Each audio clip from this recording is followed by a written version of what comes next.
Innovation is, to me, being fearless, being unafraid to try something. Innovation for us is constantly coming up with new ideas to present content to our viewers. It means knowing in advance where things are going and staying ahead of the curve. Innovation, to me, means investment. The payoff may not be immediate, but the critical thing is to be there early so that you can capture the audience as they arrive and not play catch-up. Growth doesn't happen without innovation. And if you don't grow, then you die. Innovation, to me, it means doing something different than has been done before, but with the purpose of making it better. What innovation means to me is possibilities. The possibilities of changing, transforming, looking at things differently, and ultimately achieving excellence.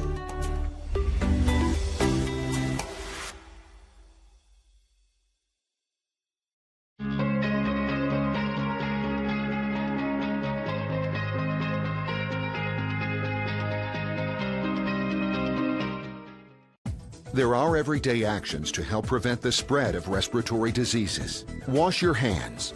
Avoid close contact with people who are sick. Avoid touching your eyes, nose, and mouth. Stay home when you are sick. Cover your cough or sneeze. Clean and disinfect frequently touched objects with household cleaning spray. For more information, visit cdc.gov/COVID-19. This message brought to you by the National Association of Broadcasters and this station.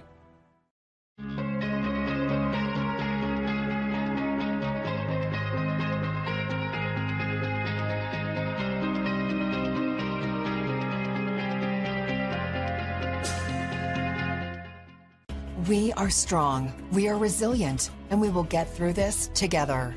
But these are stressful times, and it's important to also practice good self-care.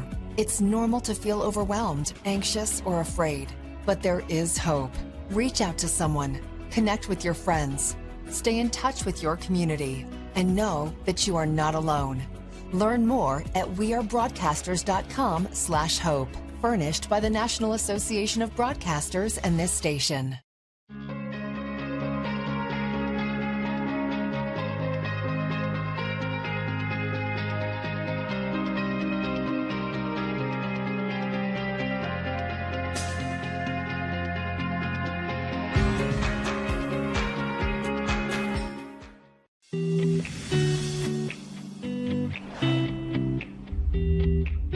Innovation is, to me, being fearless, being unafraid to try something. Innovation for us is constantly coming up with new ideas to present content to our viewers. It means knowing in advance where things are going and staying ahead of the curve. Innovation, to me, means investment.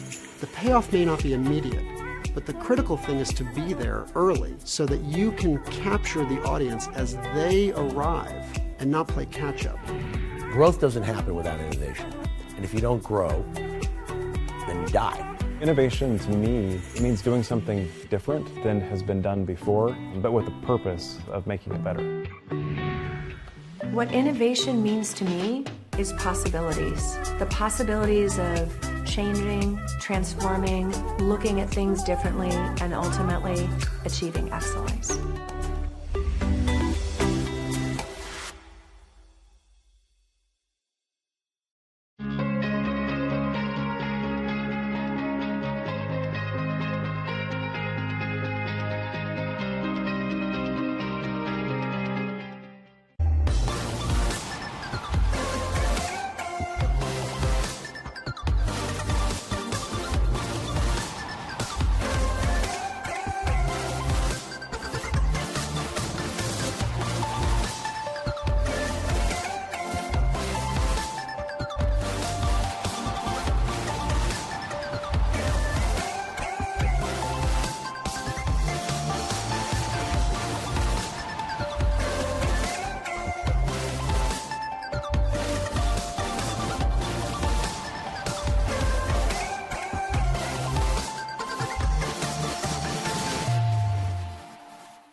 Wait! Okay now.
Innovation is, to me, being fearless, being unafraid to try something. Innovation for us is constantly coming up with new ideas to present content to our viewers. It means knowing in advance where things are going and staying ahead of the curve. Innovation, to me, means investment. The payoff may not be immediate, but the critical thing is to be there early so that you can capture the audience as they arrive and not play catch-up. Growth doesn't happen without innovation. And if you don't grow, then you die. Innovation to me means doing something different than has been done before, but with the purpose of making it better. What innovation means to me is possibilities. The possibilities of changing, transforming, looking at things differently, and ultimately achieving excellence.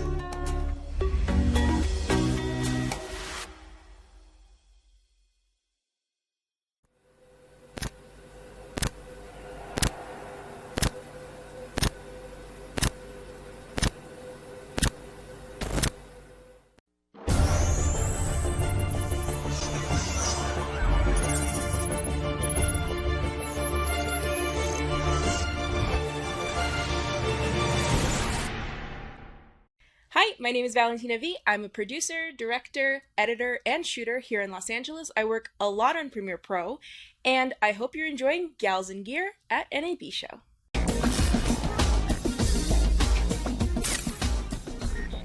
Thanks for joining us for this first ever remote online version of Gals in Gear on NAB Show Express.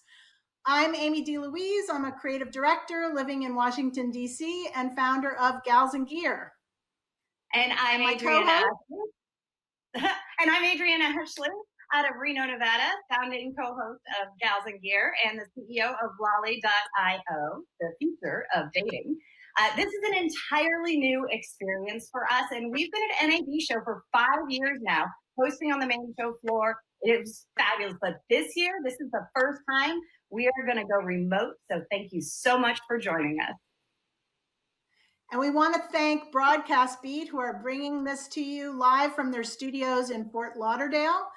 And thanks to our partners at Women in Film and Video, Washington, D.C., and the National Association of Broadcasters. Now check out more of what we've got going on and what we're up to at galsandgear.tv. Now for our first segment, we're going to tackle the tech innovations for storytellers with the latest tools for feature films, theme parks, and video games. Plus, we're going to also look at tools for small and mid-sized content creators. So you should stand by because especially those of us who've been dealing with the challenges of working remote from quarantine. So let's welcome our first Gals in Gear guests on the show. We have Sophia Yu, a pre-visualization specialist at the Third Floor Studios out of Los Angeles. Also out of the third floor, her colleague, Laura Cossey, who heads up business development there. And we have Carol Payne, who is an imaging specialist at Netflix. So thanks all of you for joining our show. And I thought we would actually start with this fabulous campaign called Making Room for More Diverse Voices that has just been launched by Netflix that Carol was kind enough to share with us. Can we roll that clip? Have you ever been in a room and didn't see anyone else like you? Have you ever thought you definitely belonged, but were told subtly or not so subtly that you didn't? You know these rooms. The world is full of those rooms. And their limits. Limits for who gets to tell stories, who gets to write, who gets to direct, who gets to act, and who gets to see their life reflected. Let's make room for voices yet to be heard, for stories yet to be told. We're making room for you to find them, and for them to find you.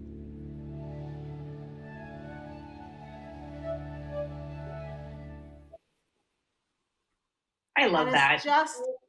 Fantastic.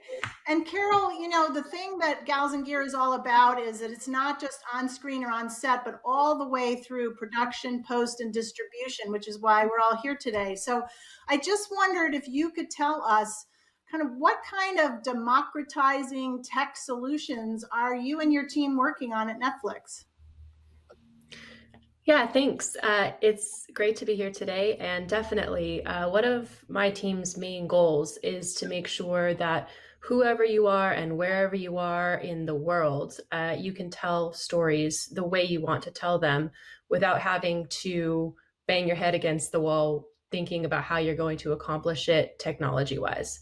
So from things like ACES, which is the Academy Color Encoding System, which is an image framework from when you shoot all the way through post to manage your color, to other things like OpenColor.io, which enables visual effects artists to jump from one program to another and have the same consistent color. We're really trying to make sure that no matter where you are and what studio you work for and what film or TV show or game you're working on, those tools are the same and consistent and reliable. Fantastic. Awesome. Laura, how has VR become such an important part of modern filmmaking? And can you share some examples of the previs that the third floor has created for feature films? And before you answer, let's roll that footage you shared with us while you tell us some more. Sounds great. Yeah, well, thank you so much. Much like Carol and Netflix, we're really finding efficiencies by using tools for filmmakers. So some of the tooling that we've created is Pathfinder, which is our virtual scouting tool, which was used on the season 8 of Game of Thrones. It was really exciting for us to be able to create tools that we could put in the hands of filmmakers so they could utilize these digital assets. So we were able to go out and scan part of Ireland and use photogrammetry and LiDAR systems to be able to really capture that environment and then place our digital assets in it. So we're using VR setups on multiple shows right now where we can put the filmmakers in these headsets and they can explore the environment. We've also got a set of AR tools which create the same kind of environment, but you're able to put it in the hands of filmmakers. It's really an iPad-based or tablet-based tech that they're able to move around and walk around the space and really explore those digital assets and utilize all these different efficiencies that we're creating in these pipelines. That is so cool. That is amazing. I want to bring Sophia into this conversation as a previs supervisor. Sort of tell us a little bit about what your creative process is like, and go into a little more detail about some of the tools like this AR tool that make your job easier. Well, thank you guys so much. It's really quite incredible, like the kind of work that we get to do with our clients, directors, and VFX supervisors in our creative process, where basically, they just come to us with an idea and say like, hey, we want to create something really cool. Say like, we want to make a car chase, or we want to have this like really epic final battle for our movie. Like, how do we do that? And our role is just, brainstorming ideas on a day-to-day basis, pitching it back and forth to the client, and then creating that through previs and giving them the ability to create that vision before it goes to finals. And then they can, bash through like hundreds of ideas with us before it gets to that final movie screen. That's awesome. That's what I learned in directing class. Direct with a pencil first before you start burning any film, because that was way back when we shot on 35 millimeter and it was expensive. I love this new tool. I think it's phenomenal and saves so much time. So Carol, I know you're excited about the 1.2 updates of ACES. For those who don't know what that is, including me, can you explain what that is? Yeah, so ACES has been around. First version was released in 2015, and they've done incremental updates since then.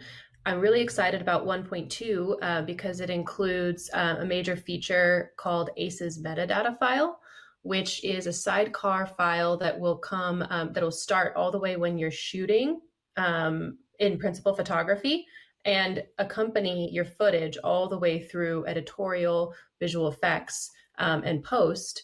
And it'll include color pipeline data so that you've all had the issue when you get to visual effects or you're in editorial and you have the dailies and you can't recreate that look, or your colorist goes in and is trying to match the dailies and you just don't know what happened. You don't know where those CDL values went. ACE's metadata file is the answer to that, and it's just one more thing to incorporate in your tool set for a consistent color pipeline. I need that. I'm constantly white balancing. So speaking about color, Carol, can you go into a little more detail about OpenColor.io and how that is actually going to be a tool that affects content creators?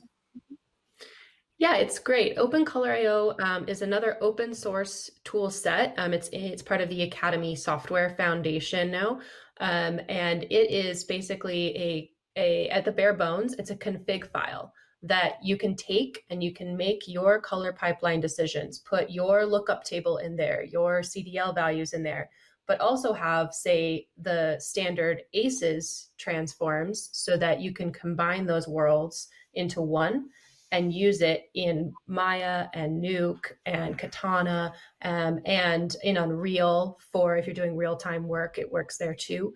And it's just another way. So you have, your ACES encoded images all the way through, and you use OpenColor.io to manage those transforms and what happens when in your color pipeline.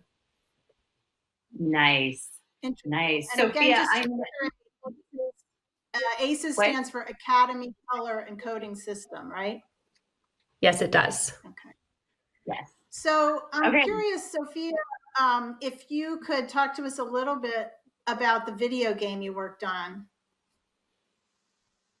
Sure. So the video game I worked on was NBA 2K21, which is a basketball video game. And it was really interesting working with this client because, they really wanted to push this game to the next level in terms of like color and design and characters.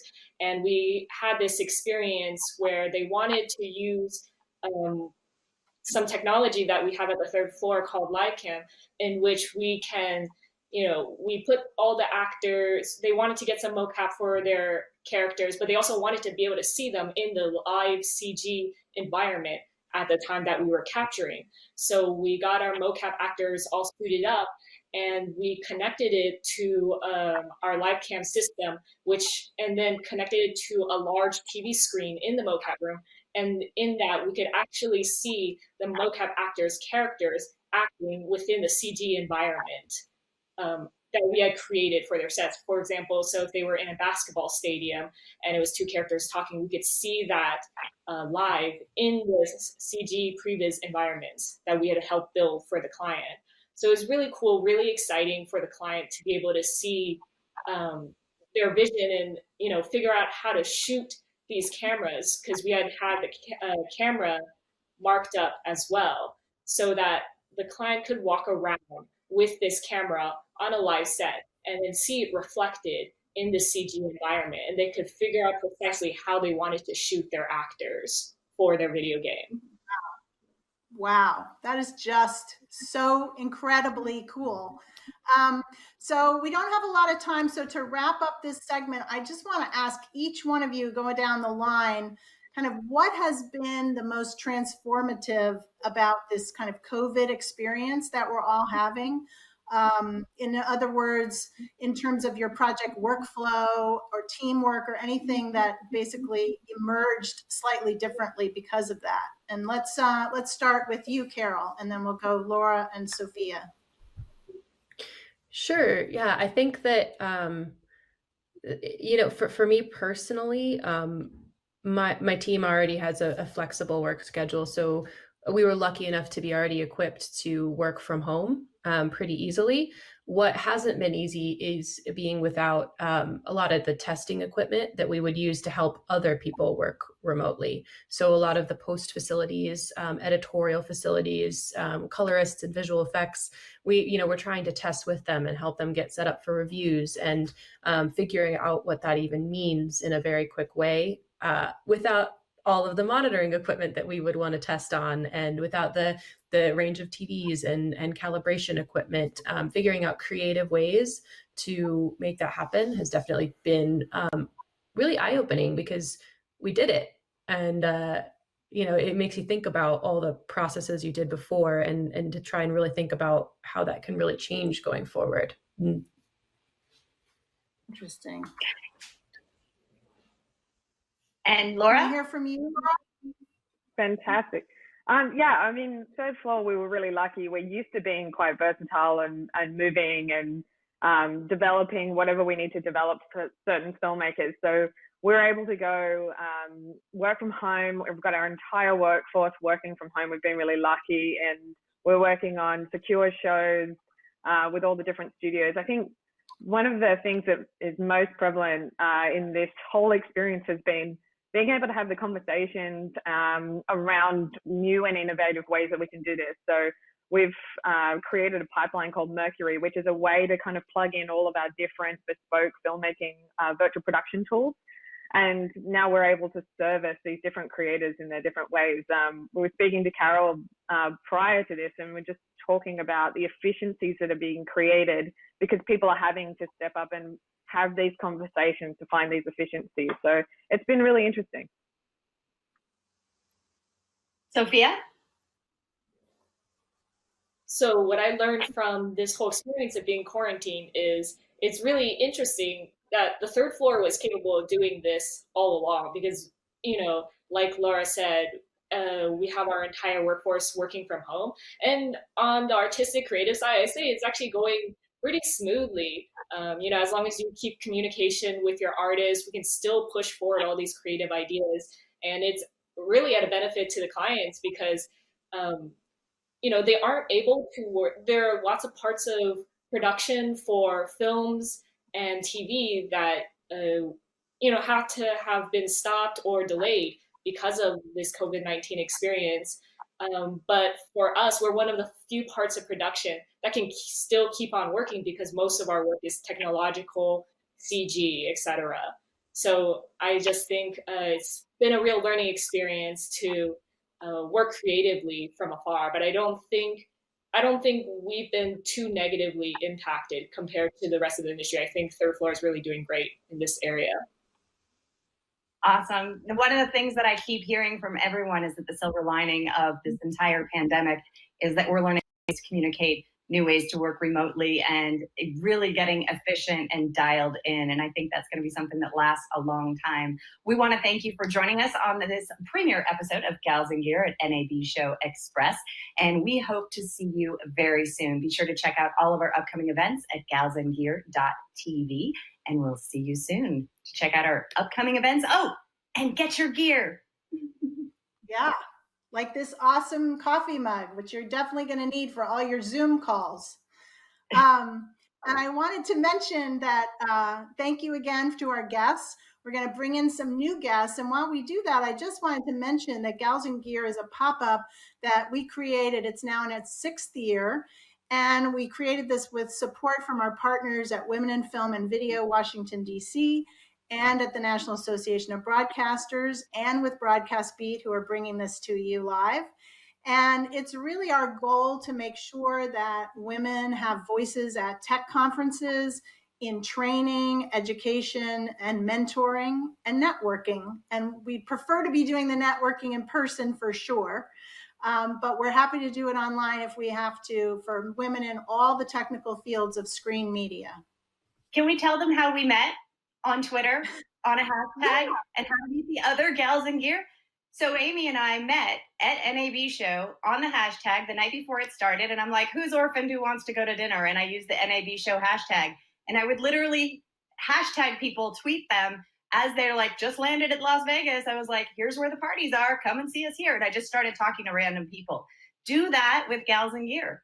You never know who you're going to meet. I met a friend for life, and we've now been doing this show for 6 years, and I'm super excited. And it all started with a tweet. So tweet us at hashtag Gals in Gear. All right, so we're going to bring in our next guests. We have some fabulous women with us today. Coming to us from Los Angeles and San Francisco, respectively. We have Nikki Sun, host and producer of her own YouTube channel. I love the name, Tech Nikki Speaking. And Carla Prates, who's the workflow strategist at our friends at Digital Anarchy. Yay! Awesome. I'm so glad. So coming to us from Los Angeles and San Francisco, welcome Nikki and welcome Carla.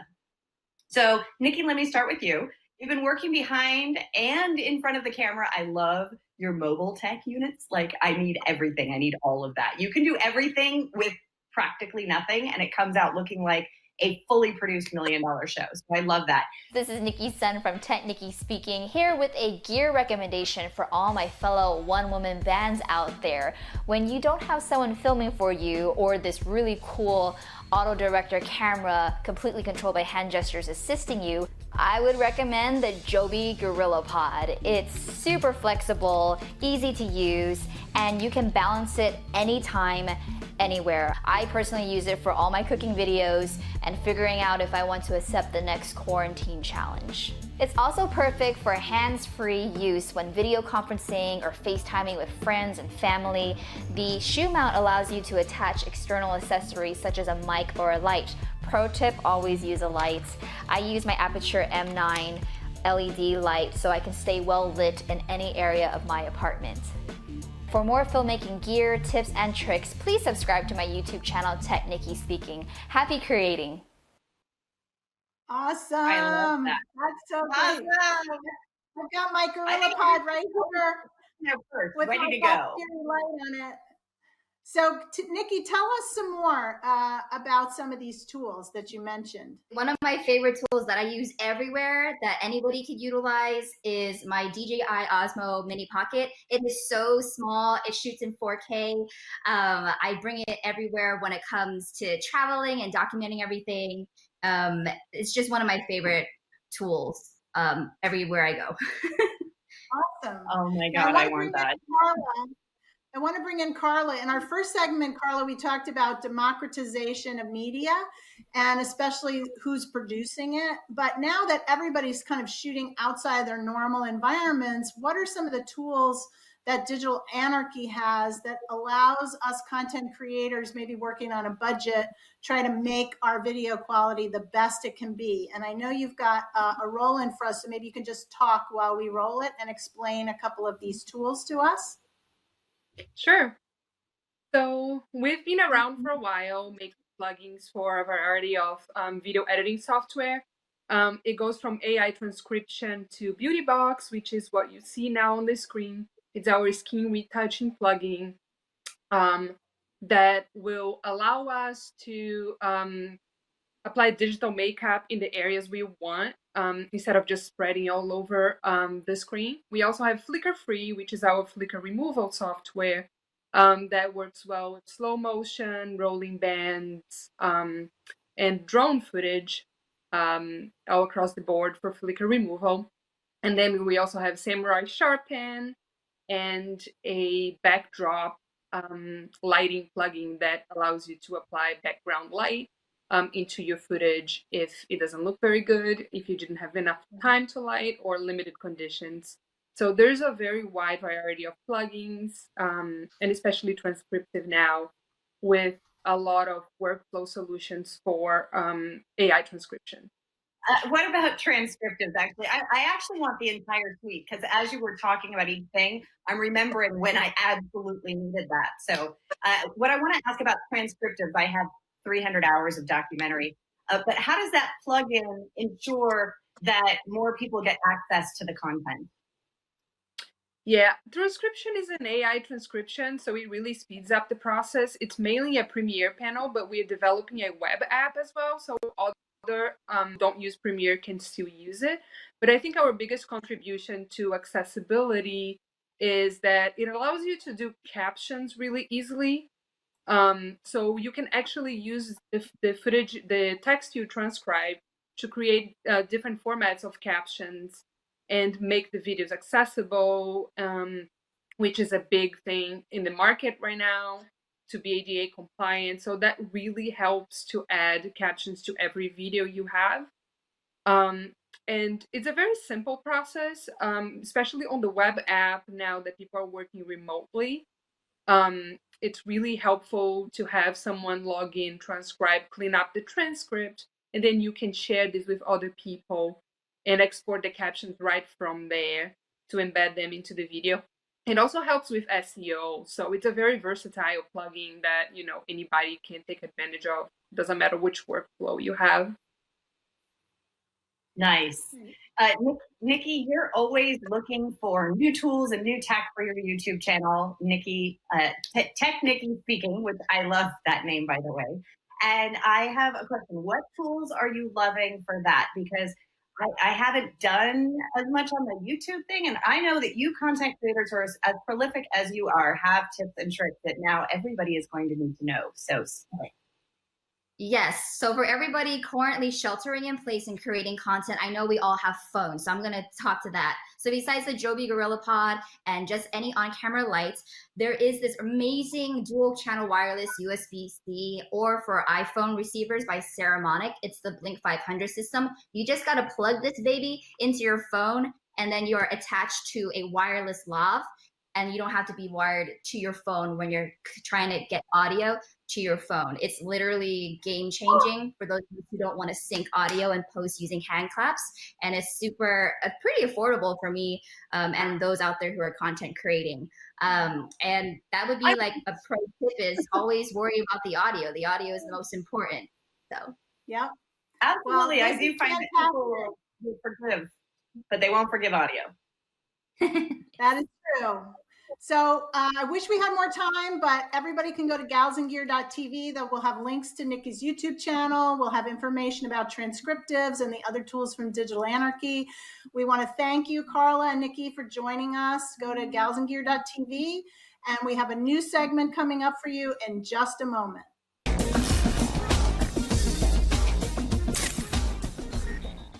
Hi, we're Adobe's Pro Video Team in San Jose, and you're watching Gals and Gear on NAB Show Live.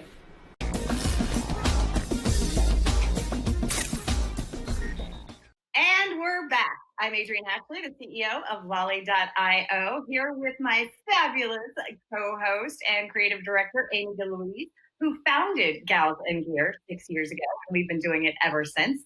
So we're just so excited to bring you this first ever on-demand Gals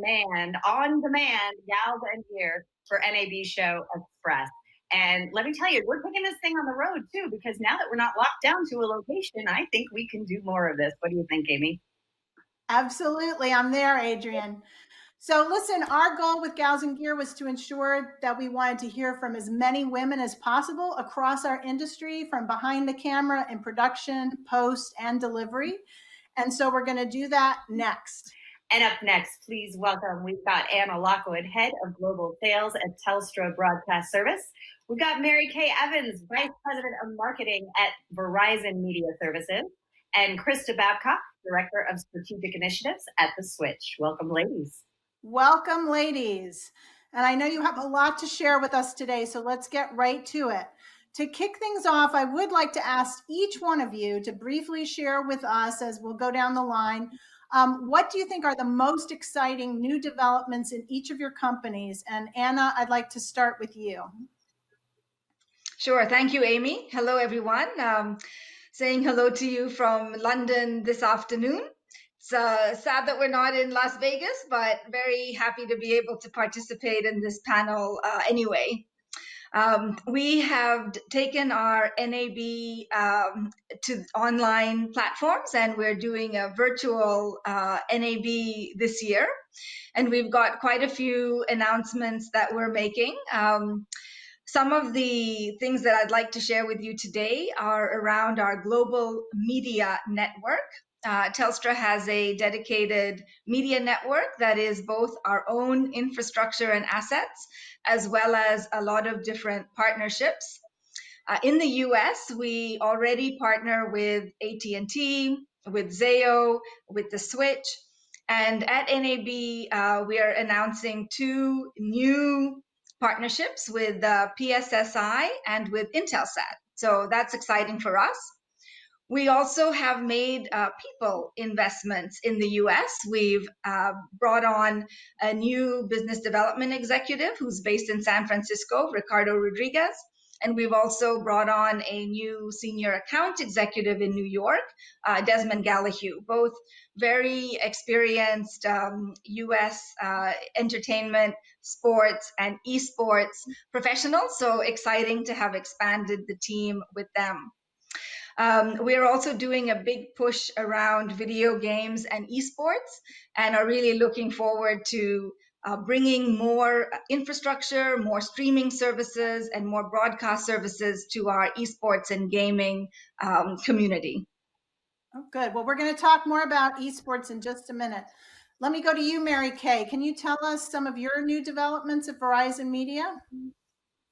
Absolutely. Thank you, Amy. And like all of you guys, I too am so sad that we would be on day 3 on the show floor today. I miss seeing, it's kind of like a family reunion every year. So I miss seeing all my friends and family, especially now that I feel like I haven't seen anyone in real life in so long. But we will be back in business on the show floor next year, and it'll be better than ever. So a huge hats off to all the companies that are making NAB virtual this year. I think that the way this industry pivoted is just amazing. And just like you heard from Anna and Telstra, we too are doing a virtual NAB an innovation showcase where we'll be showing all of the new announcements that actually started today. So some of the things that we announced today are the ability to extend content reach to social networks from our platform, so you can easily syndicate content to Facebook, Twitch, Twitter, and more. Other things like the ability to create virtual linear channels from VOD content and publish those very easily inside the portal. And a lot of announcements around advertising data and the ability for content owners to really dig in, extract the data, and see what's happening across the ecosystem of the advertising world, which of course enables you with that data to make more money with the content you're streaming.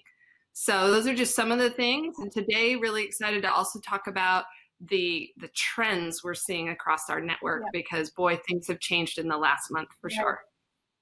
All right, we're going to talk about those trends in just a sec. Let me bring in Krista and ask you what's going on at the Switch. Just a couple of new highlights to bring our audience.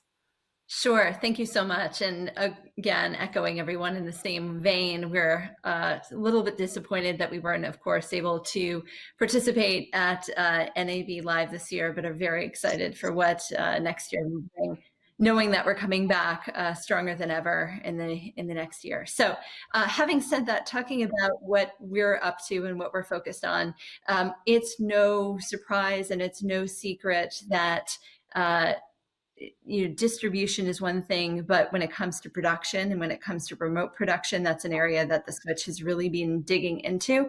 And so in the next couple of weeks, actually, we're just about to announce some new plays within that space, especially supporting remote production, some very interesting technology that we've been working on. Ping to that is not exactly a coincidence, but we've brought in a new Senior Vice President of Product, Rob Zabo-Rowe, who's been wonderful, has just hit the ground running. He has over 25 years experience within the broadcast space and just brilliant in terms of the creativity and the things that we're looking to solve for. And in addition to that, we have some partnerships in addition. In the next 2 weeks, we'll be announcing deeper into APAC, the APAC region, which has been a great growth area for us. And we've been, of course, in that space for over 25 years, but here we are finding new ways to work with these partners again. Great. Awesome. Now, everybody is stuck at home. I know there's been just a huge spike in sports, esports, and gaming traffic. How have your systems adapted to this enormous demand? And I'll throw it first to Mary Kay. Yeah, so thanks. We have definitely seen a spike in gaming. In fact, that is up 57% year over year on our network. So that is by far the leading of all the content types that we're seeing from other vendors that are talking about trends across their network. Awesome. Any other thoughts on that, Krista? It's been a significant area of growth for us. And I'd say, I think it's the last time I looked at it, which was about a week and a half ago, 150% growth increase in terms of what we're seeing in the esports space. We were thrilled to jump into that space and really hit the ground running last year in 2019. And so we are so grateful for that in terms of the hockey puck or hockey stick that we've seen of growth there too. So we also have been doing a lot of work with video games, streamers, and esports. So through the whole ecosystem and chain of gaming, it's an area that I think we originally got into because of the strength in Asia of Telstra, where we had North American clients who needed to get gaming content and especially download of release dates into Asian gaming markets like China, Korea, Japan, Taiwan. And then based on those relationships, we were able to do more with bringing content back into the US and also more streaming, more online delivery, and also more actual broadcasting to multi-platform takers of competitive gaming. So really an interesting way that it's grown through people playing the games to then people watching the games and then being very competitive with the game. So a really nice area for us to work on. And of course, with the global pandemic that's currently going on, we've also seen a big spike in interest, both in the playing side, the video game side, and the competitive side. Right. Well, one thing for sure, this COVID crisis has certainly revealed some pressure points across global supply chains in terms of content delivery. I know that as a content creator, we're always talking about what we call the sneaker net, where we have to take little drives everywhere and send them, ship them around, even though we're supposed to all be on cloud-based systems. So I'm just curious, Mary Kay, what have you seen and how do you think trends will affect the industry even after this crisis is over? Yeah, I think the numbers that we're seeing, the amount of time consumers are spending on OTT content is just amazing. You know, we have all been in this industry a long time and predicting, the big wave is coming, the big wave is coming. And it's been growing every year, but maybe not as fast as some have predicted. And I actually think that this situation is going to be a fire and acceleration point for content owners and content producers to move to the cloud even faster than they were before. And we're definitely seeing that with our business right now. And how about you, Krista? Are you seeing that same thing in that trend? Very, very similar. I think it's amazing one of the things that surprised us significantly was the pace at which folks were looking and our partners were looking to jump to these alternate services compared to what they were doing before and using our traditional services. We expected it. We expected and had planned for that growth. We also were surprised by some of the folks that came out of the weeds who had been tried and true with the specific, I'd say, services that they were tied to and where they're moving. I don't see it going back to the way that it used to be. I think it's a blessing. I think that's something that we're all, I think all the partners here that are on this call are of course, seeing directly. And we're excited to work on that in the upcoming months ahead. Now, I have to go back to this esports thing because I was trying to jump in there and I'm like, okay, esports. We all love our esports, but I got to tell you, when do we get live sports back and when is that coming? Because as much as I love watching my sportscasters narrate a marble race down a sandcastle, I really want to know what we're going to do with sports. So when is it going to restart? And what'll happen when all that pent up demand hits the market? Are you guys ready? And how can you actually increase audience engagement? Sure. I mean, I think there will be a lot of pent up demand because a lot of our major sports and events have not been canceled. They've just been postponed. So when we are able to travel again and when we are able to do sports again, I think that there will be a great deal of takers for that. And we're already seeing that a little bit in some that have opened up and are now returning to live sports, where perhaps rights may not have sold previously, but now there's a real interest in Taiwanese baseball, whereas before maybe there weren't that many rights takers in the U.S. Now that's becoming a real area of interest. So I think there will be a lot of pent-up demand that will start to slowly evolve over the next few months. And I think that's a great thing for our industry, because I know that there's a lot of freelancers and a lot of small business owners who work very much in live sports who have been affected by the downturn. So it couldn't come soon enough for us. I know that like the WWE is actually doing their live broadcast from their training center, and I believe that the NBA is going to do a similar kind of thing. So live sports, just no in-person audience kind of thing, which is going to change the dynamic. So I'm looking forward to hear how you guys are going to handle all of that interaction to really give the viewers that feeling of being there live, because I think that's going to be super interesting. So, and any thoughts on that, Mary Kay or Krista? Yeah, absolutely. You know, for us, live sports was a huge piece of our business. We deliver between 200 and sometimes 400 live sporting events every day. So when they turned off, it was, you know, a big difference on working on. Fortunately, the numbers I was sharing earlier, you know, the gap that left was quickly made up with other types of content people are consuming. Like I was talking about gaming and just, you know, entertainment at large, news, social, things like that. But that is, we know this is short term, and live has always been at high demand. And when the COVID-19 situation, you know, dies down a bit and we're all able to go back to somewhat of what we might think was normal, this can't be normal. I think live is going to be even more in demand. And so we're definitely preparing for that. One of the things that we would have been showing at NAB, and now we'll show virtually, is that real-time streaming. Nice. And real-time, and you know, that ultra low latency, you know, sub-second streaming capabilities. Yes, streaming with no lag would be absolutely amazing. Trust me on that one. There. I'm trying to teach people that they have to be rude and jump on the end of other people's sentences so that you don't have a lag.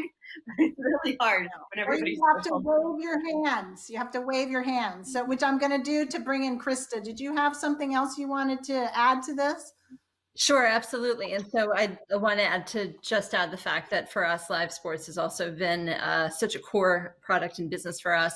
The second we knew about the NBA cancellation, and I'd say even prior to that, we're working on contingency plans for not exactly this situation, because who would have predicted that? But having said that, I think one of the things Anna mentioned was Taiwanese baseball, who knew that we would all be talking about that at this time, but we're talking about that, of course, at the same time that other folks are. And in addition to that, you know, we're also looking at Bundesliga, where obviously conversations are taking place about coming back very soon. The other thing I'd like to mention is the virtuous circle that we see taking place with other sports tied to e-gaming, which is, of course, F1. I think that's an amazing example of where you see new content and also new consumers just gravitating toward this. And so there's, of course, an emphasis for figuring out when that's coming back. I think that you have entirely new groups of consumers that are at the ready. So we're really excited to see where this will go. I have a question for all of you, actually. And as a content creator and as a producer and as someone who is wants to get more distribution, since you three are the titans of distribution, how would content creators, you know, you're talking about Taiwanese baseball, how about some made in the USA content? And how would people, what should they put together? What do you like? Live something would be great. Obviously, live sports is very popular, but what else do you think that the consumers would like, that people should start to think about? How can I produce this while I'm at home and have time? I think I'd love to add to that. I think one of the amazing things, if you look at what happened just this weekend, and I think the other folks on this meeting could talk about this, is the One World Together event. That garnered such incredible viewership. I think the collaboration that took place in the industry, I mean, the things that we were doing, but the things that our partners here were doing too with us together are just amazing. I think we're going to see a lot more of that. And so talk about what Keith Urban did at home. You know, there are just these incredible creative, innovative ways to create content. I think we're going to be looking at that. And so from a creator perspective, sky's the limit. Think about what you can do. Think about the resources there. There's so many contingency plans available to you. And certainly we and the other folks here are looking to do that and support that moving forward. Yeah, I think it's interesting to see how one small example, Verizon, and so many others have jumped in to produce content, live content from people's homes. And the celebrities, like you mentioned Keith Urban, Verizon's running a Pay It Forward series of live concerts from people's homes every single week. And the viewership has been really astonishing, actually. And also just how amazing that these people are giving back. They're giving their time, and all the proceeds are going towards, small businesses, which need our help more than ever right now. Yes. Right. Well, and one of the things that's interesting.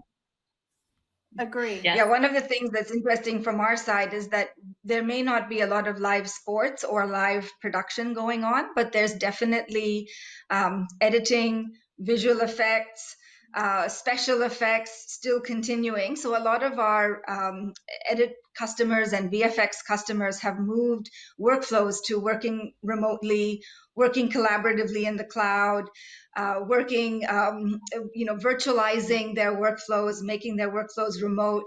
And that's something that I think all of our companies can help with: the connectivity, the virtualization, making it very easy and straightforward for creatives to continue even during this time.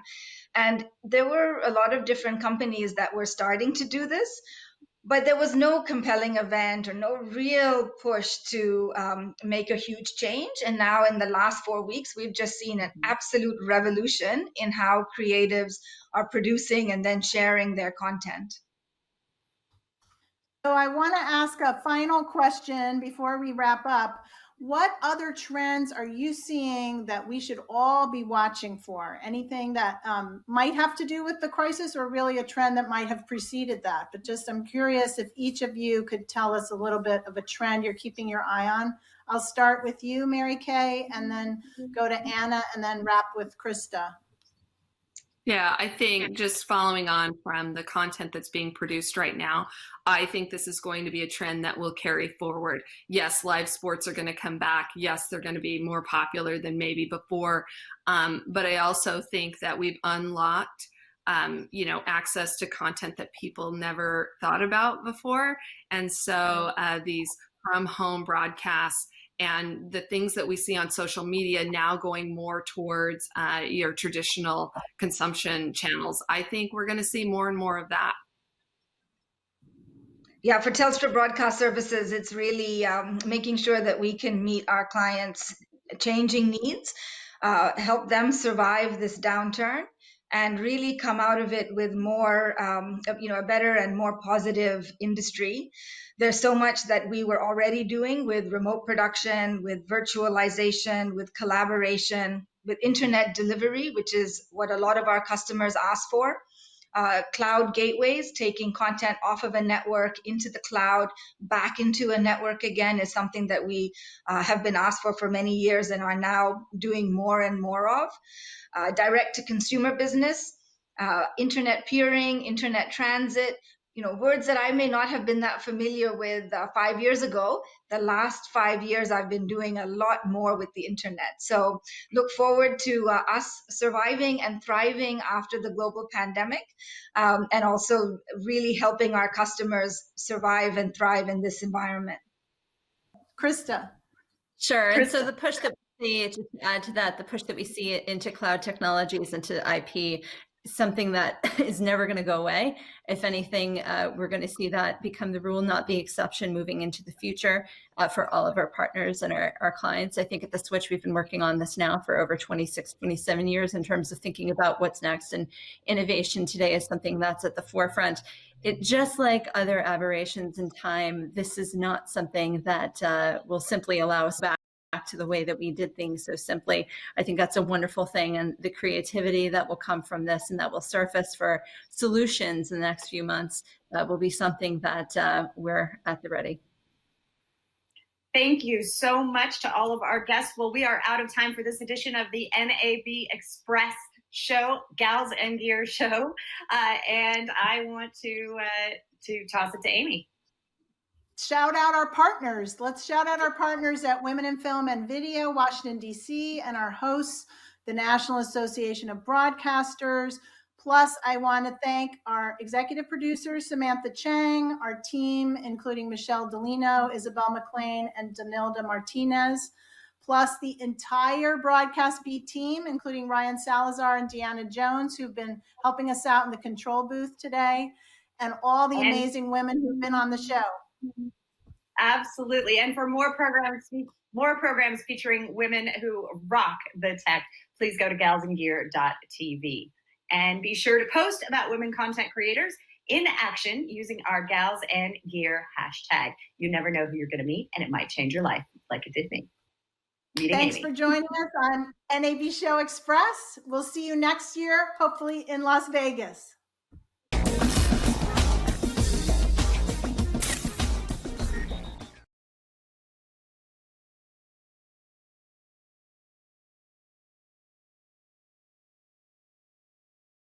Hi, we're a part of the Adobe Video Marketing Team from San Francisco, and you're watching NAB Show Live.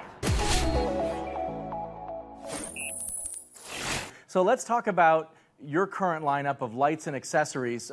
Maybe give us a little background on the company, too, for folks that don't know of you. Okay, yeah, so F&V is relatively new to the U.S. market compared to some of the companies that have been around for a while. They offer everything from, smaller on-camera lights that are, really little, all the way up to last year, we unveiled what's called the Z1200 VC CTD Soft, which is kind of similar to the Airy Sky panel, and it's an RGB light. It's got a lot of different filters and presets, things like that, and everything in between. So we've got a 1x1. We have a 1x1 Power, a 1x1 SE, and a 1x1 Soft. So it kind of just depends on who's looking to get a light. We have different qualities of lights, everything for the guy who's just doing YouTube videos to, some producers in Hollywood are using our lights. And then as far as accessories, we have barn doors, we have light stands, we have soft boxes, everything in between there as well. So yeah, it kind of covers the entire span of what you could be looking for. Excellent. So what sets F&V apart from other lighting companies? I would say the biggest difference that I have seen doing the marketing, I was relatively new to the photo and film industry, so I had a lot to learn when I first started working here. And so I was just kind of looking through and talking to some people and trying to learn as much as I could. And I started to find that with F&V, there's a value proposition. So there are people in, like I said, in Hollywood who they're just looking for the best, the brightest, the best color reproduction. And so we have a light for that. We've got some of our, like our Z720 ring light is a larger ring light that has a TLCI of up to 99. Which is, as good as a color reproduction can get. And then we also have, it's called our R300, which is a smaller ring light that can fit directly on a camera. And so we have people who, makeup artists who do YouTube videos, things like that. They love that light. And what's nice about it is everyone can find what they're looking for at a good price. So I've seen that to be the biggest thing that sets F&V apart is you can get a really quality light I mean, you can find those lights out there on Amazon and you can get them for 15 bucks. But if you're looking to do something that's a little more quality, but also be affordable. Excellent. Do you guys have a website before we get off the line? We do, yeah. It is fvlighting.com.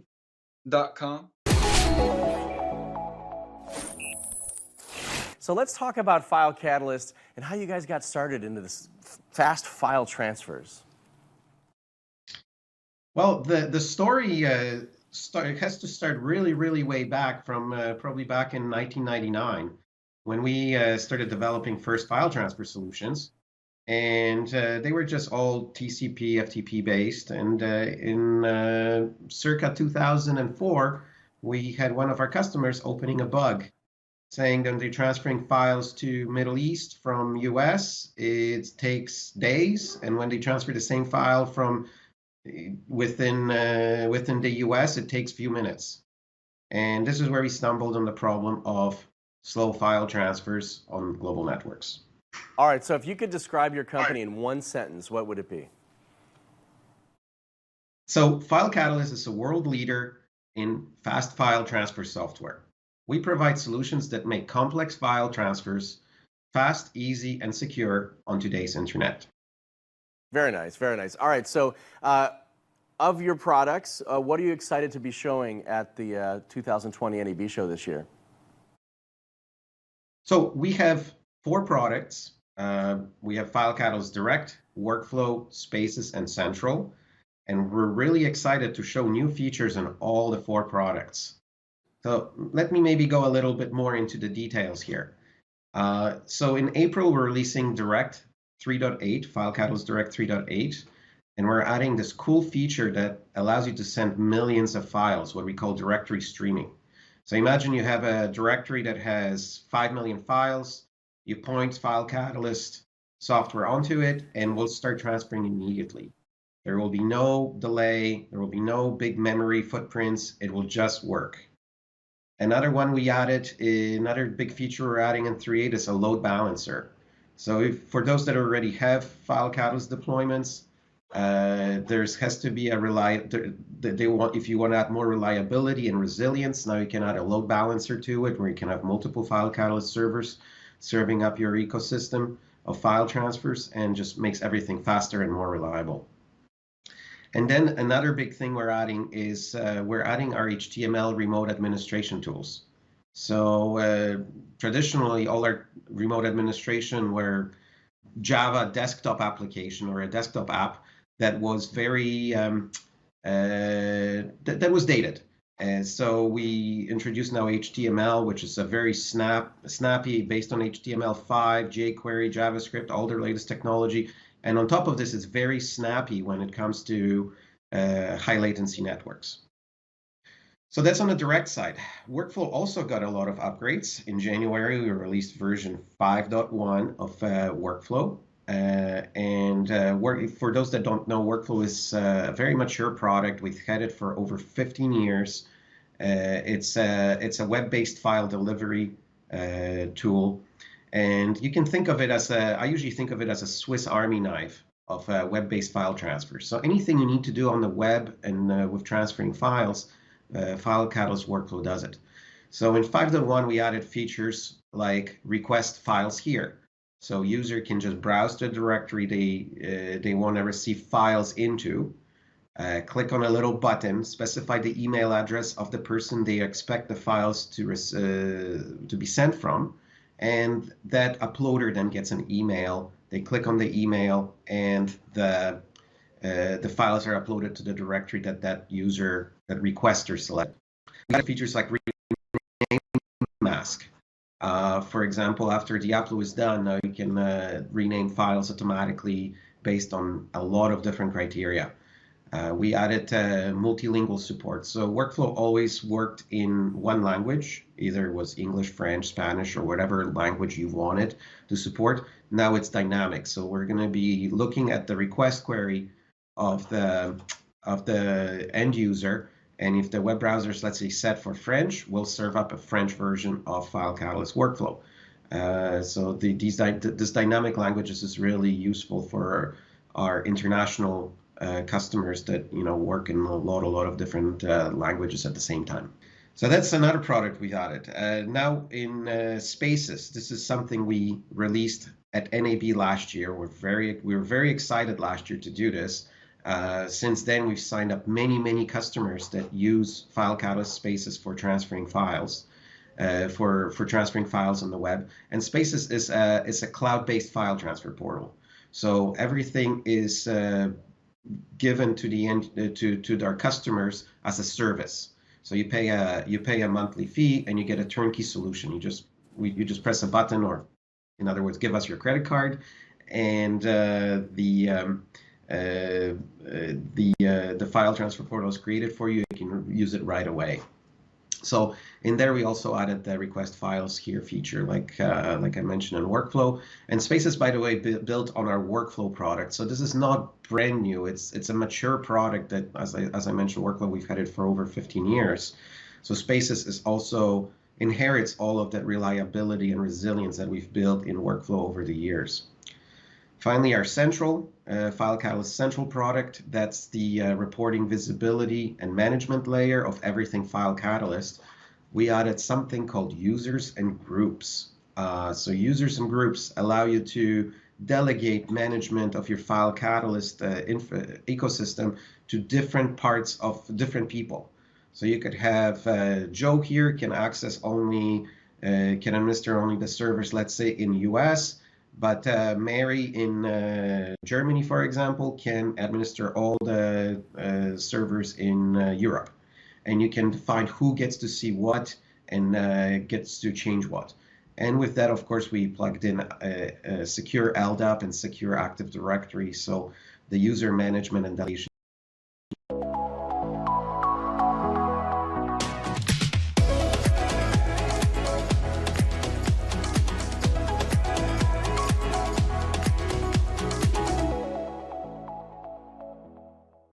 Welcome to Tech Talks, an NAB Show Live special edition produced by Broadcast Beat. I'm your host, Brian Sethurst. I am Chief Storyteller of Storytech Immersive.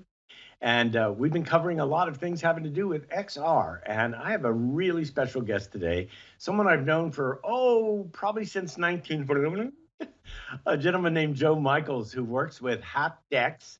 And we're going to talk about Hapdex, which is one of the most fascinating things to me, the next big step in XR and spatial computing. Welcome, Joe Michaels. Thank you very much, Brian. It's terrific to be here. So first, for the audience, I would love for you to define haptics. Haptics is the science of the recreation of touch. So you know haptics probably from your mobile phone when you are tapping your finger on the screen, and when you hit the right key, it buzzes a little bit to let you know you made contact. It's that sense of touch feedback in the virtual world that's so important for giving you a realistic feeling of presence when you're interacting with a virtual object. And it's pretty well developed for smartphones, but we're still at the beginning, I would say, of it as a field for virtual reality and augmented reality, where it's so important. If you're experienced at VR and you've put a headset on and you've marveled at how beautiful the virtual world is, and then you even hear 3D audio and you think, wow, how is it possible that I'm hearing different sounds and I can place them in space? And then the next thing you typically do is you look down at your hands and you want to see if they're there. And you often reach out to try to touch something. And if you don't get that feeling of realistic touch, something profound is missing. And that's what my company Hapdex has been working so hard to provide, is a realistic enough sense of touch feedback when you're in VR that you feel you can interact with the virtual world, and it feels realistic enough that you can get stuff done and really enjoy yourself. Well, we did a demo where this is maybe going back 4 years ago, where you were one of the first. Tried on. Oh, thank you. We tried on the haptic glove. We picked up a cube. We actually felt the temperature of the cube. As you turned the cube over, we felt different temperatures. It was hot and cold. So it's actually that thermal feeling of that was amazing. And then what was really amazing to me was that you had a spider literally crawl across my hand, and I could feel I could feel it. And it was that sensitive, that blowing away. And then you had a little fire breathing dragon at the end that, breathed fire on my hand and the hand heated up. So that was 4 years ago. And now, you see all these suits and people are talking about the need for feedback. I agree with you, Joe, you do feel disembodied when you cannot have that sense of touch. It wasn't just the sense of touch that got me with haptics. It was temperature. It was this very real feeling. So I know I asked you for a ton of assets so that we could talk about this and demonstrate this. So this is, to me, the future, especially since I happen to feel, as I'm sure you've had discussions over the last few weeks with your company, how important distance is going to be. And to be able to use haptics to actually reach out and shake someone's hand and actually feel that feedback when they're one part in the world and I'm in the other, I mean, that's actually amazing. So if you could start to walk us through what haptics is doing right now, that would be great. Yeah, well, I think you're so right about the importance, especially as we're distanced right now, the importance of your senses coming into the interactions we're having now. I mean, when you're in the real world and we sit down together in a room and break bread together, you get to involve all of your senses. You see the person up close. You hear them up close, and when you want to, you can reach out and shake hands or collaborate on something together. And so much of that has been taken away now that we're doing distancing and virtual meetings. So, we believe that sense of touch is a critical leg of the stool, to bringing people back together and making them feel present with each other again. And so, specifically to your question, what we've been doing over the past 8 years is developing wearable products that you can put on your body and feel realistic touch. And what you're seeing on the screen right now is the fruits of our labor. It's the Haptex glove. It's something we've been working on nonstop for many years, and it is the most advanced product on the market to provide realistic touch feedback. So when you wear this product, you are getting sensations in your fingertips and on your palm. And unlike typical haptics, which is usually vibration, the same vibrating you get on your mobile phone, some companies are putting in a haptic glove or in a bodysuit, but we use a different system. We use pneumatics, compressed air, and we channel and direct that air to these tiny actuators located inside these gloves. And we're able to give you a super realistic, precise sense of touch and contact that you don't get with any other product. We have 130 distinct and individual points of feedback across each hand. So in that glove that you're looking at, there are 130 different points of feedback. You get tactile feedback when you're touching an object. And that's what makes this product so special. There's also on the back of the hand, it's hard to see in this picture, an exoskeleton system that gives what we call force feedback. So if you're gripping an object, you want your fingers to stop when they hit the edges of it, the same way they would if you're gripping a solid object in real life. So our force feedback exoskeleton delivers that. And we have magnetic motion tracking in every fingertip, which gives you the most precise and accurate sense of finger position that you'll get in any glove product in the world. So we're really excited about what we've developed so far. And when people put these gloves on and they're in virtual reality, they're just dropping their motion, their controllers that you get with your Vive or your Oculus products, and they're just interacting naturally, which is what we think is going to make, in the near term, enterprises way more productive when they use VR. And in the long term, entertainment will get more compelling and exciting because you'll bring touch into it. I can certainly see the applications in enterprise, really, because, if it's training, if it's repair, if it's, just anything that requires this sensitive touch. I wanted to ask in the pneumatics house, because I'm looking right now, I have it up on my screen. How is temperature communicated through pneumatics? Yeah, Or I'm their glad thermal you asked sensor? that. I'm glad you asked that.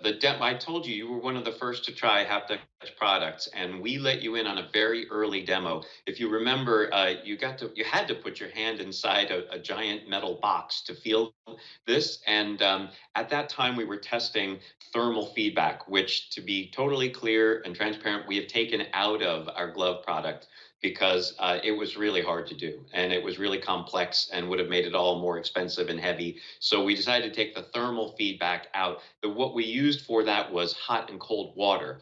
And we proved to ourselves that we could move heat very quickly and efficiently, and we could convince the user that a dragon was blowing hot smoke across your hand, or you were holding a freezing cold ice cube, and it was incredible. And we promptly shut that piece down and focused on the minimum viable product, the tactile and force feedback. Well, it's not that just you a get in today's minimal. gloves. Yeah, it's not just, and I'm sure you'll bring it back because, now you've got air and water. You're probably going to be working with all the elements, but I think it's more than a minimal viable product because really the sense of touch is the most important thing. If you don't have that first, then I don't think anything else matters. And I just see the prospect of distance. Is there guidance at all? Like if you wanted to use that exoskeleton to guide people's fingers to actually do something that they have to learn? Piano would be the most, but other than that, is there something that actually does that do that? I'm sorry, I'm living in a science fiction world. I know. Keep dreaming. We love it. We do it too. The technology we have in place today provides a form of feedback that can't force your fingers to move in a certain direction. We think that would make things very heavy and very and more expensive. So we haven't deployed that yet. Someday we think we can deploy that, and then you can literally have you can have your hands move in exactly the same direction and with the same motions that someone who's teaching you to do something can do, and we think that'll be a really exciting time for education. But right now, frankly, it's a big enough technological challenge just to make everything you feel in the real world feel realistic, and so we've worked on that. But I will point out that we've gotten some really, but we have gotten collaboration. We have gotten collaboration to work in some really exciting ways we'll be announcing over coming months. So you can collaborate with other people in ways you've never been able to before wearing our product and touch and feel the same things at the same time. So there's definite education and training and collaboration scenarios possible. So I'm looking at the next image, which we're going to pull up, I think, which is this, it looks like an animated GIF about skin. Yeah, so what you're looking at here is a close-up of what we've called in the past haptic skin. This is the proprietary silicone material that lines the inside of our products. And it's remarkably, it may look simple, but it's very precise. It's multiple layers of silicone bonded together with tiny air channels feeding compressed air to exactly the right location. And these circles on the surface of the material rise and fall. They can rise about 3 to 4 times their height. And that depresses and displaces your skin physically, which gives you that realistic sense of contact. And this is something we've gotten patented, and it makes. And here's an image I think you're seeing of a human finger coming in direct contact with the skin. And when those actuators, those circles rise and fall, they create that physical feeling of contact, which gives us the most realistic sense of touch that you get in VR right now. And it's what makes our product unique and super cool and compelling to try. What is there neuroscience behind this? Because I would think that different pressure points, kind of reminds me of acupuncture and acupressure. I would think that different pressure points. So if I'm touching with my fingertip, then that's one of those buttons. I don't know what you call them, one of those circles that's activated. But if I move my hand and I'm now on the side, then it activates the others so that I feel that pressure there. Exactly. And How? you're right. There's a ton of science to it. We are anticipating, based on the physics engine inside the VR environment that you're in, we're anticipating what it should feel like, how much force with which you're contacting a surface, where on the surface of your hand you're contacting it, and we're applying the correct amount of air pressure through those channels and to inflate those actuators in the right way to give you the right sense of touch and contact at the right moment, and it can change very quickly. And all the sciences aside, what it adds up to is when you touch something and interact with it in VR, it all just feels very natural. And when you had a spider crawling across your hand all those years ago, we still show people how it works. It's amazing. You can feel each of the 8 legs crawling across your hand. Okay, so the actuator. So now I'm thinking, okay, there's different ways that I would, if I'm interacting and there's a table in front of me and I have to depress something, there's different ways. I'm going to hit it at a different pressure than you might hit it, or I might get frustrated. And does it incorporate the feedback from my action like instantly for the amount of pressure that I'm applying? Yes, it knows exactly the right amount of pressure that you're applying, and and the cool thing is it's all software. So if you want it to feel spongy, as the developer of this content, you can change a setting and everything can feel spongy. Or if you want it to feel very firm, you can do that. These are all virtual objects, and so you get to adjust them as you like. And the cool thing, which we haven't talked about yet, is all the incredible applications for industry and enterprise and military and government that that we're starting to see take advantage of this. That's putting all that software to use. Well, we've got a trailer, the gloves, haptic gloves trailer here. Let's run that, and then we can talk about it. Cool.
So is the development kit available now? Yes, it's available for rent or lease, and we've been leasing it to companies in America, in Europe, and in Asia. And we haven't made any official announcements yet, but we are starting to work on the first product you'll be able to purchase, and we're incredibly excited about that. We're working from home, but very hard on it every day right now. So we'll have it ready to talk about in more detail soon. But yes, that a more advanced version of what you just saw is in development, and it's been well received by companies and government organizations of all kinds around the world. It's been really cool. So there are a couple. My mind is blown because I'm thinking, first of all, the timing is amazing. We'll go back to military in a second, but I'm thinking in terms of medical. Like right now, you have just regular rubber gloves that you can put on for research or to work with a patient, that you're separated by a partition, but you have no sense of feedback, no feeling, there's not even a personal. I just feel this would enhance a personal relationship with a patient in a medical perspective that couldn't have any human contact. So that blows me away. So let's go to the next picture, which is a military application. And if you can tell us what we're looking at. Yeah, so you were absolutely right. That one of the first and most exciting applications that we're seeing right now is medical training, and this happens to be military medical training. You have thousands and thousands of Army medics that need to understand how to perform basic medical procedures, and you don't want them learning on other people because that can get dangerous to stick needles into real people, and it's expensive and difficult to use mannequins. So the U.S. Army has funded us to work with a company in Orlando called ECS to create a virtual reality training program that incorporates haptics gloves and teaches Army medics physically how to tie a tourniquet, do a needle decompression, do a blood sweep, and so many other important medical procedures. And it's just been a really great way to put to the test, how important our realistic feedback is. This is a soldier undergoing the program that we've developed called the Tactical Combat Care 3 simulation, or the TC3 sim, and it's just absolutely amazing to watch. Army soldiers and even officers who have been through this training, and have them go through the VR program and say, I can't believe, this feels so realistic. And I'd love to go through this training 5, 10, 15 times until I, kind of like Khan Academy, until I feel like I really understand it physically. I've got that muscle memory, and then I can go out in the field and confidently do it. And the only thing that that was expended was a few electrons in a virtual reality headset. No people were put at risk. No mannequins had to be purchased and used. It's just really futuristic, exciting, VR training technology. I want to go to our seventh example, which is the surgery, because we're running out of time and there's just so much to talk about. And so what you're seeing here is a British company called Fundamental VR that has brought our gloves into their surgery training. And you see the surgeon touching and feeling a virtual bone cavity to get a sense of how deep that bone cavity is that they've drilled. It's sort of, again, the future of surgeon training, wearing a haptics glove and feeling how successfully you're operating on a patient. And this has been approved, in the UK and the US by the top, surgical organizations. It's really exciting to see haptics gloves incorporated into something that precise. Safe, efficient, cost efficient. All right, let's go to number 8, which is Nissan. Let's look at the application there. Yeah, let's take a look at this.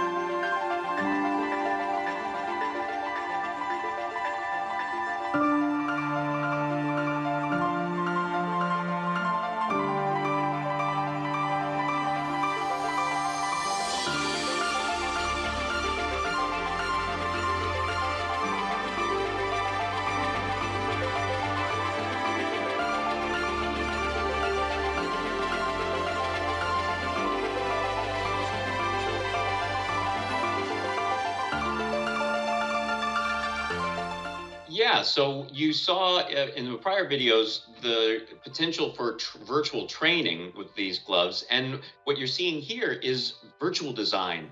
This is how Nissan is putting to use our gloves so that they can touch and feel their 3D models of their car designs at the early stages of design. So instead of just sort of sketching it on paper or even building it in VR in a sort of a CAD model form, they're now able to put on a headset, put on our gloves, and sit in the cockpit that they've designed and try the controls and decide how well things are working.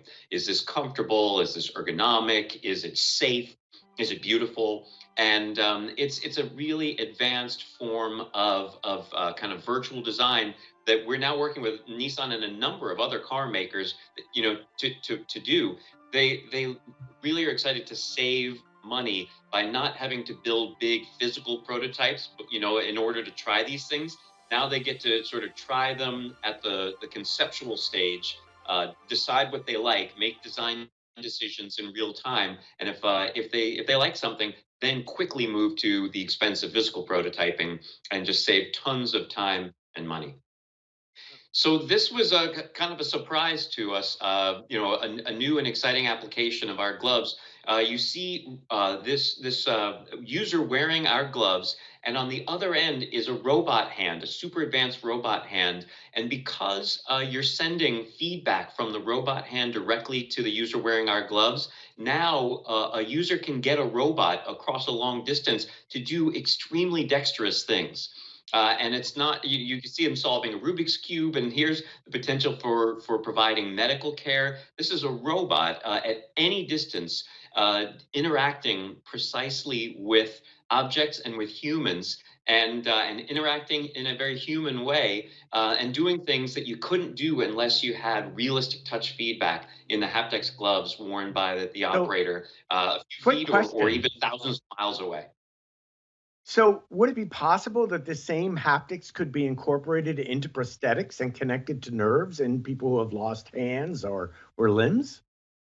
We get calls from medical providers all the time asking for rehabilitation and even some of the more advanced ideas like you talked about.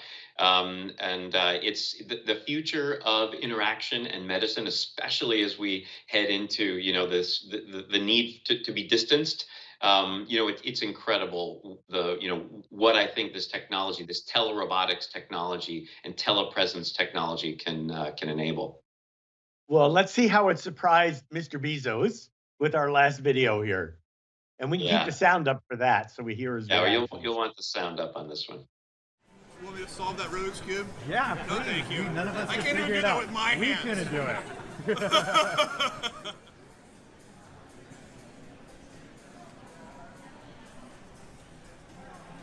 There you go. There you go.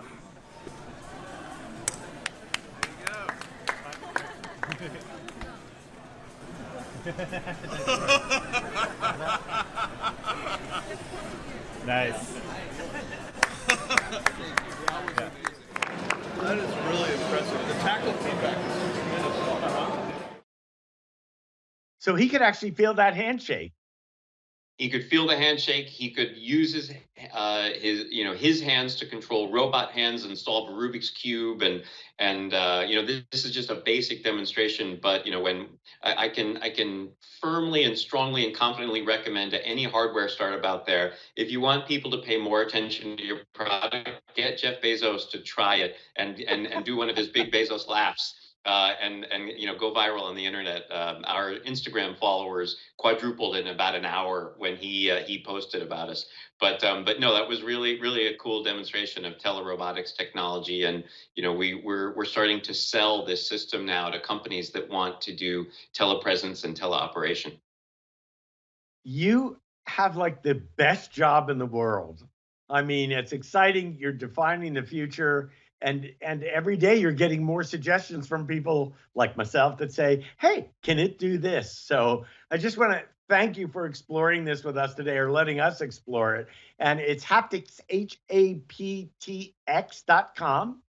And you can rent the developer kit right now. And I guess you're able to register for updates there, perhaps? Absolutely. If you feel that this could be applicable to your business, there's a form that you can use to send us an inquiry, and we can reach out and talk about all these things. And you can absolutely sign up for a newsletter to stay abreast of what we're doing, and get in touch with us on social media. We love our customers and we love our fans, and it is a fun job. And we really appreciate the opportunity to talk to the NAB audience today. Excellent, Joe. I get to find out how far the world has come. We've known each other so long through so many different technological iterations and so much innovation. It's just a pleasure to watch. I'm so happy for you and happy for the company and excited about what you're doing. So thanks for being with us today. And you have been watching Tech Talks, an NAB Show Live special edition produced by Broadcast Beat, and there is more to come. Hi, I'm Creative Director Amy DeLuise, founder of Gals and Gear, and you're watching Tech Talks, produced by Broadcast Beat. We're going to talk today about technology. You're watching the NAB Show Live. Gals and Gear Live! NAB Show Live! Gadgets gadgets and goodies and cool tech. But really right now, we're talking about HDR. Virtual reality, augmented reality, mixed reality. And you're watching NAB Show? NAB Show. NAB Show Live. Produced by Broadcast Beat. Rated PG. Today, I'd like to welcome Daniel Lundstedt, Regional Sales Manager of the Nordics and US at Intonor. How you doing, Daniel? Hi, I'm good. Thanks for having me. Thanks for being with us. So I'd like to talk about Intonor and what you guys do to start. Yeah, so Intonor is a privately owned Swedish company, started back in 2003. So we develop equipment for video over the internet and offer solutions for remote production, esports, network bonding, contribution, and distribution. Our product line, the Direct series, includes encoders, decoders, and routers. And these are constantly being further developed in close dialogue with our customers. All right, so right off the bat, I'm thinking that this would be used for like a streaming type of deal, but for broadcasters as well. So you're basically doing like a REMI, basically, remote production you can do this with, right? Definitely. We have customers ranging from the smallest production companies up to some of the biggest broadcasters in Sweden. All right, so I'm real curious. Is your hardware, I assume it's hardware, maybe software, will it transmit multiple feeds down the same pipe or through the same piece of gear, or how does that come into play? Yeah, exactly. So we have equipment that can handle up to 8 simultaneous streams. And it's hardware, but we are a software-based company, and that's what we're focusing on. But putting that in good Linux hardware. I'm Esau Williams, president of PR&Me, and you're watching Tech Talks, produced by Broadcast Beat.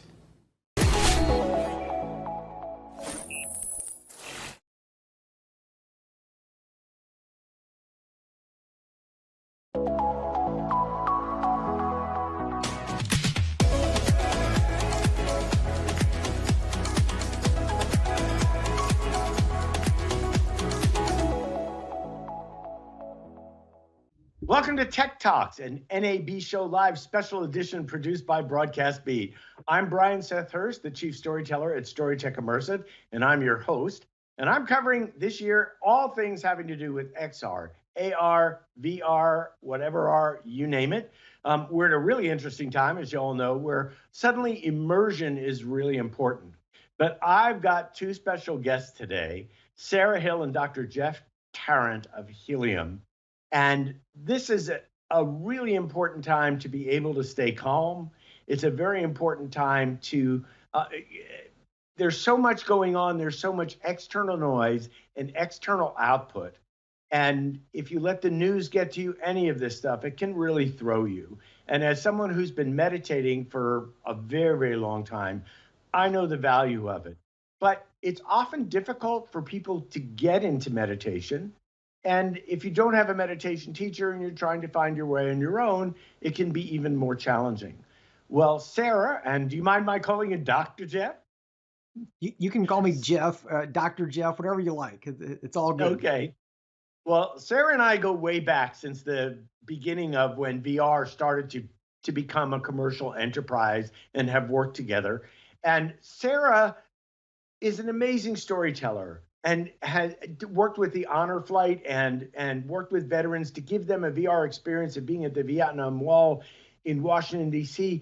But then she kind of made a right turn, or actually a left turn, because the left side is the side that relates to the self, if we're talking metaphysics, and started to develop an application in VR called Helium that actually uses your brain waves to help you. It's a biofeedback mechanism in VR to help you learn to meditate.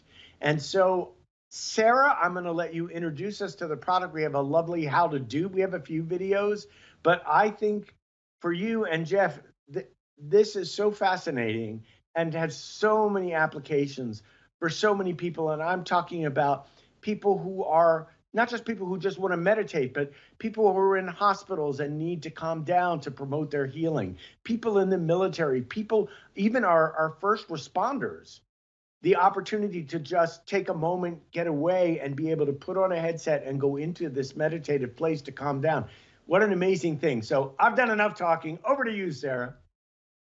Yeah, absolutely. I'm, glad to be here. And what helium is essentially allows you to discover the healing powers that are inside yourself. And it's what happens when two technologists get together. So my co-founder, Dr. Jeff Tarrant, he's also the director of the Neuromeditation Institute.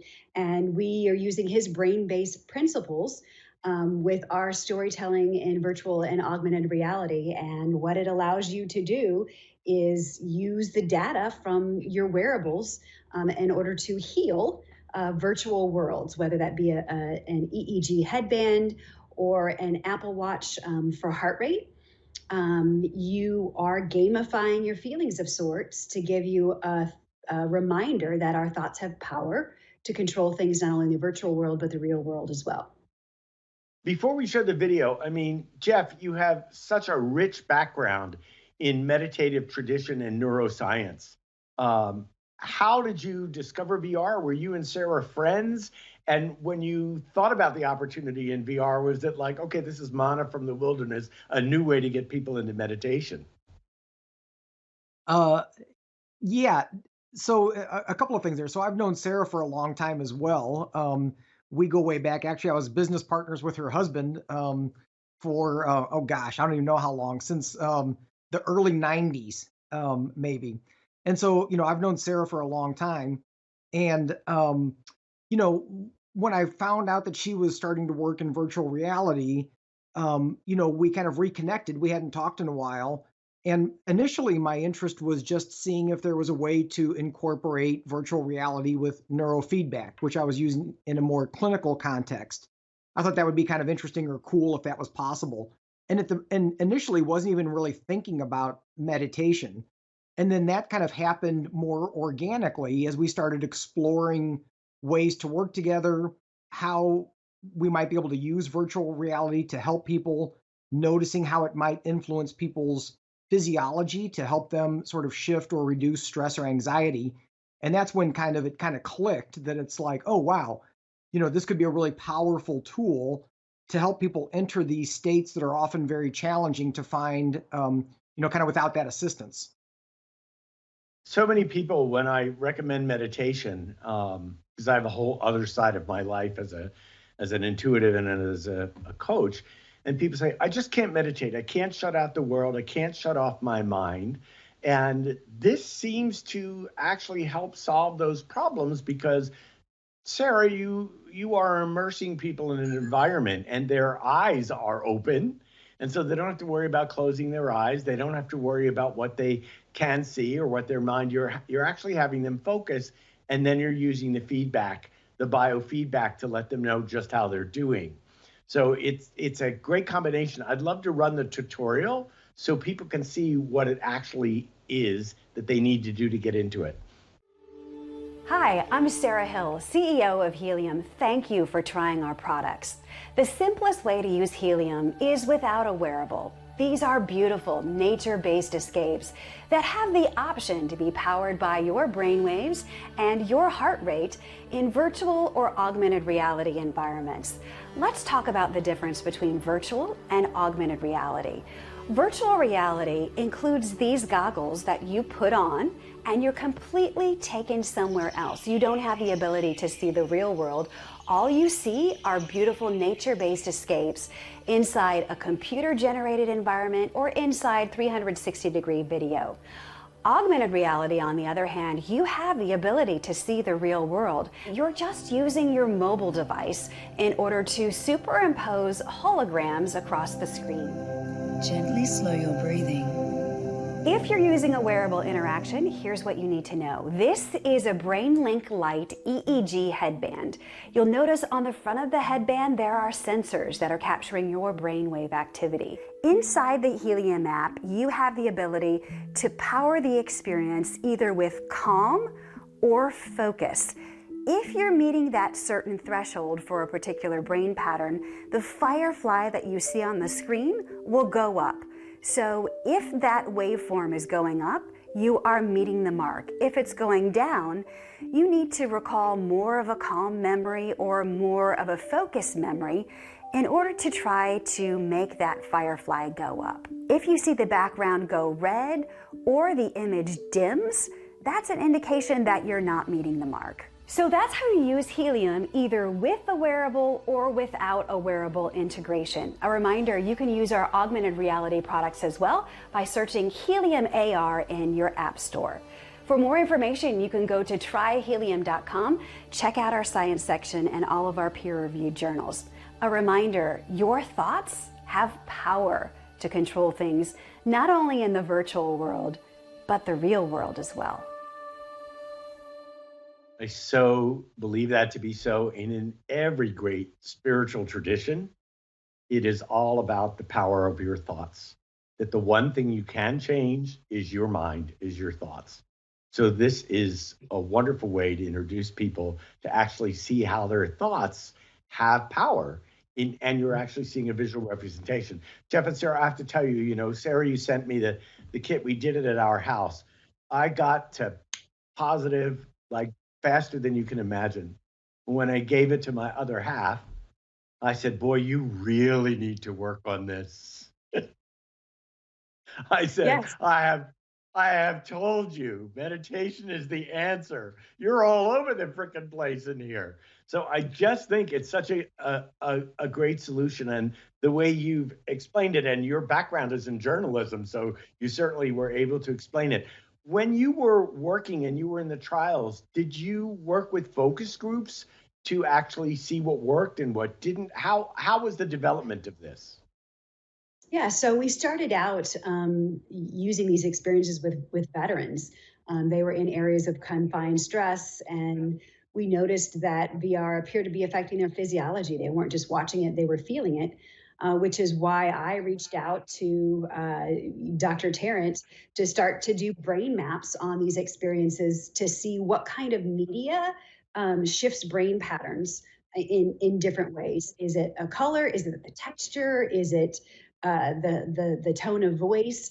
And we got some really interesting data from that. And it was pretty much, we created the content, and Jeff would do biometric testing on it to see how it impacted the user. It has evolved, and in its current form, we know it will evolve even more as we add additional wearable integrations. Helium AR and VR are currently compatible with the Apple Watch. So you can use your heart rate inside augmented reality on iOS, and then with the EEG headband on Android and also on Oculus as well. And we'll be adding more wearables as we go. But yeah, feedback is really important, and we crave that feedback even now from our users because it's difficult to understand. People have, for the most part, they're not used to seeing their brain patterns in near real time, nor are they used to using their body's internal electricity from their wearables as a power source. Most of some experiences, aren't active like that, where you are using a particular, thought as action. So it still today takes some explaining to do to people to get to them to realize that this is a feeling mirror where you have agency and control over your virtual world. And the way that we make it better is through that feedback and people telling us. I always love to listen to the way people describe helium, because they come up with even better ways to describe it than Jeff and I can come up with. And by the way, it's spelled for everybody. It's spelled HEALIUM. And Helium. The website is tryhelium.com. Have you both thought of, because I think of not just what you're doing right now, my mind went to the next place, of course, which is the ability to control thoughts within a gaming environment or within a serious gaming environment, so that your brain waves are actually affecting the journey that you're on. Have you thought about that? Because Sarah, you're by nature a storyteller. Yes, and essentially, what these are stories. Right now, we have a gas pedal that's stop and start. And Jeff, feel free to chime in here, but in the future, branching narratives, the ability to change characters based on all of that. Right now at the beginning stages, when you're creating content every 60 days, we're just learning how you use your body's electricity as an input. And Jeff, I don't know if you want to add on to anything more about that. Please do, Jeff. Yeah, no, I think largely, I think Sarah kind of captured kind of the direction that we're trying to go with this. It's interesting because, at the beginning of this journey, it was actually pretty tricky to figure out how to do a meditative experience in VR because people expect it to be more of a game or more active in a certain way. And of course, if you're doing that, then it's not really a meditation. So I think certainly there's lots of applications for putting this in type of some sort of a game engine, but it's a little bit of a different angle than kind of our approach because we're really looking this more as a wellness tool, as a way to have sort of a reflection back on your internal state so that you have more awareness of those subtle aspects of both your thoughts, your emotions, and your bodily sensations. And of course, what we know from years and years and years of biofeedback training is that the more information you can give somebody about their internal state, the better they are to be able to control that. And really, that's kind of, I think, our approach. And navigate the world. Jeff, they years ago I attended a conference and they were talking about the U.S. Olympic team. And they were talking about how I forget what they called it, but it was like raising the level of fear, raising the fear quotient.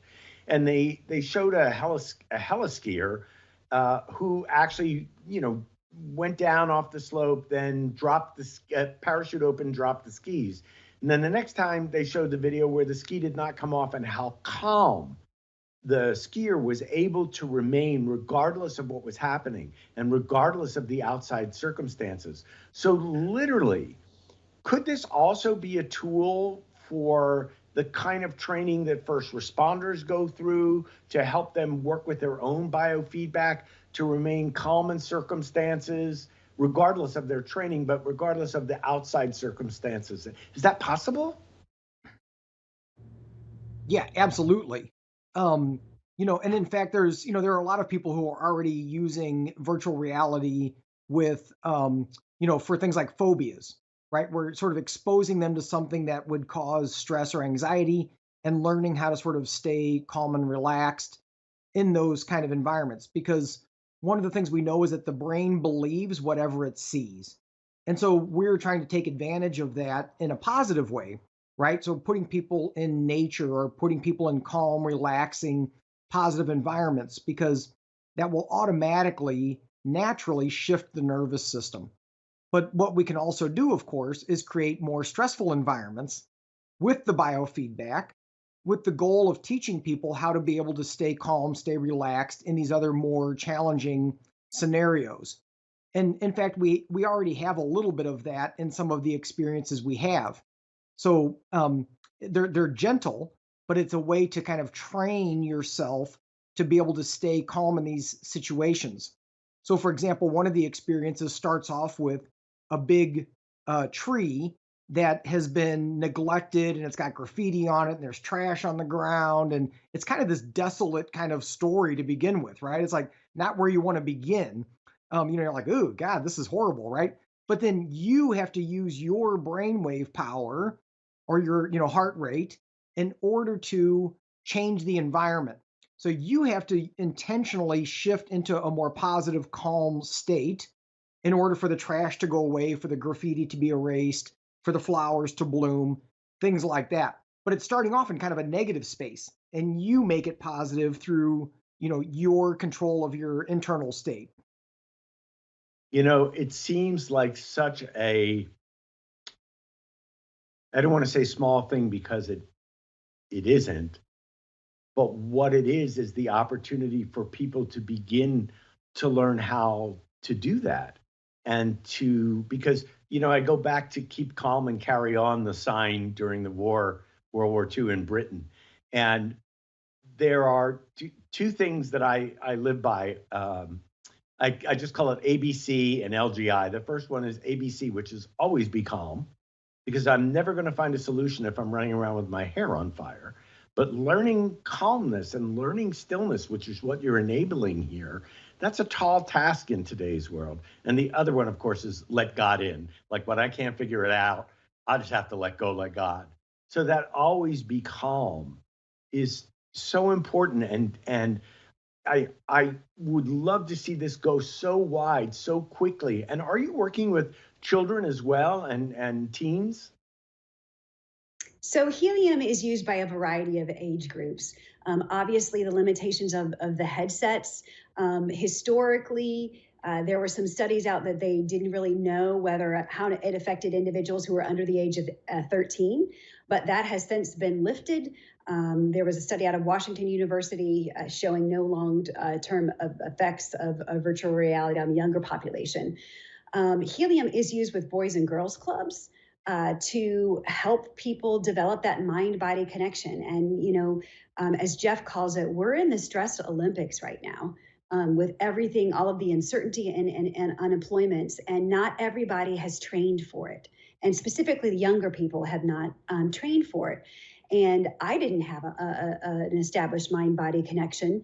I was not an experienced meditator back in the day when I first started to struggle with my own anxiety, but through neurofeedback, biofeedback, through Jeff, and using helium, I was able to learn how to self-regulate. And, that's really a key in that when you first use helium, you might feel like you are powering a backwards bicycle. Or at least I did at first, because with neurofeedback, I hadn't learned how my brain worked. I didn't know when I think about certain things that it actually, you can see your brain pattern shift. I mean, imagine, lifting your arm and never being able to see whether or not it went up,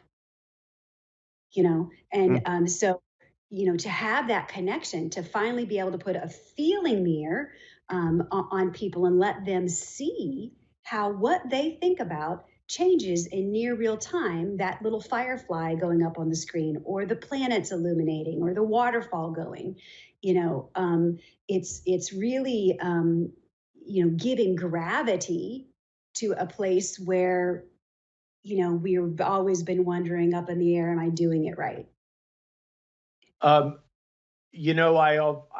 learned over the last decade of my life that the most important work you have to do in the world is first on yourself, and to be able to do this.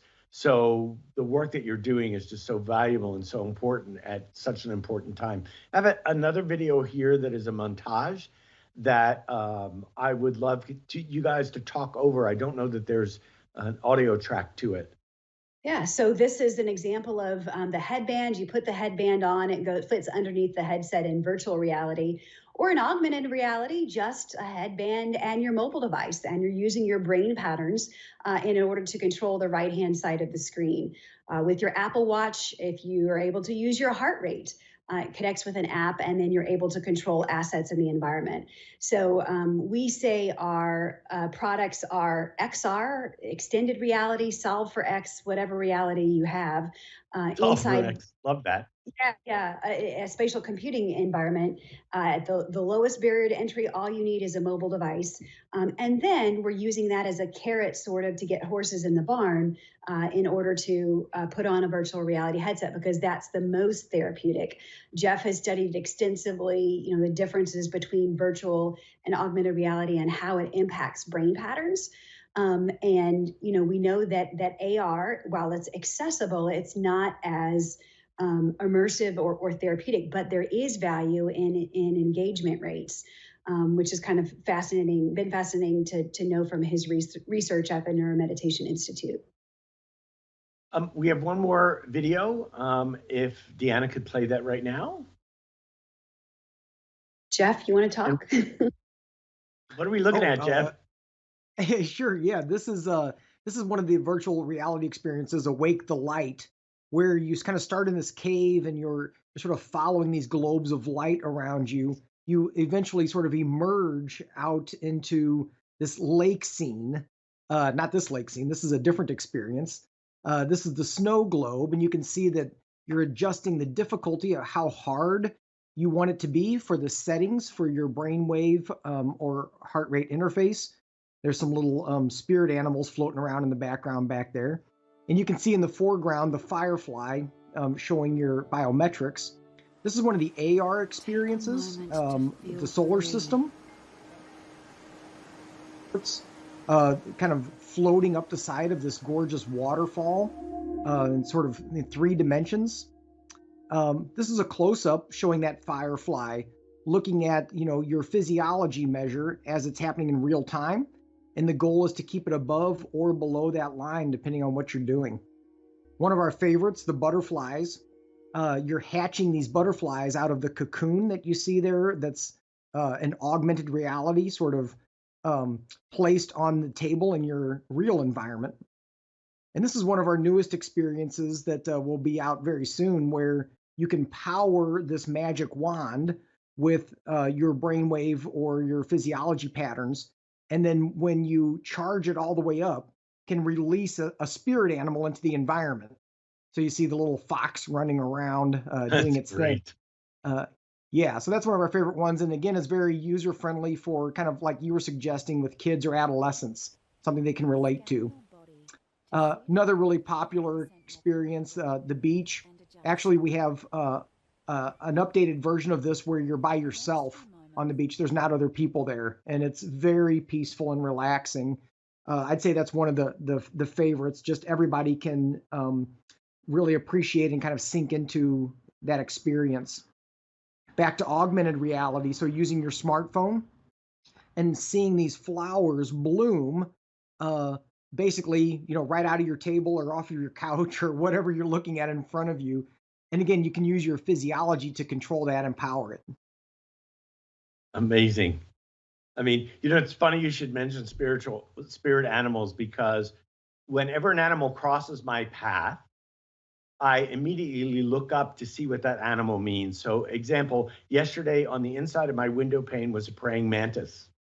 And oddly enough, the praying mantis is to bring you calm. When a praying mantis crosses your path, it's about going to your calm center and going to your intuition. So how appropriate. I guess I have to get inside the headset and I'll go to the beach.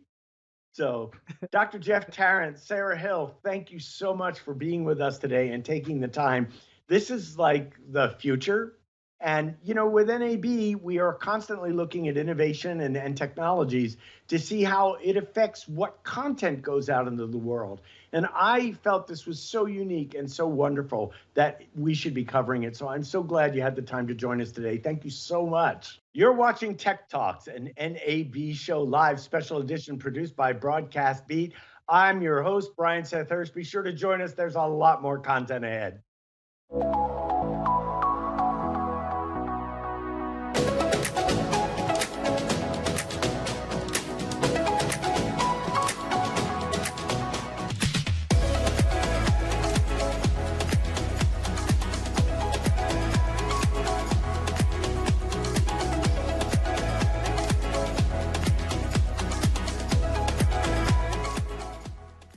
I'm Chief Photographer Adam Napick with KOAA TV in Colorado Springs, Colorado. You're watching NAB Show Live, produced by Broadcast Beat. Today we have Scott Gant, president and co-founder at Lytra. How you doing, Scott? I'm doing great, Ryan. How are you doing? Doing excellent. I'm getting excited about the 2020 NAB show, of course. Love my toys, and Lytra, actually, we happen to use Lytra products. Love your stuff. Let's talk about Lytra real quick and how you got into this whole business. Well, Lytra is all about small, compact, ultra rugged, waterproof, high quality lighting for video cinematography. We got into the business because we were working with other lighting manufacturing products, other manufacturing or other lighting brands and we started to work with some action camera companies who didn't have any lighting. And with action camera, there was nothing on the market that was waterproof and compact to say go with a GoPro. And that was our first venture into this business. So what makes Lytra different than the other brands? Well, if you've picked up one of our lights, you'll know right away that you're holding something that's different than anything on the market. This is 100% aluminum housing on all of our lights. They're waterproof, very high CRI, flicker-free lighting. So it's just a product. When anybody picks this thing up, they go, "Wow, I need one of these. I want one of these." Excellent. So what gets you most excited about your job? I get to go to trade shows. I get to go visit some customers that are doing some shooting, and what really excites me is seeing what they're doing with these products, as well as being at a trade show. Somebody walks up and they tell me how Lytra has actually changed the way that they create content, the way their workflow goes in their day-to-day work, whether it's photography or making videos, and that's really exciting to me to hear. Hi, I'm Sebastien Marot, president of Rodeo FX. You're watching NAB Show Live, produced by Broadcast Beat. We're going to talk today about technology. You're watching NAB Show Live. Gals and Gear Live! NAB Show Live! Gadgets and goodies and cool tech. But really right now, we're talking about HDR. Virtual reality, augmented reality, mixed reality. And you're watching NAB Show? NAB Show. NAB Show Live. Produced by Broadcast Beat. Rated PG. Hey, this is Terry Crews, and you are watching Tech Talks, produced by Broadcast Beat.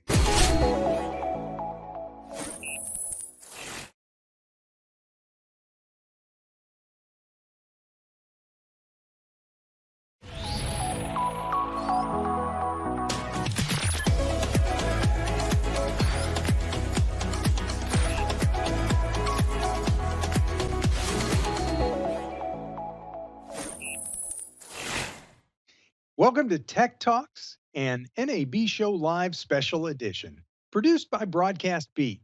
Now, this segment is all about Zoom and Skype meetings and live streaming. And in fact, we're going to go through some tech tips to improve your on-camera credibility. And specifically in this segment, we're going to stick on the topic of gear for the most part. I have a couple industry leaders with me today. Rod Harlan is the Principal Solutions Strategist at Ready On Demand Incorporated. And Jefferson Graham. Jeff is the Tech Editor at USA Today. Gentlemen, thank you so much for joining me this evening.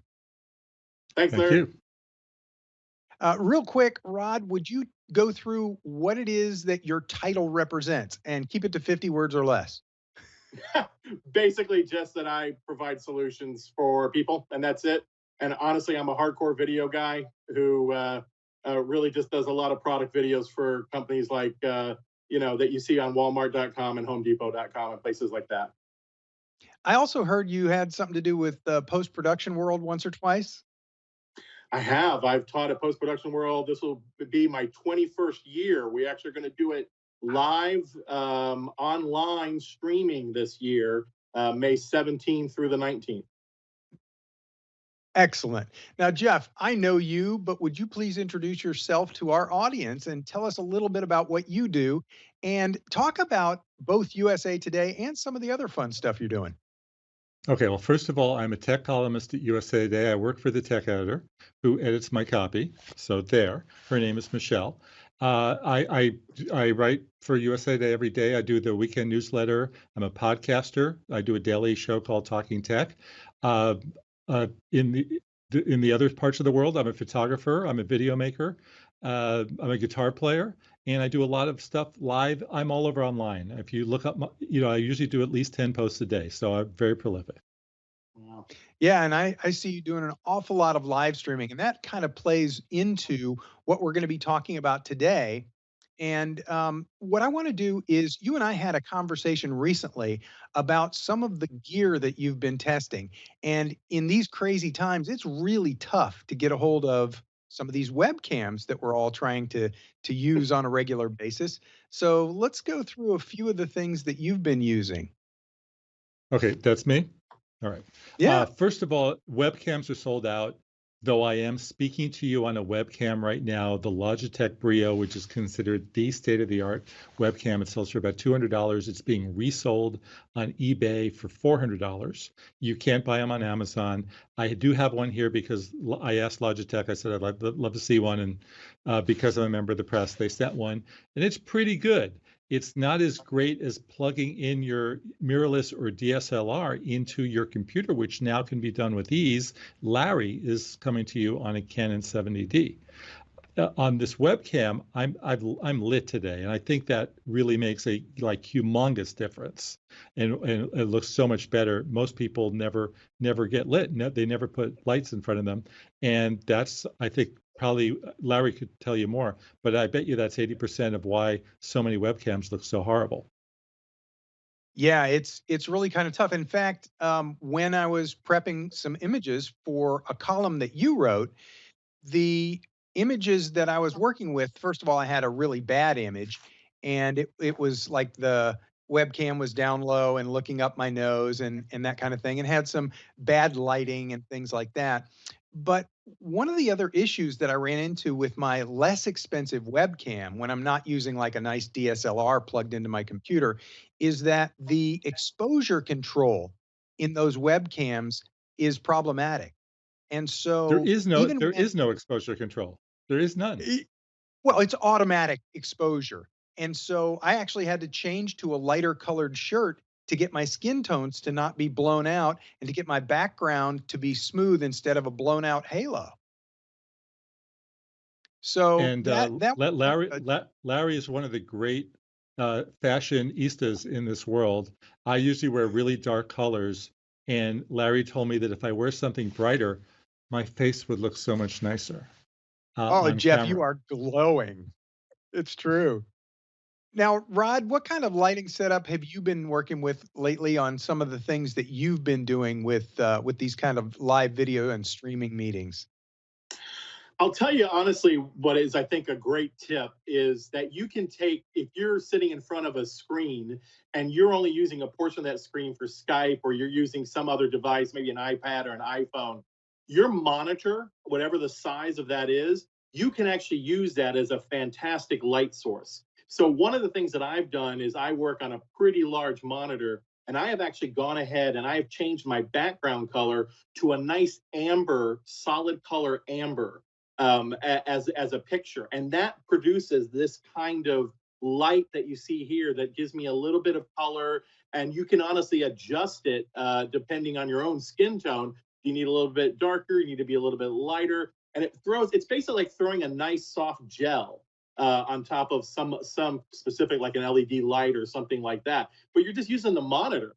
And I think for a lot of people, they already have that in front of them. They can just use a screen that they have and just throw a picture on there. It could be a television, and you just throw a USB drive in there with a couple of just colors of like a nice beige or a brown or an amber color, and use that to light. Okay, so I have a question because you're wearing glasses, and a lot of Yes. times I see people that wear glasses on Skype calls and things like that, and they have really distracting reflections. And I try and coach those people to move their lights up or down, get them where they're not really reflecting. Yours seem kind of mild. Do you have like coated lenses on your glasses? I actually don't. These are not. I actually have a pair, but because I'm so close, my glasses I normally wear are for distance viewing, and I needed a special pair so I could see my screen, my computer screen. So the reason this is working is that the light, if you do like that kind of amber color, like I'm talking about, as your background, it gives a diffused light. It's not a harsh reflect. If you do a bright white, it'll actually bounce off your lens and thing. If you do some kind of softer amber light color as your background, that's what's going on your face, and it's almost like putting makeup on. It's like makeup on your glasses, where it just doesn't hit that harsh reflection back. That's a really good point. And one of the things that I have set up, and I'm going to hold this up so everybody can see it. I'll turn it off first. This is like just a little run and gun kind of light. It's got a cold shoe mount here on the bottom, Same thing. and I've got the CTO gel on in front of it, and I put that as an uplight so that I've got like a little bit of light filling in the shadows from down below. And so I do have some higher lights in my office when I'm doing these types of meetings, but I also have this uplight, and it adds a little bit of warmth to my face and also just kind of a smoother texture. And now, Jeff, I know you and I were talking recently. You've been experimenting with some lights that you bought at the store and moving those around. What kind of successes or challenges have you run into with some of those lighting solutions? Well, I was trying to show what you could do with $7 lamps. So it wasn't very successful. Right now, I've got a light over here. I think I spent 150 for. So it's pretty nice, and it's in a soft box, so all in all, you're looking at $300 over there. So my two little Target LED lamps just made me look horrible, frankly. I thought it was going to work out, and I put wax paper on them to soften the light. Larry's suggestion is to do his uplight thing and wear makeup. Now, so he's got those two things, neither of which I've done yet, but I'm planning on it. The week is coming to an end, and we'll get there. Okay, so this is one of my tips. For years and years and years, I never thought I would ever wear makeup. Going on TV or on video or something like that where there's a makeup artist, sure. But when I'm doing my own thing, I'm thinking, I don't want the makeup. But the problem comes in when you shine. When you've got shiny patches on your skin, you look, now what you're doing is you're telegraphing to the viewer, I'm a little bit nervous because I'm a little bit sweaty. And so what I have is I actually just have foundation pressed powder, and mine says cover girl, but I took my label maker and I made it say cover man so that I wouldn't have cover girl makeup. But anyway, just a pressed powder, and anybody can go into, if you've never worn makeup before in your life and you're doing these kinds of Zoom meetings and you set up lights and you're like, why am I still all shiny on that side of my face or something? Do consider using a pressed powder or really any kind of foundation powder just to absorb and diffuse that bright light, and it'll help an awful lot. Now, besides lighting, I want to dig a little bit more into some of the other things you've been experimenting with, Jeff. You've got some other cameras and some other camera options. And in these times when it's tough to find those webcams, what are some of the other options that you've been testing and that people might be able to get a hold of? Okay, well, first of all, we'll go to Ecamm software. Yeah, Ecamm Live. It's a way for you to go to live. They charge, I believe, $20 a month, but they have come up with a way for you to connect your mirrorless or DSLR camera directly into the computer and use that camera for what is 20, 30, 40 times better of an image. I mean, it looks really great. The only problem is you have to pay them a monthly subscription. What other people are doing that don't do this is they buy a capture card from a company called Elgato, right? And that is just sold out. You can't buy it anywhere. So right now you can do this. It's cheap. The Elgato thing is cheaper in the long run. But for now, you can get up and running on Ecamm Live. The Mevo camera is $400. It's called the live stream camera. It's a tiny little camera. It has 8 hours of battery. And you can go live on Twitter, Facebook, YouTube, and a few other places. And it's a miracle. You can take it outside. I did a live stream of a sunset last week. I go down to the beach. I put the camera on a tripod. I press start. I get the stream going on my phone. And it just ran. I mean, it just ran. And I just think that's unbelievable what you could do with that little battery-powered camera. The other software that I've been using is BeLive TV, which you could use your webcam, the one that's in your computer, and they enable you to go live on Facebook, Twitter, and YouTube. And you're able to insert pictures and video clips and bring on guests like we're doing right now for the layman who doesn't have a TriCaster at their disposal.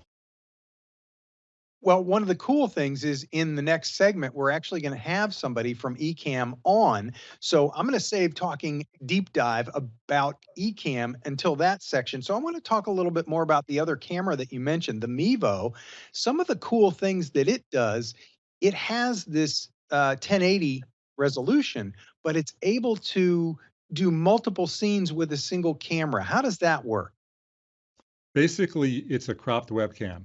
You're using software to make your image and use your fingers to do different angles. If you have somebody there with you, that person can switch back and forth between a close-up and a wide shot, and they can go back to the guitars and then come back in on me.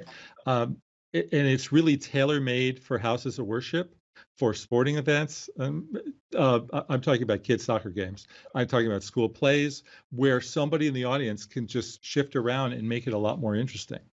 The original version was 4K, and it was wider, and it looked like a GoPro. The new version is 1080, not as wide, but with that battery is just so versatile. So you connect that wirelessly to your smartphone? To your phone. Mm-hmm. Yeah, and the whole operation is on your phone. Okay. Now you could also record to a card. I should let you know that, which is great because like I do these guitar videos and I'm playing the guitar and I want to see, and I'll put the camera over there and I'll go over here and I have no idea what I'm seeing. But on the Mevo, I'm doing it on there and I've got my phone as my monitor, which I love. Yeah, that can be really helpful. So one of the other things about that though is, have you run into any issues of limitation? Can it work for Facebook but not for YouTube streaming or anything like that? It works for Facebook, Twitter, and YouTube all well. What it can't do is do what we're doing right now. It can't bring in multiple guests. They say they're going to, and it also, the biggest limitation is it doesn't work with Zoom. So, but they say that's coming and it's coming soon. But for right now, I think more people would want to use it with Zoom than to do what we're doing here. Okay, so we've talked a bit about the cameras. Rod, I want to talk to you a little bit about audio. And what are people using in these live stream meetings for audio that's really bad? And what should they be using? How can we step it up a little bit? You know, it is a little crazy, right? So I want to go back to one of the things you guys were just talking about just for a second about how all of these little devices. So you want to hook up your DSLR to get the best audio. You want to hook up a microphone like I'll show you right here. I have an Audio Technica mic here that I'm actually not using right now, because what I wanted to share was that you cannot get the little devices sometimes that connect all these things together right now because they're sold out everywhere. He was talking about the Elgato 4K that's sold out. What I am using right now today, talking with you, I am using just my iPhone with good lighting, and I'm not even using the back cameras. I'm using the front-facing little selfie camera and the audio that is just directly into the iPhone. This is the worst possible combination you can probably come up with. And yet it is totally working because I'm in a quiet environment and I have decent lighting. And so you can take something that you carry around in your pocket with no extras and do a really nice job of live streaming. However, if you can go ahead and get a more pro or semi-prosumer quality mic and use one of those to hook up either via USB or through a mixer, you're obviously going to get even better results, get that deeper, nicer quality of full sound going through on your live stream. Yeah, I should just mention that the camera in your phone is 10 times the resolution of the webcam in your computer, even though they're from the same company, if you have an Apple. It is unbelievable how good they are. And we should probably be, every person who's doing a Zoom should probably do it on their phone, but get a holder. Don't just sit there and have it like this, right? Correct. Mine is on a tripod. So that is exactly right. Mine's just on a little cheapy little tripod, just in front of that screen, in front of that television screen, I said, with that nice kind of amber background, giving that glow. So. Well, and there's something else going on here too. And that is, Rod, you're not in the position that I see so many people live streaming, which is with your face 2 inches from your camera, where you're all big and round. You actually have the presence to sit back a little bit from the camera. And I think that's one of the key things. And also, we all have cameras at eye level today. So we look better when we're talking eye to eye.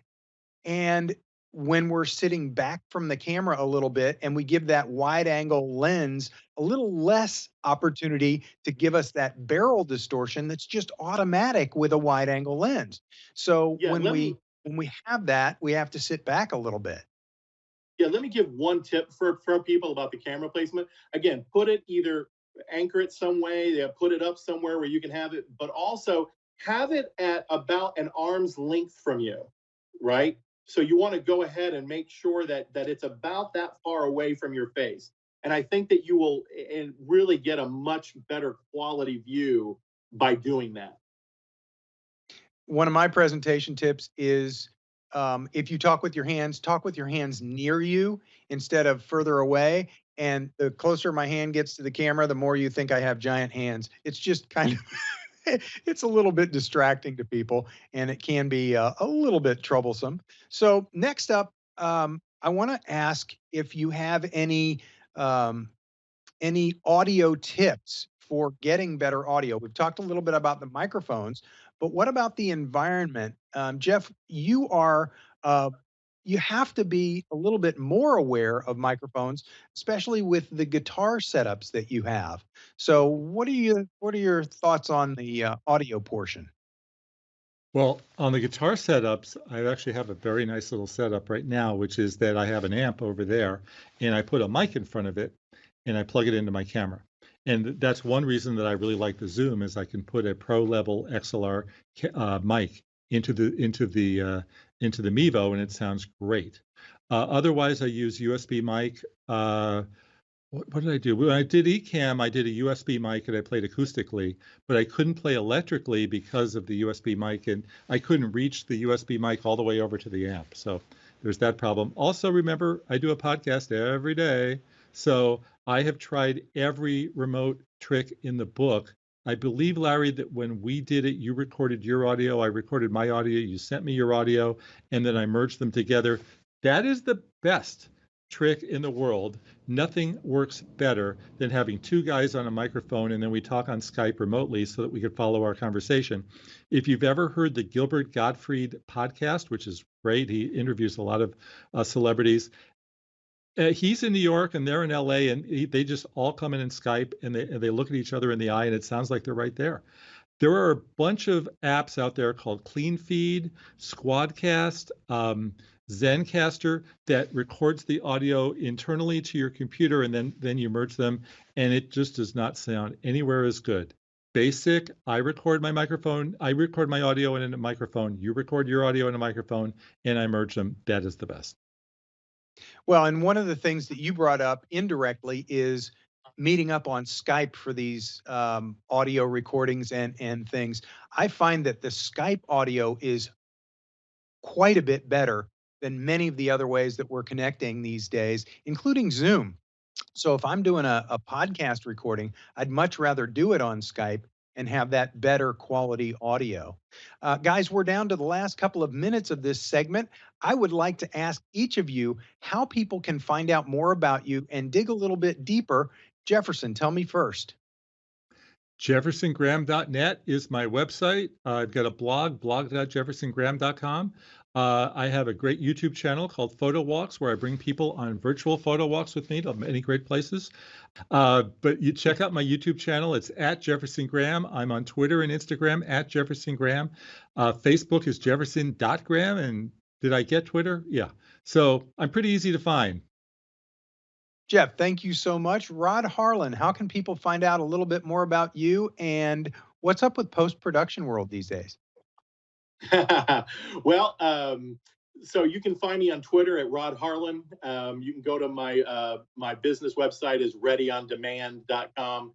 And then post-production world has been a staple at NAB and the NAB show for a long, long time. And so obviously, since we couldn't meet together this year in person in Las Vegas. It's going to be online May 17th through the 19th. So you can go and look up information on Post Production World and get all the information on that. Thank you so much, Rod. Thank you so much for being a part of this. Jeff Graham, and I'm going to say Jefferson because even though I call you Jeff, I want everybody to remember to look you up by Jefferson Graham, which is the way you're listed everywhere. And for me, the best thing to do is you don't have to buy the book, but just go to greatoncamera.com. You can find out about the book, about stuff that I do.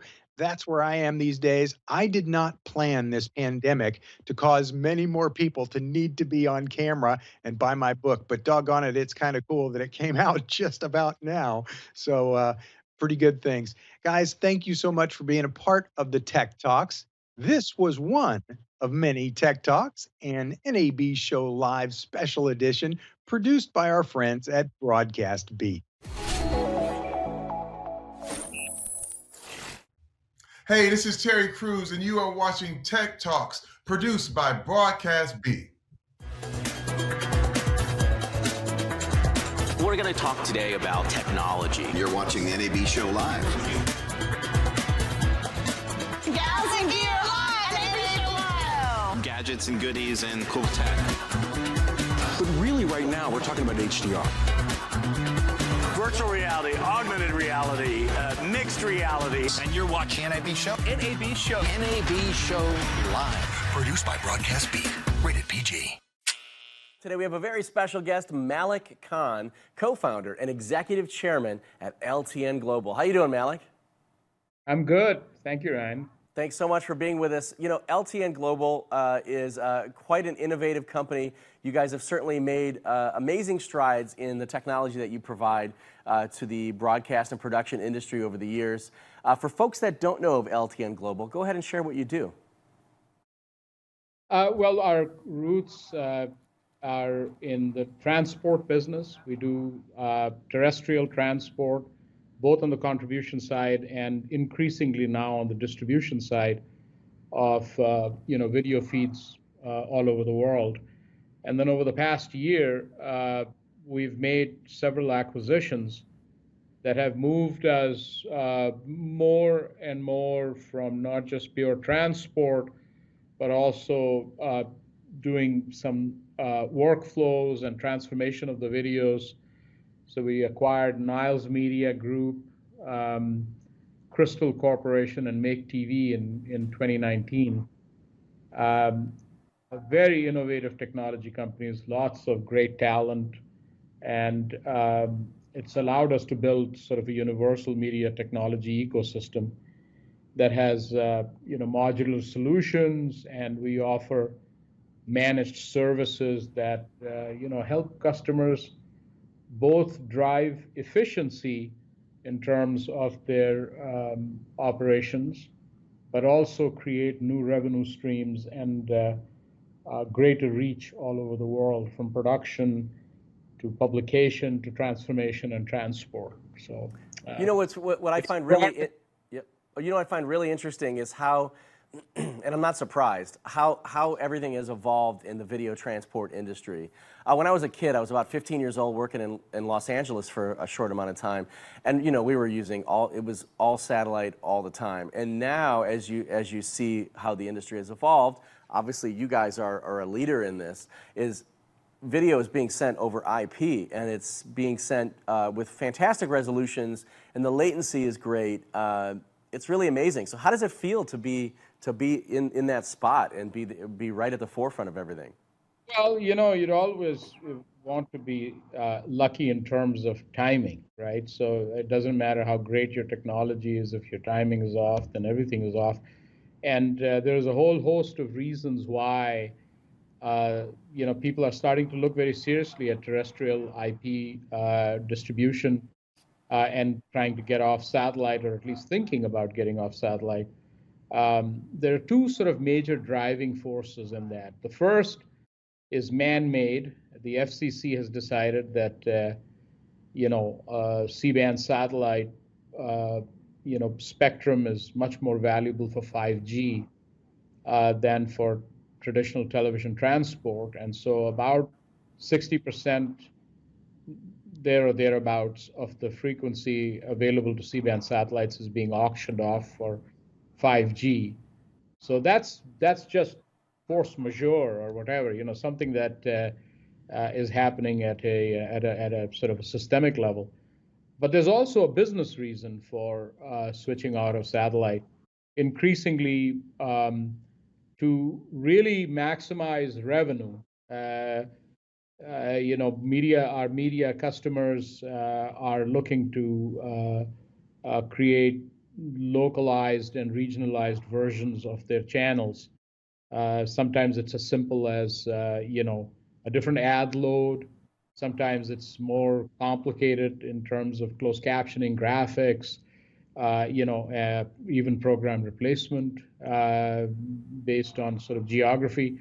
So there's a whole business imperative to serve more unique content to unique audiences. And satellite, as you know, is built for, one size fits all.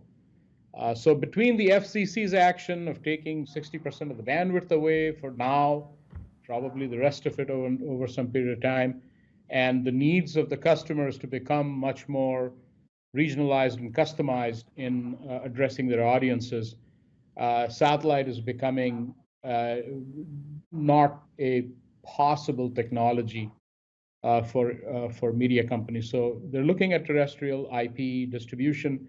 We happen to be lucky enough that we've built a very good reputation. At this point, we are the only managed terrestrial IP solution in the world. And our performance and our ability to offer SLAs has definitely helped us. Hi, I'm Bob Cornelia, Director of Sales Operations for Blackmagic Design, live from my basement, and you're watching Tech Talks, produced by Broadcast Beat. We're going to talk today about technology. You're watching the NAB Show Live. Gals and Gear Live! NAB Show Live! Gadgets and goodies and cool tech. But really right now, we're talking about HDR.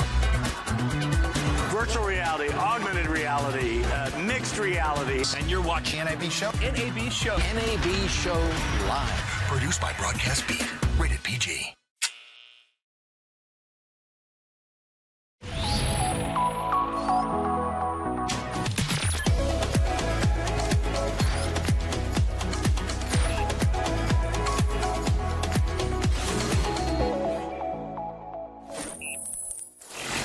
Welcome to Tech Talks, an NAB Show Live special edition produced by Broadcast Beat. Now, this is another segment, and we're going to be talking about Zoom and Skype meetings and live streaming. And we're going to be digging a little deeper into some tech tips to improve on your on-camera credibility. And specifically this time, we're going to dig in a little bit and talk about some of the software in addition to some of the other things that we have as our solutions. This time around, I have with me Katie Fox. And Katie, you are the marketing manager for Ecamm. Katie, thank you so much for joining us. Really quick, I'm going to give you Rod Harlan's name and title. His name is Rod Harlan. His title is Principal Solutions Strategist at Ready On Demand Incorporated. So Katie, tell me, what's your job like? What do you do? I do a little bit of everything. So Ecamm is a software company. We make a live streaming app that lets you go live no matter at what point in your business you are. So just starting out all the way up to high production live streams. And I run every aspect of marketing. I am all of marketing. So everything from email campaigns to live videos that we produce ourselves, social media, and everything in between. So wear a lot of different hats, get to work on all sorts of fun projects, which is really exciting. Very good. And I can't wait to talk to you about it because I'm actually a user of several pieces of software from the folks at Ecamm. And at the same time, I have some questions for you. But first, I want to introduce our other panelist for this segment. His name is Rod Harlan. Rod, Principal Solutions Strategist. I'm impressed. Lots of syllables. Tell me what that is. Yeah, it just means I solve people's problems. That's all it really means. So I'm a video editor at heart. and do a lot of that in the company as well. But really, just help people find the right video marketing for themselves. And if you've gone on HomeDepot.com or Walmart.com and looked for a power drill or a lawn and garden equipment or something like that, odds are you might have seen one of my videos.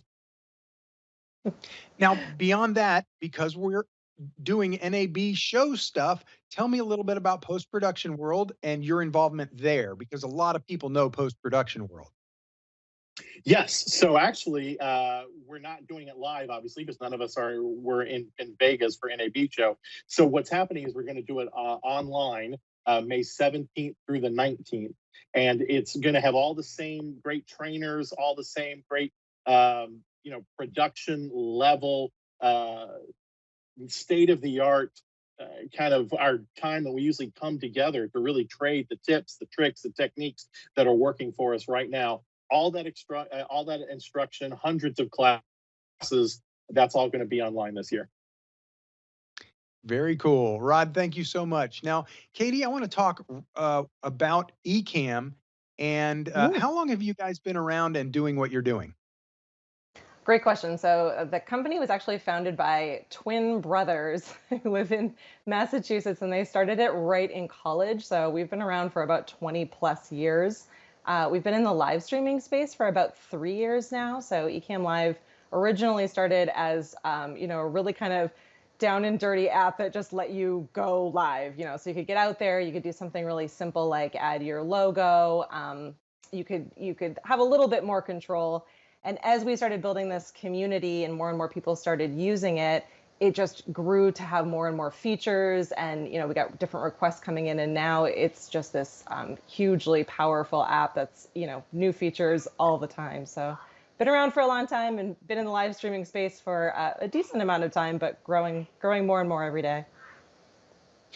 I was an early adopter of Ecamm. I think I've had it for 3 years. Awesome. So I've had it since the very beginning. And Glad to hear it.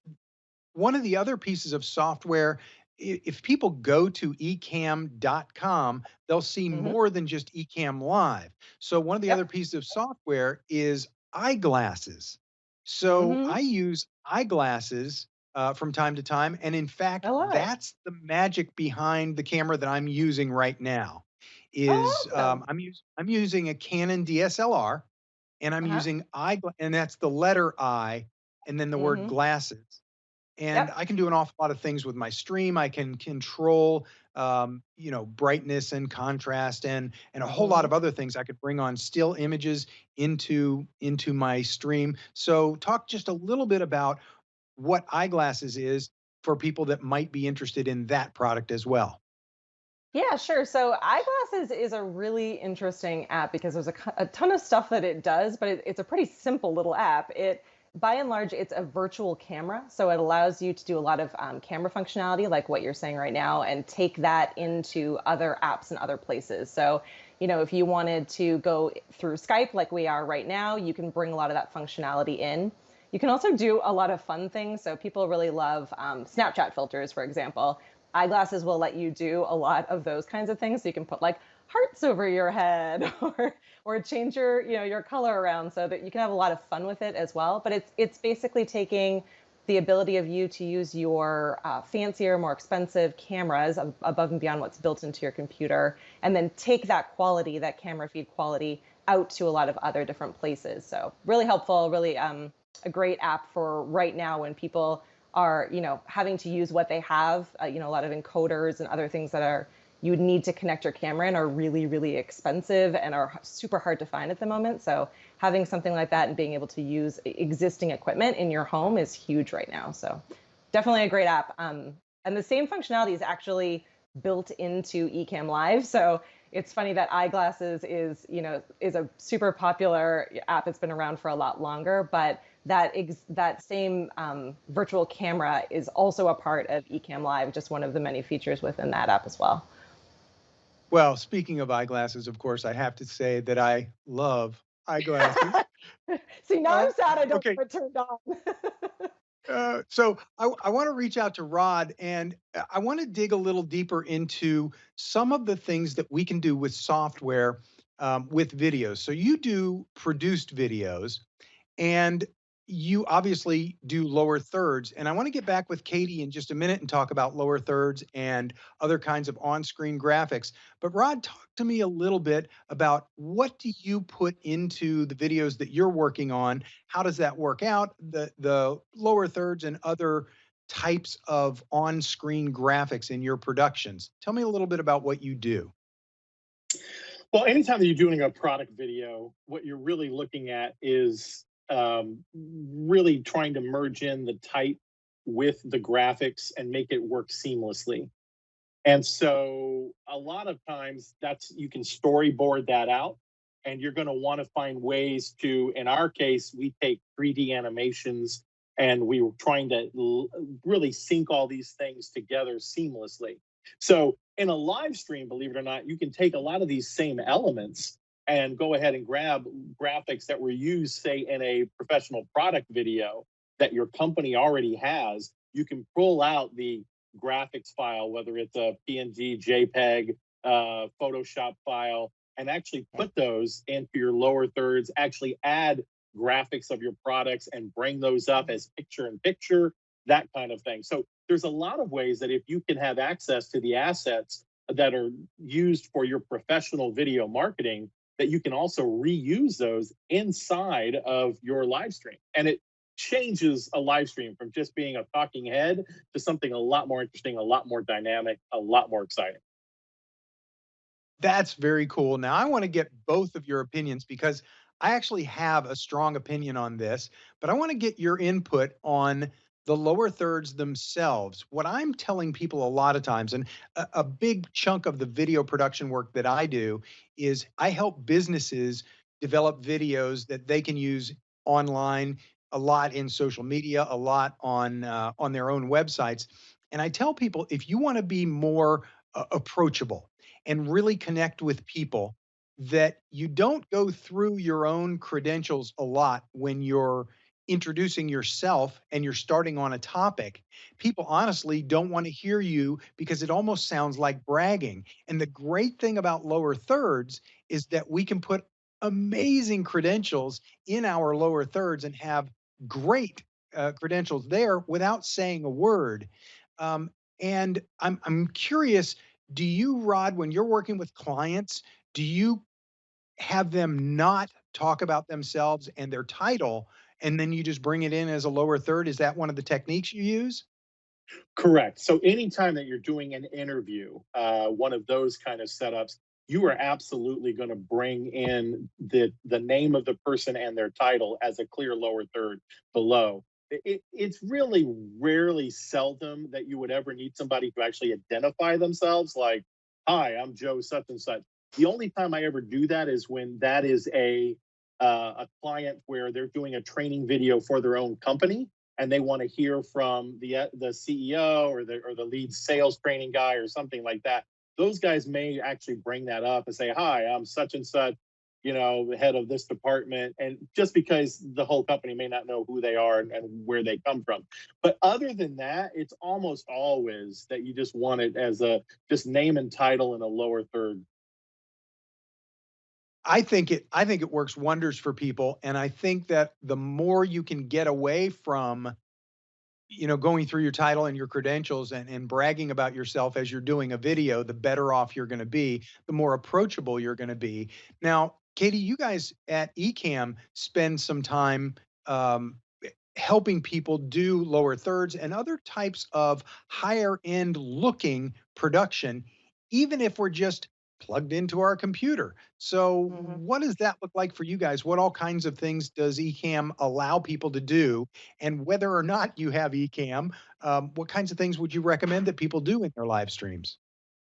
Yeah, definitely. I think one of the new features that we have that's been really, really popular is our countdown timer. So, we work with a lot of small to medium-sized businesses or entrepreneurs who are running regular live stream shows. And having, an intro video with a countdown timer is a really, really great way to get people into the stream, build momentum. You're able to share that stream before, while you're live, but before you're officially on the screen. And that makes, a really big difference in being able to build excitement and just amp people up for the show. So that's a really popular feature we have. Within the app itself, we don't have a lot of functionality for building out graphics, but you can certainly pull virtually anything into it. So whether you're rolling a video clip or you've created assets in advance or you have branded assets as part of your business, you can drag and drop everything right into the app, whether it's a GIF or a video or or a graphic. And if you need to create them on the fly, you can absolutely just use our text editor and bring names into your live broadcast as well. So I think it's really an effective way to be able to keep that information on screen. It's also a really great visual cue. So people who are repurposing video later, if they add in a logo or a graphic at a certain point, that's a great visual cue for them to say like, okay, and that's sort of the end of the main content we have, then the rest of it's Q&A, and then they can immediately see that later in post-production and be able to trim off the end of that video. So there's a lot you can do with overlays and with lower thirds in video production, both live as well as later in post-production. I actually use that quite a bit in Ecamm Live when I'm doing live streams, and mostly with Facebook and YouTube Live when I'm doing those. I actually use transparent PNG files that I've created in Photoshop and then bring them in as overlays, and then they're individual scenes. So while I'm looking at the camera, I can just very easily feel with my fingers and touch Command 1, Command 2, Command 3, and go to different scenes that I've created with the software. Now, you guys added something new that I have not used yet, but I'm looking forward to. It's actually moving letters like the ticker.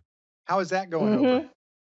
People love the ticker. When they originally, all the requests came in, our team was like, really? People want a scrolling ticker to go across the bottom of their feed?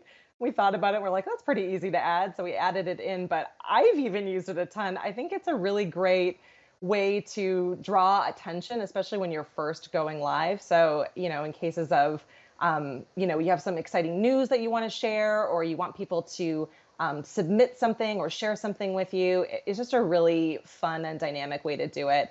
So for people that can't necessarily visualize what that is, it's literally a bar of text that goes across the bottom. You can customize the font and the background color, and you can change the speed so it can go a little bit slowly or it can go pretty quickly, and you can move it anywhere within the video that you want. But it's a great way to, call out any kind of promotions that you're having, if you're doing a raffle or giveaway, or you just have some big exciting news to share. Now, Ecamm, I'm on a Mac. Ecamm software is for my Mac. And one of the cool things that Ecamm allows to happen is I'm using a 70D right now, for example, and I've got a USB to USB cable that goes from my camera into my computer, and it's straight USB. So I don't have to have that clean HDMI out. And Ecamm affords that opportunity to a lot of people with a lot of different cameras, but again, Mac only, right? Yeah, so we are a Mac-only software. I often joke that if you put a PC in front of our developers, they would literally have no idea how to turn it on. So we are certainly Mac-only. We were built on Mac and have been on Mac for 20 plus years now. But yeah, it is, I think a really important feature, especially right now in the climate that we're in. Again, many of us are stuck in our homes and we have the equipment that we have. So, HDMI encoders and, other gadgets to connect cameras or to connect devices to your computer are really hard to come by. And, in many cases, there's price gouging going on. So it's been really, really important for our team to make sure that, all of our members can connect their cameras easily into their computer and have that, and be able to use their higher quality cameras for their live streaming. So one of our most recent updates was to open up that ability. So initially we only had a connection with Canon cameras. So if you had a Canon DSLR mirrorless camera, you could just plug it in with USB cable and it would immediately show up with an Ecamm Live. Now, within the last couple of weeks, you can also use a ton of other different kinds of cameras. In fact, so many of them that we had to put together a shared Google Doc, and we're having our users just crowdsource it for us because we just don't have all of those cameras on hand right now. So it's the fastest and easiest way for us was like, test it out. It likely works. If it doesn't, let us know and we can figure out how to add it in. So our list spans tons of different brands of cameras. If it's a DSLR or a mirrorless camera, it's likely on the list or will be soon. So certainly something to try, especially if you're struggling to get your hands on an encoder. It's just a really, a great, easy way to use what you already have. Yeah, that is great. In our last segment, we had Jefferson Graham from USA Today. He and I were in communication, and he said, man, I sure wish Ecamm would work with my Sony A7R III. And 2 days later, you guys came out with the update, and I contacted him right away. He downloaded the software same day, got it up and running. So that was awesome. Now, That's what we I love want to to hear. touch base. I want to touch base with you, Rod, and talk to you a little bit or ask you, do you have any experience with live streaming software on the PC side? Because I have friends, and I'm not a big PC guy, but I know that there are great PC solutions. So one of them is something that I just saw announced 2 days ago, that is Canon actually has a beta version of their EOS utility that allows PC only. They don't have it for the Mac yet, but the EOS utility works so that you can plug in a Canon camera, many of the Canon cameras out there, USB connection to USB. So just like what they're doing with Ecamm, Canon users are able to do with EOS utility. So do check that out if you're a Canon fan. But I'm also thinking, I've heard of OBS. Rod, any experience with PC side of live streaming? Yeah, I actually have. So whether you're using Wirecast, which is a great one, or you're using OBS, which is open source, Wirecast is something that a lot of the broadcast networks will use a lot of times because it is a little bit more geared to them and geared to the gear that they already have in studio. And it's a little bit more expensive, but it has some bells and whistles that kind of goes with that. OBS, again, open source software. So you can get that for free and set that up. And it doesn't have as easy an interface in that you're going to want to watch some YouTube videos on how to really set that up and maximize that. But both of those are great solutions. Then there are the ones like right now, believe it or not, there are some interesting little hardware products. So Blackmagic came out with the ATEM Mini Pro, which is this kind of a hardware switcher. And so you can actually hook up an Ethernet cable to it and actually broadcast out via Ethernet. So not have to use one of your HDMI ports or anything like that, even though it has USB and HDMI out of it as well. But that allows a bunch of hardware. It kind of takes what you would take with some of these other hardware items that you might actually add in, slide deck and some of these other things you might add to a product like Ecamm or something like that, and it actually puts it right into the hardware where you can just literally click on picture-in-picture buttons to put a camera or two cameras, one in one corner, one in the other, split screen, all that kind of good stuff. So all in the hardware unit. So very interesting time right now, and everybody is scrambling to fulfill this live streaming need. Okay, so before I get back to Katie, I want to ask you, Rod, what kind of recommendations do you have for people that want to learn about this stuff? Where can they go? Do you know any specific resources, any places that you would recommend that they go to learn more about live streaming? So obviously, I mean, a lot of people are going to go to what I like to call YouTube University, right? So they're going to go to YouTube and they're going to start looking for some people and find some videos there. Again, sometimes you get some great information, sometimes you don't. You got to be a little bit more careful. Lynda.com is a thing that got bought out by LinkedIn, and so now it's LinkedIn Learning. And so you will find a lot of if you have a subscription to that service, you will find a lot of very professional, produced with top quality, top-notch instruction, and that is all there. But again, that's something that you either already have. I think it's $35 a month or something, that kind of a subscription to it, or it's something that you want to invest in for not just that, because you can learn anything. I mean, that's one of those things where they can tell you, they'll teach you everything else from Microsoft certification to Adobe After Effects advanced Chroma King. It's one of those situations, but most people are probably going to go to YouTube.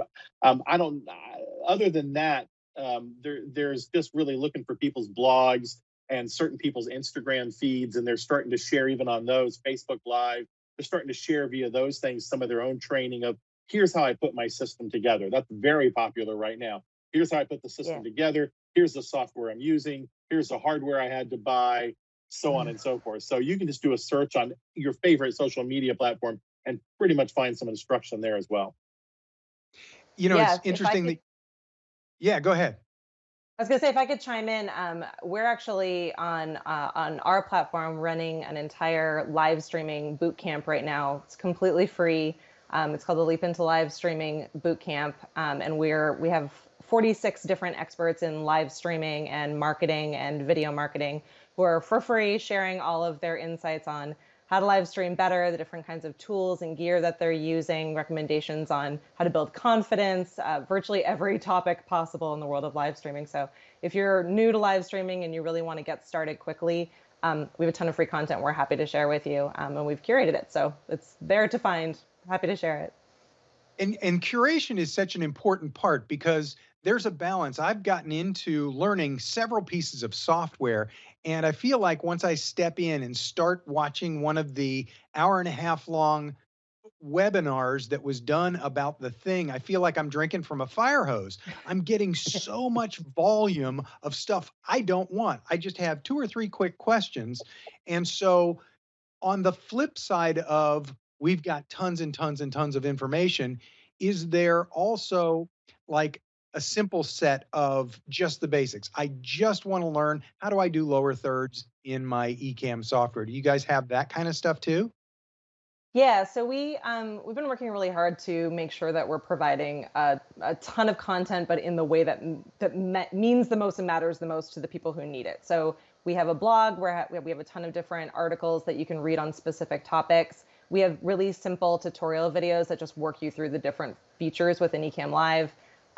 We have an amazing Facebook community that has I believe at this point, thousands of people in it who are just the most supportive possible people. So if you're jumping into the software and you have a ton of questions, it's a great space to just be able to really practice and ask questions and get fairly immediate help. So, you know, whether you're the kind of person that wants to work and learn along with others, or you want to work your way through videos, or you want to read support articles or posts, we have all of that content available. And we've, I think, done a fairly good job of making sure that it's fairly easy to search and find what you're looking for. So something I'm pretty proud of, and hopefully.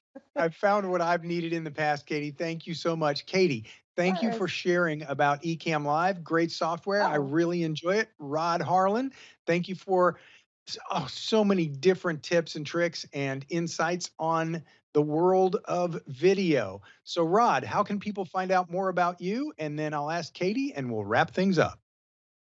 You can find me at Rod Harlan on Twitter. You can also go to my company website, readyondemand.com. So just real easy to honestly search the web for Rod Harlan and you'll pretty much find a way to connect. How about you, Katie? So you can find me with Ecamm, so it's ECAMM, and we are on all social platforms. And again, ecamm.live, you will find out more about our software. Great stuff. And for me, I just wrote a book. So that's what I'm going to tell you about. Go to greatoncamera.com and you'll find out about me and my book. And you don't have to buy the book, but I got all kinds of little tips and tricks videos over there. And occasionally I do live streams on Facebook and YouTube, and I use Ecamm Live. So that's it for this half hour. Thank you guys so much for being a part of Tech Talks, an NAB Show Live special edition produced by Broadcast Beat.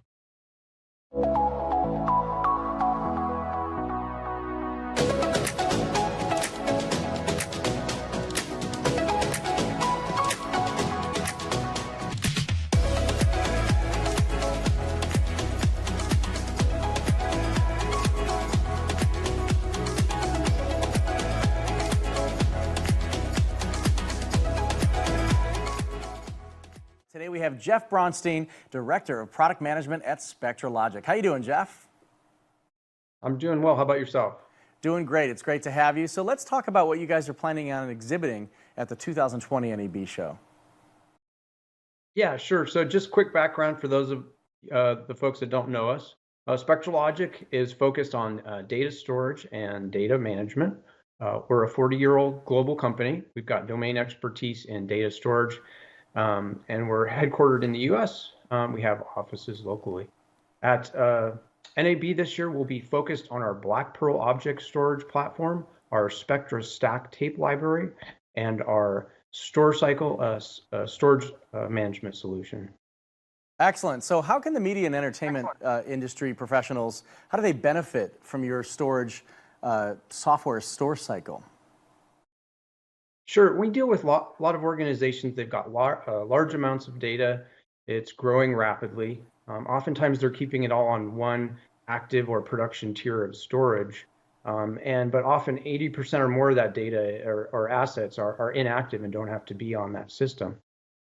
So we can use StoreCycle to help them identify that inactive data and move it to a lower cost tier of storage. Sometimes organizations do this with media asset management solutions, of course, but often they have assets that are not under management of the MAM system, or maybe they don't have a MAM system at all. So it's a simple solution to help them identify that data and move it to a lower cost and highly reliable long-term storage solution. All right, that's great. So go ahead and describe Black Pearl, the Black Pearl portfolio, and how it positively impacts the M&E workflow. Sure, it really gives organizations a variety of options to streamline workflows, access content, monetize their work, preserve their data for the long term. It's essentially a gateway that they can use to move their data into a variety of storage solutions, be it disk, tape, or cloud, to allow them to store and share and collaborate with others. Hi, everyone. This is Christy Kruger, anchor and health reporter right here at WPLG TV in South Florida. And you're watching the NAB Show live. We're going to talk today about technology. You're watching the NAB Show live. Gals and Gear Live, NAB Show Live. Gadgets and goodies and cool tech. But really right now, we're talking about HDR. Virtual reality, augmented reality, mixed reality. And you're watching NAB Show? NAB Show. NAB Show live. Produced by Broadcast Beat. Rated PG.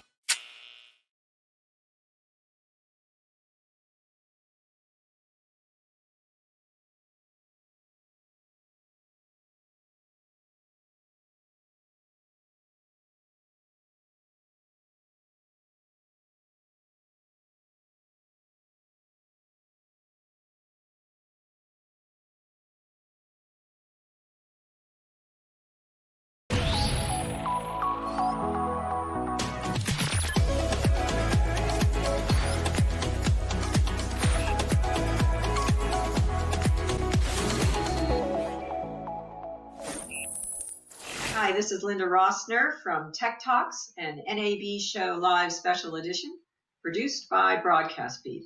I am thrilled to have as our guest today the Technical Director of Goldcrest Post. He has been working nonstop. This is Ahmed Barbary. We call him Barbary. Goldcrest Post is in New York and London. They are a full-service production and post company, and we're going to be talking about their remote post collaboration, what they have been doing and accomplishing in this very surreal and interesting time. So Barbary, first, if you can just introduce yourself to the audience, tell them a little bit about you, a little bit about Goldcrest, and what you were all up against here. So my name is Barbary. I'm technical director for Goldcrest. And my background basically is like I started 2008, 2007. I graduated from computer science. I pivoted myself like filmmaking. I started with doing a documentary that was about the Egyptian Revolution that was nominated for an Academy Award in 2013. And that was most of the experience I had to navigate, like workflows back in the days when we didn't have like cloud and like ways of collaboration and just trying to get things going between like a lot of editors. We had like almost like 7 editors on this project in different locations. I joined GoPress like 5 years ago, and I think we have been doing a great job with like everyone in New York and treating our clients and taking care of their projects. So GoCrest is mainly like our focus is on picture finishing, sound finishing, and offline editing. We are in the meat packing district in New York. We have a big building. We ramped everything like since for the last 5 years. We have been put a lot of technology and infrastructure. We are mainly using Resolve, and yeah, that's it for what we do. Okay, great. And also the sound aspect of it, I assume, is Pro Tools. Yeah, that's correct.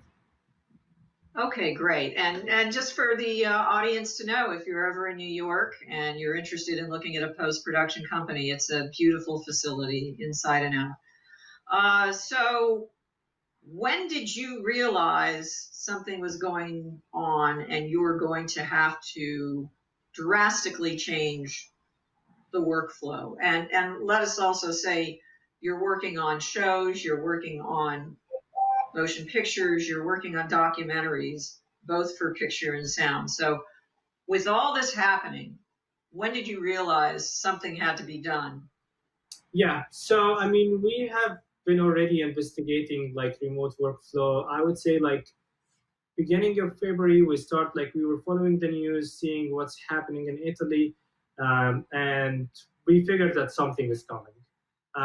So we were investigating like remote workflow to find a secure solution so we can trust. I mean, security is a key as well. I mean, the fact that you want to get everyone working is one factor, but also we needed to do it in a secure way. So I think like mid-February and end of February, we realized that it's a necessity for everyone to stay home. So we just accelerated things. And there is like a lot of aspects to like having the talents working from home because they are expecting, they are working on a daily basis in a facility that has all the infrastructure that they need. Not mentioning like projection, not mentioning like 4K monitors, HDR, all of these things, like even the speed, like network connection between having access to the SAN. So you're just trying to achieve a lot of things and give them the same experience from home. So we can dive into like each one of these aspects if you want. Like we can start with picture finishing. So we had to assemble like 3 workstations to our colorists that they are working from home. We found a place, one of our employees, our finishing artist, was really generous of like opening his place for like 3 systems, so we can have the colorists go there, 2 colorists going there beside him, and it's funny enough because they live like 5 blocks away from each other, so that was really convenient.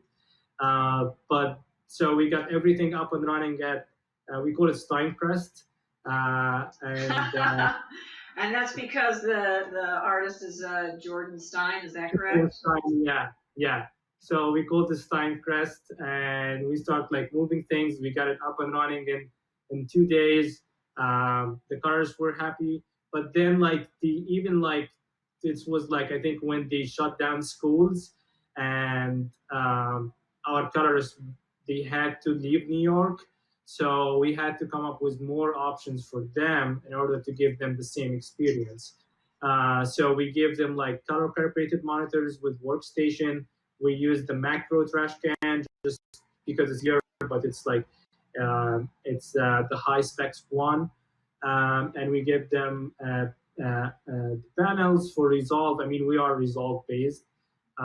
So yeah, and they were the next day they were up and running. One from upstate and one from Montauk. So I mean, that's for picture finishing. They have been working with this way. Also, we have a way in order to tap into their systems, so we can have the finishing artist prep the project for them, and then they just give them like, okay, the green light for start grading.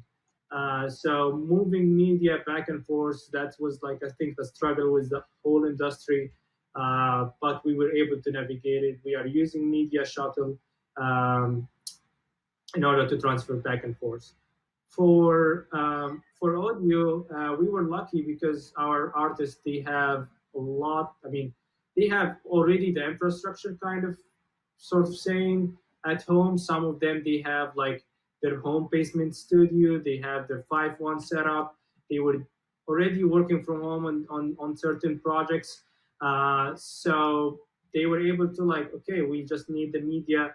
And so we found a secure way to give them the media, and they were up and running. As of offline, we use a shared storage. We are a Nexus facility, and we have a big storage for offline. So in order to, I mean, some of the clients start making like backups just to keep things like secure, and they were working on Drive, but sometimes they need to access to the Nexus in order to make sure. I mean, we don't know when this is going to end. So we are trying to keep the offline project media like up to date all the time. So we set up like some sort of synchronization point to point between their home system and the Nexus in a secure way. So that's for offline. And I mean, everyone is working up and running except for like we are missing the personal interaction on a daily basis. So how many staff are now working? What do you have? I take it you have basically almost the complete team, the complete staff doing their jobs. Yeah, I mean, we have the complete setup. All of our team are working from home. Colorists, finishing artists, producers are working. I mean, producers are the easy part of it because they always go on the fly and they always like working all the time over the clock in order to get things done. So that was easy. I think it was the major facts here that how you tap into the system, how you tap into the SAN in a secure way. So for our finishing artists as well, I want to add that we start using AnyDesk, which is a remote desktop solution. So you can tap into all of the system of GoCrest from home. And even we have like an address book, so you have all the system, and it's a secure way. We have a log with timestamp for like who is on the system and when and how long was the session. This is really key for us as a TBN like compliance that we need to adhere to. So, and also Netflix workflows. So even the drives that we gave to our colorists, it had to be encrypted drives. It just, I mean, we are working on a lot of shows and we just can't risk anything. And you're not using the cloud that much, are you? I mean, I'm sure you're utilizing the cloud, but not as much as someone might anticipate. Yeah, I mean, it's tricky. We are using it in some capacity for like transferring back and forth and not to overload our servers. But on the other side, like we have full access to our SANs and servers. So I'm at home and I'm tapping into one of the system and I'm accessing the SAN. It's secure. It's like there is a record of like I was on this system at this times. So that's I think what we need to achieve just moving forward. It seems like this is going for a bit right now. And I think the same aspect of security that we were like trying to achieve when we were at the office, we had to do it even remotely. And okay, so my question is also how was the process in communicating to your clients? What was their response? What was the learning curve for them? I mean, I know we're just looking at computer to computer, but still, what goes into all of that? Yes. So let's divide it into two aspects. Actually, like talking to like our team and how we are communicating, and then we can take it into like how we navigate it through our clients.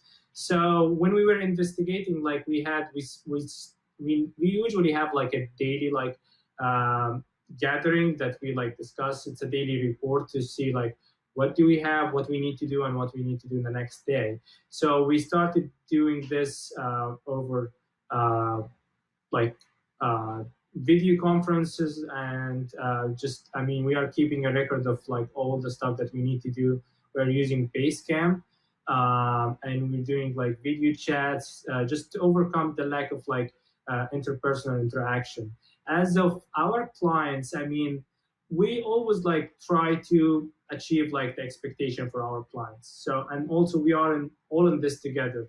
So, usually they are in the room looking at a projection or looking at a 4K HDR monitor. So how we can do this? So we start working case by case, and for each client, we try to learn more about what do you have, how we can make it work. So if you have like an LG C9 at home, we can figure out something and we can get you like let's actually tap into like remote grading workflow. So we have two options here. Usually we send the clients an export, and they just go over it on Frame.io, they put notes, and then we start working on this. Or for some clients, they want to have the same, kind of almost the same expertise, or like the same feeling as being in the same room.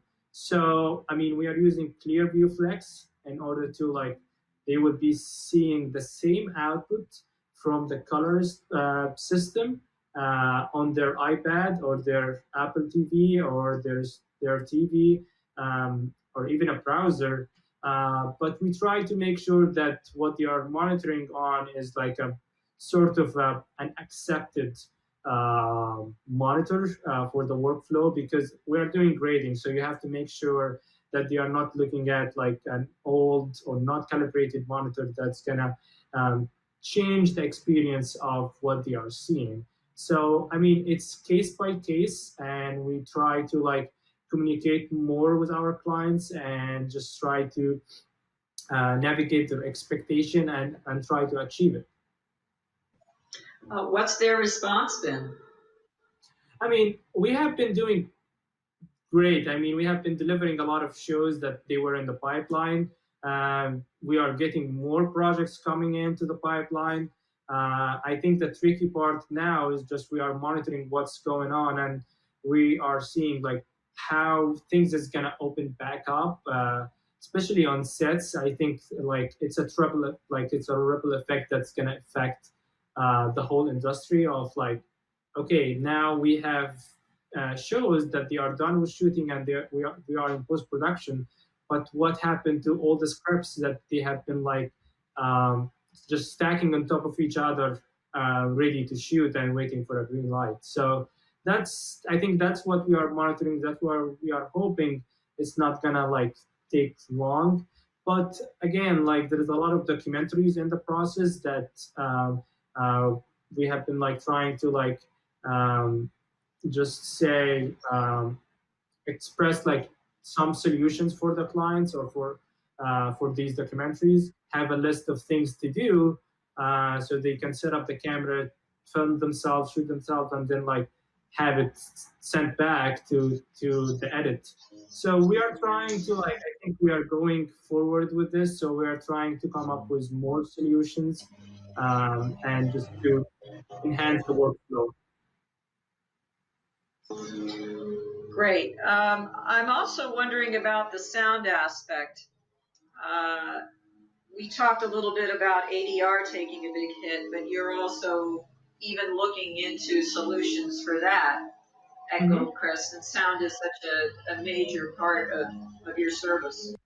Yeah, we have like three sound stages with S6, and we have 2 ADR rooms. So I think most of like this business was like shut down because like it's a whole thing that it's built on like having the client in the room, listening to the mix, either in 7.1 or Atmos.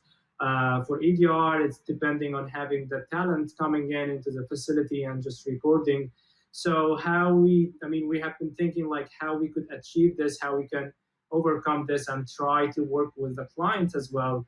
So we see if they have 5-1 system, we see if they have some sort of a correct calibrated stereo monitor speakers, or even if they have like one of the sound bars that's like certified, so we can send them the 5-1 mix and the stereo mix and just go over notes and back and forth. I mean, that we're trying to take the experience of having the clients in the room to divide it into like 5 steps. So you figure out what the client, what do they have in order to make it work, and how we can send the files, going over notes, and then try to like just work with what you have. I mean, that's the only thing. I mean, we are looking into option of like maybe sending like sound bar to clients, so they can have the 5-1. Because at the end of the day, this is sometimes how we monitor it at the facility, for like, I mean, because once we are done with delivering, or in the process of delivering, we listen to it on a sound bar at the facility as a QC process. So we try to like, okay, do you have the sound bar? Can we work it out, how to get it to you, and how to actually try to make an environment so you can listen to the whole mix as a client. And so you're actually sending some equipment to the talent to utilize for ADR. Yeah, with keeping everything safe, we try to like work with them and like have a minimum amount of things that we send that's easy to put together, so we can do ADR or we can have the client listen to a mix. I mean, it's tricky sometimes because logistics is like clients, sometimes they are like all over, sometimes overseas, and working through this logistics is sometimes tricky. Wow. Every time I try to reach you, you're busy. You are working nonstop. Can you tell me a little bit about what your day-to-day is with all this right now, as far as QC and just everything that you're working on with this new workflow?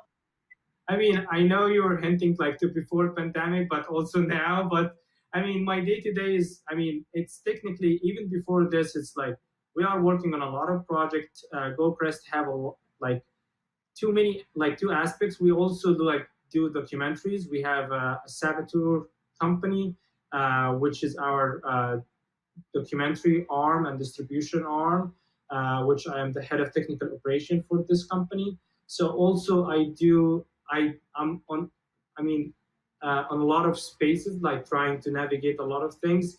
So that's my day-to-day before. Now, technically, it's the same thing. It's the same schedule, same workflow. I try to have a routine every day, lock myself in the room and just like, okay, sometimes we work like 10 hours because basically, I mean, actually, it's working quite well because like you have like less distraction and you're just focusing, and sometimes you get in the zone, and just navigating all of the system. You have access from home, working on like other documentaries for Saboteur, trying to help offline clients with like how to get cuts out, how to like navigate the whole edit workflow. So, and also learning, like, to be honest, like it's a learning curve for everyone to utilize everything we have and make it work. So, and also work step by step with the clients so they don't feel the same experience that they used to get at the facility, that they are losing it. So it's kind of like it's more work, but also it's more focusing on the day-to-day and trying to achieve and try to overcome like the logistics issue of everything. But I mean, we have more projects like right now. Things has been going well on all the aspect of like finishing, sound, offline, and the documentaries that we have been working on. I just miss the facility. I miss seeing the team and seeing everyone. and interacting with the clients. That's the thing. I think that's like hurting everyone, and especially now, like if things were normal, we would be in Vegas. We would be like walking like 13 miles every day doing meetings and seeing demos and seeing stuff. Yeah, you can achieve it with like Zoom and like video conferencing, but it's also the interaction that we are missing. You know, we have like people that you see it only once a year at Vegas, and then everyone goes back to just a crazy schedule for everyone. So we will overcome, and hopefully this will end soon, and we would keep talking about it like for the next 10 years. Fantastic. And speaking of NAB, was there anything, were you to have attended, was there anything you were looking for in particular? Just curious about that. What kind of equipment were you interested in demonstrating? Yeah, I mean, we're always like monitoring what's out there, not only in Vegas but on our NAB. But NAB is a chance that you see everything, everyone, all the demos under like one location. So I think the main point that I usually look for is like post-production workflow, remote grading, storage is a key. We're always looking for storage. I mean, the post-production industry are always looking for storage and solutions. Just because like the amount of media and people are shooting like 8K and like it's a lot, and you have to keep up with everything. Tape archiving is something that I don't think you can have like a demo for like a tape library, but you can see a tape library in NAB. You know, that's kind of like, I'm just trying to remember on the last year what we saw that we couldn't see, like monitors and like HDR and 4K monitors. You have access to a lot, like all the vendors are there. You can compare things. You can put Apple next to Apple and just compare and see. So also for cameras, I mean, with Blackmagic, you have access to all the cameras there. It just, I mean, it's a whole market. It's just like Christmas. You go there and you have everything, and you can just walk around and see things. So, but yeah, again, mainly it's like remote grading, video monitoring, and storage. That's the main things that I think we are looking at every single day, to be honest. Sure, and there's really nothing like the tactile experience of really being able to see everything at hand. I really commend what Goldcrest has done. And again, for the viewers, some of the work that I know they've done in the past is they're working on the new TV show series Tommy with Edie Falco. They worked on Russian Doll. They worked on The Laundromat. They are really a first-class post-production facility. And I cannot thank you enough for your time, Barbary. If there's anything you want to close with, please feel free, but we've come to the end of our session. I mean, I really thank you for having the time and making this. It's actually great to see you face to face, and just thanks again for your time, and thanks for having me on board. So thank you, and hopefully we'll see you soon.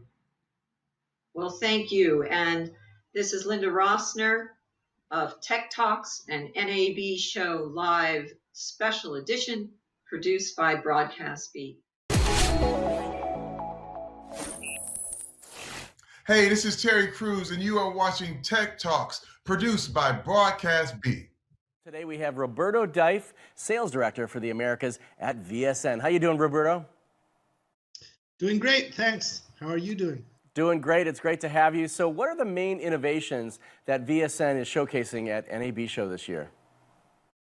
Well, we are going to be showing some new stuff regarding our MAM BPM BI solution, especially, but also in our traffic and news and live production. side. So regarding the MAM side, we are aiming at making content easier to find and easier to link together. So we have new views for asset relationships. BPM, which is our orchestrator solution that's suited for all these, the new needs of, handling huge amounts of different sources of content and different destinations. There we are giving much more freedom to our clients. So we're developing the workflow editor in a way that's easier for them to make these small changes they need to adapt their workflow to whichever changes may happen, and not needing to go back to us every time, even though we're always there for them.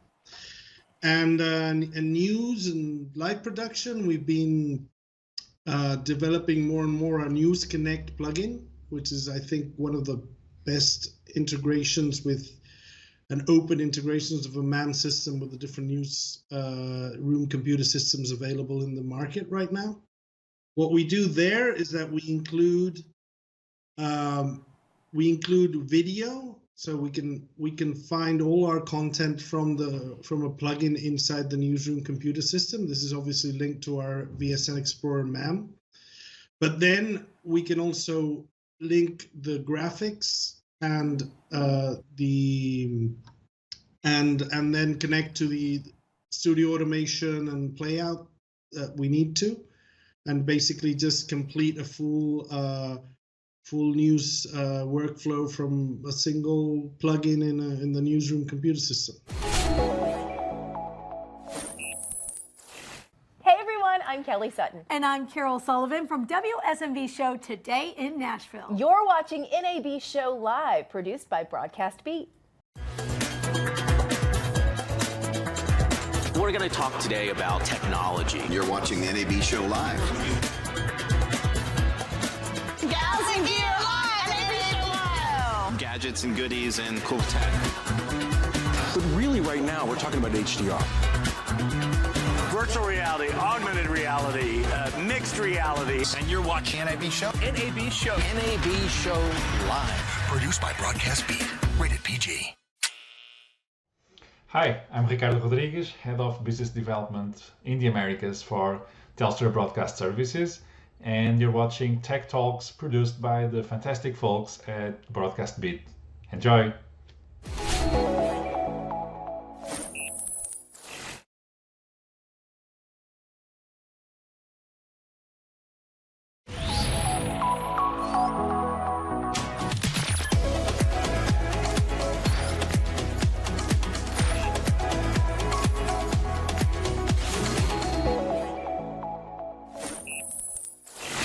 My name is Andrew Hayward of the Knight Cronkite News Lab at the Walter Cronkite School of Journalism at Arizona State University. And with me to try to envision the new normal, what part of business as unusual will become business as usual today, are Sally Ramirez, Executive News Director at KHOU in Houston, Nate Johnson, Director of Weather Operations for the NBC-owned TV stations, and my colleague Frank Munjam, Professor of Practice in TV News Innovation at the Cronkite School. We're coming to you today from 4 different states, but we're in the same state of admiration and even awe for how stations have adapted and are serving their communities. So I want to start with the most obvious adaptation, going remote. And Sally, I'd love to start with you. What is the one most important lesson or implication of working remotely that might have lasting impact? Oh gosh, well, there are several that we're going to take. I think, one of the things we've talked about is just how high tech we are to have become so simplistic, right? How we are coming to everyone. We're inviting people into our homes, literally for the first time, where people have invited us into their homes for so long. Communication, super important. We've really just our workflow has changed. Things we've never been able to do before, we can now do. So communication using different, like Slack and just how we talk and communicate throughout the day. It's been a really, really big new thing for us because we're not face-to-face and in person anymore. And what can you imagine surviving after the pandemic ebbs?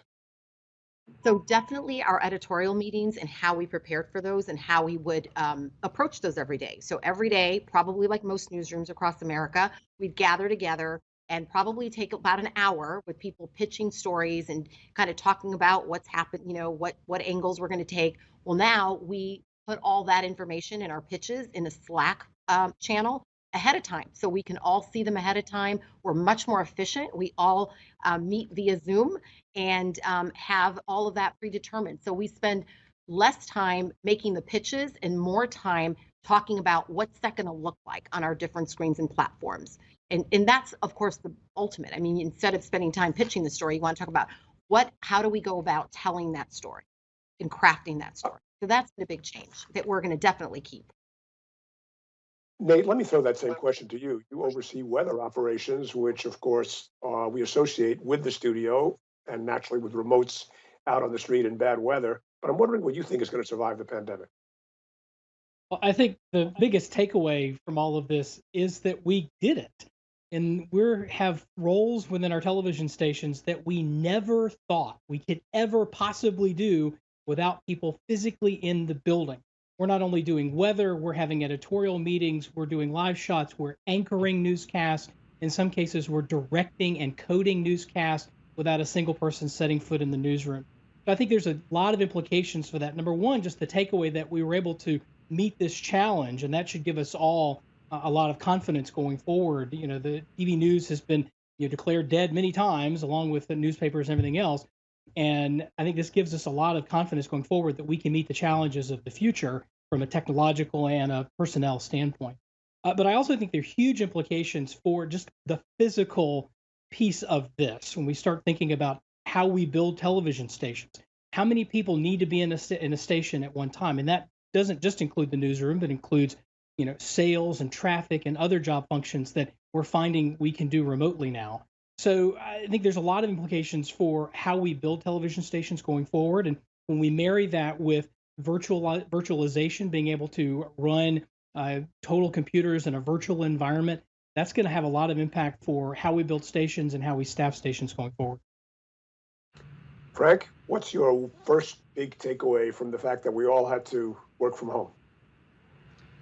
Yeah, I think what thrills me most is that we've been able to replace quite quickly some long-held and deeply believed assumptions with new, fresh knowledge. For example, that we need perfect sets, perfect lighting, perfectly dressed anchors.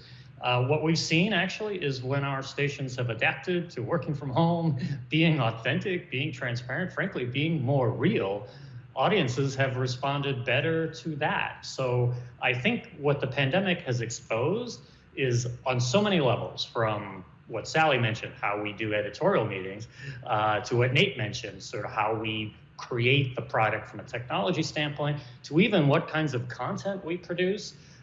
Things that we assumed had to be a certain way, we've learned very quickly that many of those assumptions aren't true for the audience, and trust has gone up in local news as we have been more real and more transparent. So I've noticed that the pandemic seems to be accelerating some trends that we've been writing about in our work at the Knight Cronkite News Lab. So I've got a bunch of them I want to ask you about. So one of them, starting again with you, Sally, do you think that story selection is going to change as a result of this? It seems to me that some of the standard traditional fare of local TV news is going to seem pretty lame once you come out of a story this huge. What do you think? It's really important as we watch all the metrics and we're able to see through all these data points what people want to see, what they're interested in. It's so important that we stay relevant. I think what this pandemic has really exposed is the importance of local news, your local stations, and how really they are the only place to get that local information. So every night when you hear about all the numbers across the country, what does that mean for me where I live? What's happening with the testing in my community where I live? So I think that a lot of the tone, a lot of the connections that we've made with our audience these days, we're all in it together. And I do think that the stories and what we've been through is going to change as a result. Frank, what are your thoughts about storytelling and story selection? Yeah, I think Sally's spot on. We have at times in local newsrooms had a very narrow definition of news. And I've been in many editorial meetings where we'll say things like, oh, that might be fine for the web, which is, well, that's not news.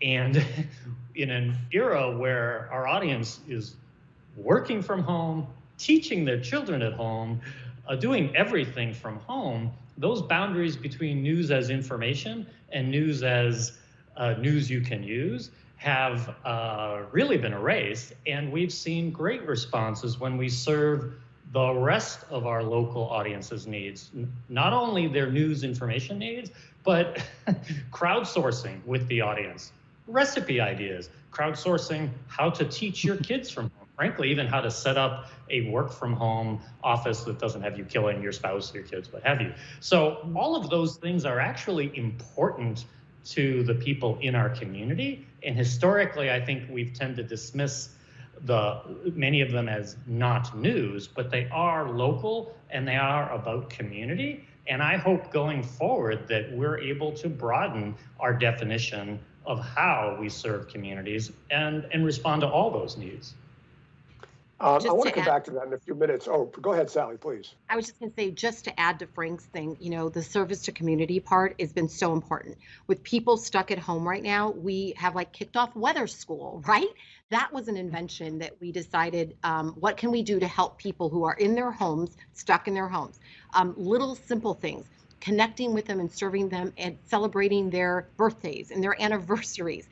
That might be very old school, 1980s, but we have been overwhelmed with the amount of user-generated content for birthdays and anniversaries. We also have done something called happy hour, just to kind of bring hope and all the great things in our community. And the engagement is so high. People are craving it. They just want to connect with you, with us, right, with each other, and see what's happening and celebrate the good in our community. So it really is about. And you're saying that some of that is going to survive, you think, even when the pandemic is behind us? Absolutely. Nate, related question about storytelling. Whether, and I don't want you have to stick only to weather, but whether people really are ahead of the curve in taking complicated data and translating it into something that's relatable, beautifully illustrated, simple, and accessible to viewers. What do you think the role of data journalism is going to be, not just in weather, but across the board? It seems to me it's going to become even more important than it has been as a result of this. What are your thoughts about that? Without question, I think the meteorologists have had a monopoly on communicating with complex data sets for a long time now.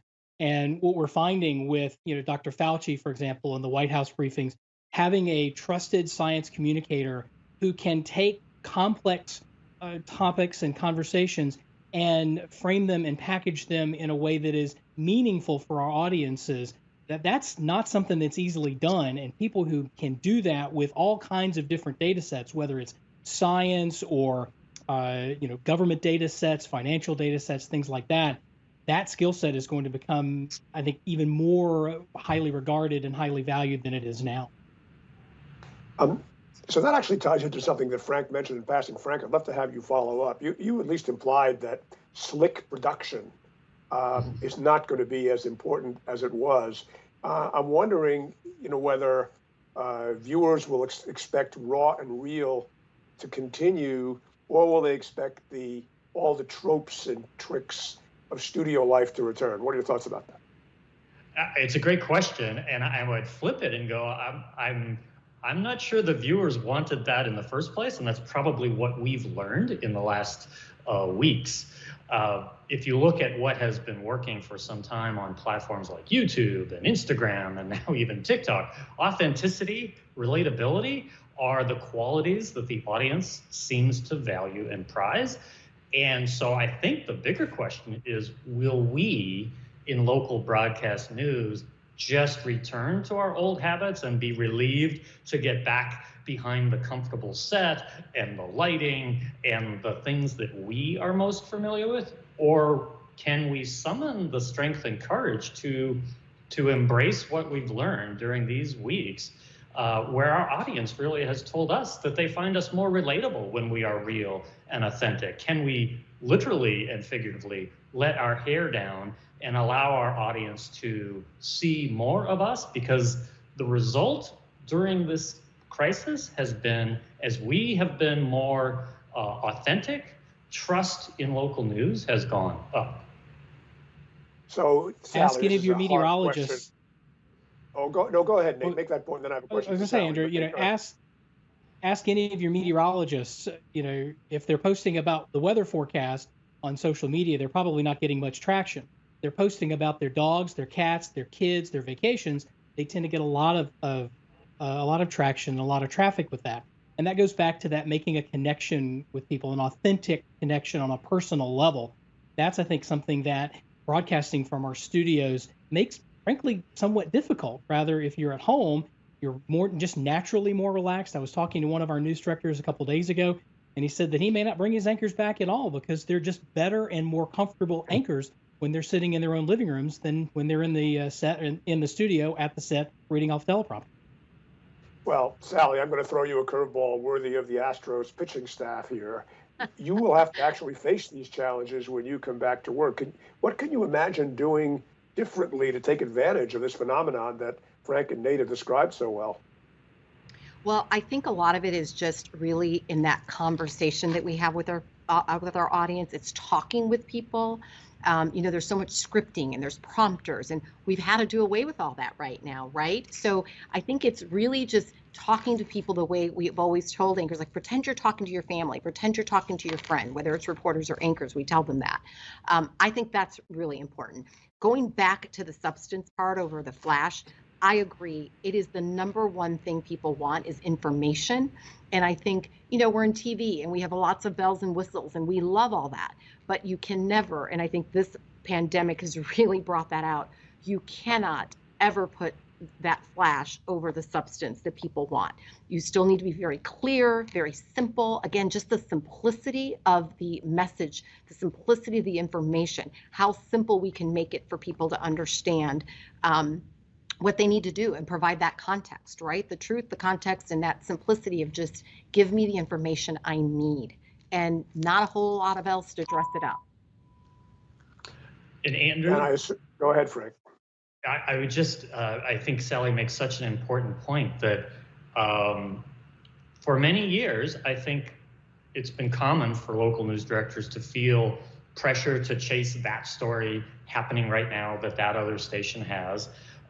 It may no longer be true and fair to say, if it bleeds, it leads at 11 o'clock. But in some markets, sometimes that is still true. And what I hope at the local level news directors have seen and now have the courage of their convictions is that the audience doesn't actually need the hype. They value information delivered straight. As Sally said, give me clarity, give me context. Actually, we don't need the hype, and it's probably counterproductive. Probably we've done more damage to our brand over the years with that, 5 crime stories leading the 11 than anything else. And so I think one of the great takeaways that is in the data right now is local news sources are seen as more trustworthy, more down the middle, right, than even some of the national outlets. And so my hope is as we go forward, we can apply some of those same approaches that have been so valued by our audience in terms of our coronavirus coverage. How could we leverage that and apply that same approach to sort of the big local problems every community has? Undoubtedly, one of them is going to be jobs going forward. A lot of communities, homeless has been a chronic issue. Affordable housing, these are large, intractable problems, not unlike the coronavirus coverage, where we could go deeper for longer, and we don't need to sensationalize those stories because they're so pervasive and because they're so important to our communities. Yeah, so we're talking not just about relevance, but also about original enterprise reporting. Your turn for the curveball, Nate. How does that apply to weather? It's such an important component of broadcast news. Can you imagine the content of weather and meteorology reporting changing as a result of this, with people's expectations changing in the way that our colleagues are describing? I think they've already been changing, and weather's been sort of a victim of its own success with these things. And we have lots of weather forecast information that's available on cell phones now. So the wait until 6 o'clock to get my hour by hour, town by town precipitation micro futurecast, that's old and dead. We have to provide something of actual value to folks that goes above and beyond what we ourselves are putting in our television station weather apps. We want to do something that complements those apps and find ways to tell weather stories that go maybe a little more in depth. Do a little data journalism, for example. One example I use with our meteorologists is, drought updates, and they come out once a week. If a drought is an issue in a particular market, then that's an opportunity to pull that out to talk about how we got there, where we are, how we got there, where we're going from here, and obviously to pivot quickly to the weather forecast part of that challenge. But really getting beyond just let me show you the latest computer model and actually talk about how this is actually going to impact people and how it's going to affect their lives. And when there's big impact weather, how they can protect themselves and their family. Well, I've got to tell you, my heart is soaring with optimism already, and we're not even done yet at the new television news that the three of you are describing, a world of original, relevant reporting that dives so much more deeply than at least some practitioners have in the last decades. Related to that, we've noticed that young people have come back to TV news and to local TV news. Sally, what do you think you might do to hold on to them when the crisis ebbs? I hope that they have realized the importance of local television news because, like you said, there is a resurgence in people watching local news, but the demographic has brought back that younger demographic. And I hope that they realize they can't get that information anywhere. Local news, I just think, has been so important for the local communities during this pandemic. And I hope that the younger people realize that. So I don't think, we're not talking about gimmicks or how do we hold on to them. I think we just do what we keep doing, being relevant, mattering, and providing the information that they're looking for when they need it and where they need it, right? So they may not all be watching that 5 o'clock news, but we have those stories and they can find them. They can get the information. We all understand that this is a truly unique moment in time where most everyone is stuck indoors. And so literally TV viewing is up because it's a thing we can do. But to Sally's point, right, there's a generation that has maybe been exposed or re-exposed to local news in a new way where they appreciate the value. I think we in broadcasting should all assume that as our lives open up gradually, younger consumers of news will return to their preferred devices, for example, devices of this size. And so what's incumbent on us is to be sure that we continue and frankly double down on the efforts that have been going on to truly be multi-platform news distributors and serve our audiences on the screen they prefer, when and where they want it, which really does mean moving beyond the idea of the 5 o'clock news and being a 24/7 multi-platform place where people can turn and connect for the information they need. Fair enough, but I think stations have already been very aggressive about moving to mobile and to digital platforms. I think to Sally's point, Sally, I'd love to have you follow up here.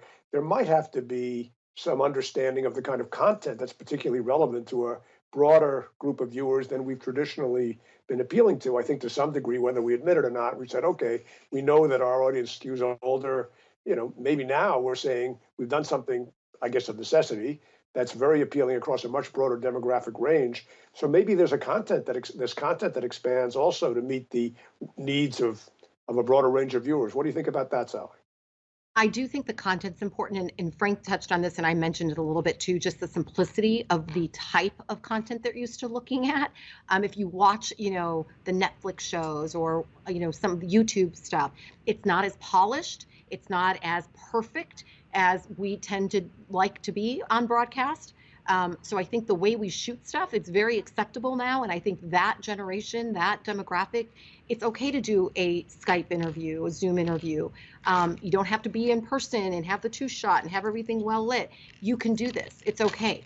They accept that. It doesn't have to be so perfect. So I think that also is going to be a change for us where, we don't have time to drive to a certain place or they're not available until this hour. And so we're just, I think, going to be a lot less polished per se and that audience, that demographic is accepting of that. And Nate, do you think that might apply to weather as well, or even speak beyond weather if you want? This notion that something less polished is actually more appealing because it feels more real? I might actually go one beyond Sally and say that not only are these audiences accepting of our more raw, more authentic selves in our homes, in a sense, I think they might hold the studio versions of television news against us because it's not what they've grown up watching. You think about, kids who are in their teens and 20s now have grown up watching things on YouTube and social media, stuff that, like you mentioned was, good enough for the web. It wasn't the polished studio version of something, but it was still good. The content was solid and the presentation was authentic and felt real. So I think what we need to figure out is how do we capture that in a bottle of some kind and then make that work in a studio, or how do we continue to do that at home and recreate that in a way that doesn't lose that authenticity? Because as we start to polish it up, we start to take away some of that authenticity and some of that that realness that goes with it. And I think weather, sort of folds into that. Weather people have been ad-libbing the weathercasts for decades now. There are very few that read scripts anymore, if at all. So, weather people can maybe be leaders in your newsroom on how to just take a certain amount of information and ad-lib and talk through it while sticking to the facts and making sure that we're not committing journalistic sins by getting things wrong, making sure we're staying correct, but making sure that we're being authentic and real, and conversational, right? It's easier to be conversational when you're not reading off of a teleprompter. We're learning in these past weeks that we've been behaving against our own self-interest. So there is a time and a money cost to the level of production value that we have assumed, back to assumptions versus knowledge, we have assumed were required, that the audience required them. Actually, we found out we were the ones imposing the requirement. The audience finds it more credible and relatable when it's more natural. It also takes less time and money to create that more authentic view. And so newsrooms are faced with furloughs right now. News organizations are under financial pressures. To Sally's first example that we discussed, we don't maybe need reporters driving into the station to physically sit in a morning meeting. They can go straight to their first story. They don't necessarily need to drive an hour to do an interview that they could do over Skype. Recouping some of that time not only gives more authentic experiences for the viewers, but it actually creates more time for local journalism. So in our last few minutes, let me switch back to Sally then. It just sounds as though we've had a period of aggressive innovation forced on us by this crisis. And it sounds like all three of you are saying is that a lot of these innovations are going to continue. I guess I'd love to end on an optimistic note and just hear from you. What gives you the most hope out of everything you've had to deal with in the last couple of months? The ratings, that people have suddenly discovered local news and how important it is to their daily lives, because really it is where they can count on the truth. It's where they can count on us to provide that context, and where we can celebrate with I always say that journalists are people too. That's a thing I always say. We live in these communities. We're facing all the same hardships. We're going through all the same emotions that our audience is going through. And we are really able to be one with them. Not only, like I mentioned earlier, we're being invited into their homes for so long. We're now inviting them into ours. We're coming to them from our living rooms, our kitchens. They're seeing us like real people. I think that's been huge. So I'm hoping that the importance of and the relevance that we have shown that in our community, that audience will just stay with us when this is all over. So I'm hopeful that TV news will again become important to people in their everyday lives. Nate, what gives you hope in about a minute or less? I think I'll end where I began with this and saying that we did this. We faced an existential threat to our business and quite possibly to ourselves. And we've risen collectively and met this challenge through technology and through innovation and ingenuity. So that gives me a lot of hope going forward that we can take these lessons and figure out what to do with them going forward. And the part of that really gives me a lot of hope is that 201, everybody I'm talking to, both within NBC and Telemundo and outside, we're really dead set on trying to figure out what are the lessons from this forced experiment? What can we learn? How can we be better? And how can we go back to serving our communities better through all of this when this is over? Frank, you get to wrap us up in 30 seconds or so. Okay, I think the headline that is such great news for all of us who are passionate about the value of local broadcast news is that we have found out that we are capable of so much more change and innovation and transformation than we gave ourselves credit for. The last weeks have been remarkable to see the speed and breadth of adaptation, and it makes me optimistic that we can meet the challenges ahead. Listen, thank you so much to our panelists, to Sally Ramirez, Nate Johnson, Frank Mundrum. Thanks to all of you, to NAB. And we look forward to seeing you in person not too far down the road. In the meantime, stay safe. Take care.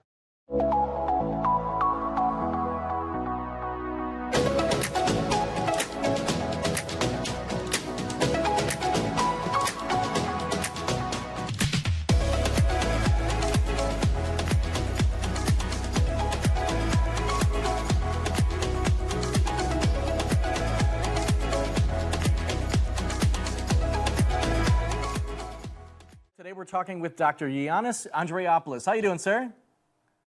Hello, Ryan. Thank you for having us. Thanks for being with us today. So you're the technical director at iSize. So let's talk about iSize and what you offer. Yes, so iSize is a company that is trying to bring deep learning into video delivery. And the idea is that we optimize video streaming over the internet as it is done today with deep learning techniques. We are a group of 8 people. The majority are PhD holders. And we are beginning to see early traction of our technology with large streaming companies in trials that we are carrying out at the moment.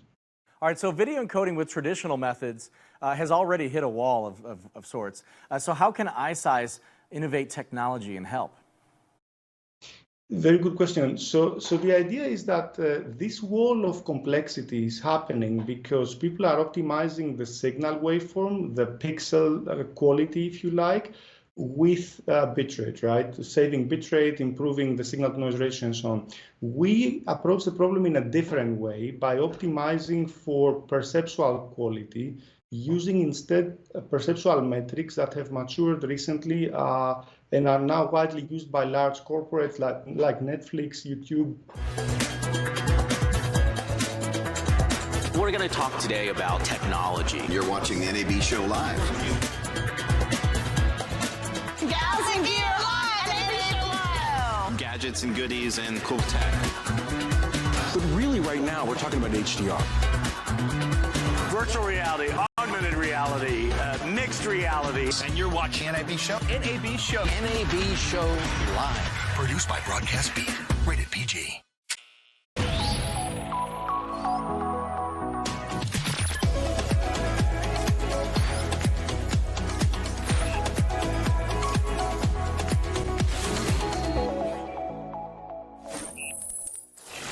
Welcome to Tech Talks, an NAB Live Show special edition produced by Broadcast Beat. I'm Brian Seth Hurst, Chief Storyteller at Storytech Immersive, and I'm your host for this segment. I'm your VR, AR, XR guy, and today's segment is going to be on XR production technology. And I have 3 great guests, all coming from different areas of that. I have John Griffith, award-winning filmmaker for Everest VR. I have Matt Marin, who I've had the privilege to work with now several times, who is the god of sound. And I have Ben Carlin, one of my favorite directors in VR, who actually came from traditional. Welcome, gentlemen. Thanks for being here with me today. Thanks, Brian. Thanks for having us. Thanks, Brian. So we've been doing a lot of these. It's been a lot of fun. And I just want to say that John, we have John calling in from France. We have Matt. Matt, are you in LA? I'm in Los Angeles. That's right. As am I. And Ben from the wilds of Toronto, outside of Toronto, Canada. So that's the great thing, is that none of you had to put on masks and get on a plane. So I want to start with John Griffith. John and I have known each other. John, actually, I actually have a wonderful book, picture book, coffee table book, John, that you gave me at the very beginning when you were discussing Everest. So I'd love for us to run the trailer. And then I would love for you to talk a little bit about what it took to produce Everest. It's award-winning. It's beautiful. You actually won at the Vancouver International Film Festival as well, VIFIMERSE, which we coordinated in terms of the programming and the curation. So Deanna in the studio, if you could run the trailer for John. At 29,000 feet, Mount Everest is the highest point on this planet, reaching temperatures as low as minus 80 degrees Fahrenheit and with winds of up to 200 miles an hour. It is a treacherous place that has taken many lives. On the 31st of April 2017, I lost one of my closest friends here, world-famous climber Uli Steck. He fell on a mountain next to Everest preparing for one of his biggest climbs yet, something that had never been done before. A year later, I set out with his Nepalese climbing partner, Sherpa Tenji, to try and help finish off his project, Uli's style and his vision. Our virtual reality film journey brings you to the climbing mecca of the European Alps, all the way to the highest point on Earth. Whilst Tenji has already climbed Everest without bottle oxygen before, there is no guarantee that he can do it again.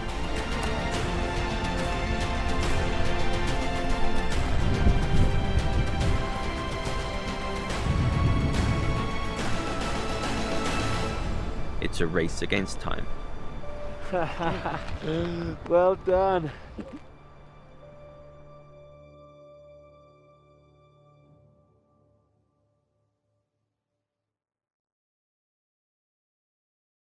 I have had the privilege to do that experience, and it's absolutely beautiful. And not only that, John, it's not, to me, it's not just about what you see and how you filmed it. It's about really great storytelling, and it's compelling. And you don't sit there and ask, how did this guy do it? Because you're so involved in the story. But now after the fact, how did you do it? I know we have some behind the scenes pictures that you can show, but if you can talk a little bit about the production, it must have been exhausting. Yeah, it's certainly a lot of work carrying such a big camera up Everest, of course. But you have to be honest with yourself. They sort of set the mountain up for you. The Sherpas do a lot of the work. They put the fixed lines up for you. So it's not raw mountaineering in its purest sense. But yeah, as you know, Brian, shooting VR is always complicated, and on such a huge mountain, it's next level. Oh yeah, that's a great shot. So this is just showing all the Sherpas down at base camp, the actual rigs that we use, and these guys often help out on filming shoots, but they've never seen these kind of rigs before. This is 17 cameras in one. It was quite interesting trying to teach them what we're trying to do and how to set it up. And the BTS behind Everest is crazy. We shot an avalanche. I spent 13 days just sitting there waiting to hit the camera. There's so many crazy BTS stories surrounding Everest, but that's kind of the mountains. You've got to get lucky and persevere and just hope that you get some crazy shots. And then, yeah, these BTS shots here are out in Chamonix, so where I live in the French Alps, and these are proper climbing shots. We're carrying pretty heavy rigging up, as you can see, really high up in the mountains. This is not just 300 feet above the ground, as you can see, right? So we've got this quite complicated rigging equipment set up. So you've got to climb these big routes in a day with all this stuff, set it up, get the shot, move on, and it's kind of fast-paced and exciting and small teamwork, which is what I love to do at the end of the day. But the series is awesome. John, but you're climbing up, setting the equipment, climbing back down, and climbing up again? Yeah, of course, because in Everest, I'm part of the story. So you have to go up ahead, you have to set up the camera, which is very complicated in VR. Then you got to come back down again and, roll and then climb up and pass it and run back down and pack it away and then catch up and then keep going, which when you say it like that, it sounds a bit sort of heroic, but it's not really. It's I don't know. It's what I've done all my life as a mountain cameraman. So I was going to say maybe not for you, but we're not talking about drone shots or helicopters flying above mountains. We're talking about mountain climbers, and we're talking about equipment that can be finicky even in the best of circumstances, let alone the coldest of circumstances. Oh yeah, for sure. I got lucky, that this camera actually worked on the summit of Everest, because how do you test a camera for those kind of altitudes and those temperatures unless you actually go to the top of the world. You can't. I mean, unless I guess you open like the door of a 747 and hanging out, a high altitude up there. But it's like I just didn't know, and I just assumed it would hopefully work. And I was super lucky that it did actually. It worked fine. But yeah, there was certainly a lot of fingers crossed the whole way up. That's for sure. And of course, it was complicated to shoot. But the great thing about shooting VR, as is you don't need 300 clips because you want a dump person in a scene for as long as possible. And so that allowed me to selectively shoot like the scenes, which meant I had time to go ahead and set up the shot and everything else. So even though everyone loves to think that shooting Everest in VR was this crazy epic production, it really wasn't. It was just me and the Sherpa that I was filming, and then we had another Sherpa to help us. So it's not, it wasn't this crazy, complicated Hollywood production by any means. I want to talk about sound a second because we're going to go to Matt next. And in terms of, it's a voiceover, but what about capturing ambient sound, and what was that aspect like? Oh, sound was so much fun in this production. Less so on Everest because I hadn't really got to grips with how to do proper. Well, I had to think about ambisonic audio properly. I was shooting ambisonic 360 sound, of course, but I wasn't really getting totally down the rabbit hole with it. But in the Oculus series that we just launched, we went to town in sound design. It was so much fun. And I just realized that in VR, of course, we direct people visually, but you use sound so much to direct people in VR. And especially when it's in the mountains, we were adding in like rock falls on the left, or just adding noises everywhere around you in this series, just so that people were looking where I wanted them to look. And it really opened my eyes up to how to capture ambisonic audio, of course, in 360 sound, but then what to do in post afterwards in sound design. And that's just so exciting as well. Well, we're going to now go into a deeper discussion of sound. Thank you, John. And Matt, I'm sure you found that interesting and probably wished you were on the mountain. I but you are. I do wish I was there.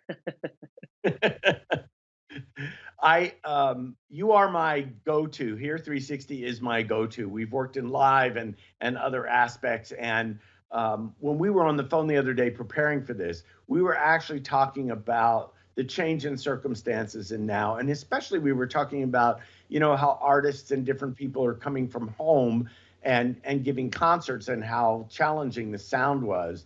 And you totally, I was all set to talk about how you capture live sound, and we can still talk about that. But you said we've actually developed something now that's actually allowing for immersive sound at home. So I think out of everything we could discuss, because, you and I have discussed things, this is, I think, your third year appearing with us. Out of all the things we've discussed, this is the one that I think is most relevant. Great. Yeah. So thanks for having me on, Brian. And yes, we've worked together in the past. A lot of virtual reality live production. Here 360, we're a spatial audio solutions company. So our goal is high quality solutions for all sorts of applications. The application we were discussing the other day is how do we come up and solve the problem of broadcasting a musical performance from home in a compelling way. Of course, everybody's stuck at home right now, and the first issue that we have to solve is the quality of sound. People want to go to Instagram and they want to go to Facebook, but the challenge is they're finding that they have to broadcast in mono, bit crushed sort of formats. And the music artists at the music labels are not happy. They're not happy at all with their options. So we set out to develop a proof of concept, and we had to determine the problems. This is one of the devices we're using in this application. This is the 8-ball omni-binaural microphone.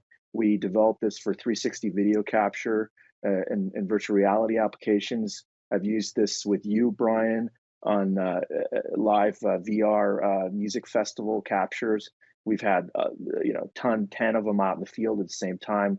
Well, it's the perfect device to capture spatial audio, head trackable spatial audio for VR, but it's also the perfect device to capture an immersive audio experience for static performances. So what we did is we took this and we integrated it into a small broadcast system. We're using these small Teradek boxes that can leverage and bond to cell networks and in addition to Wi-Fi networks.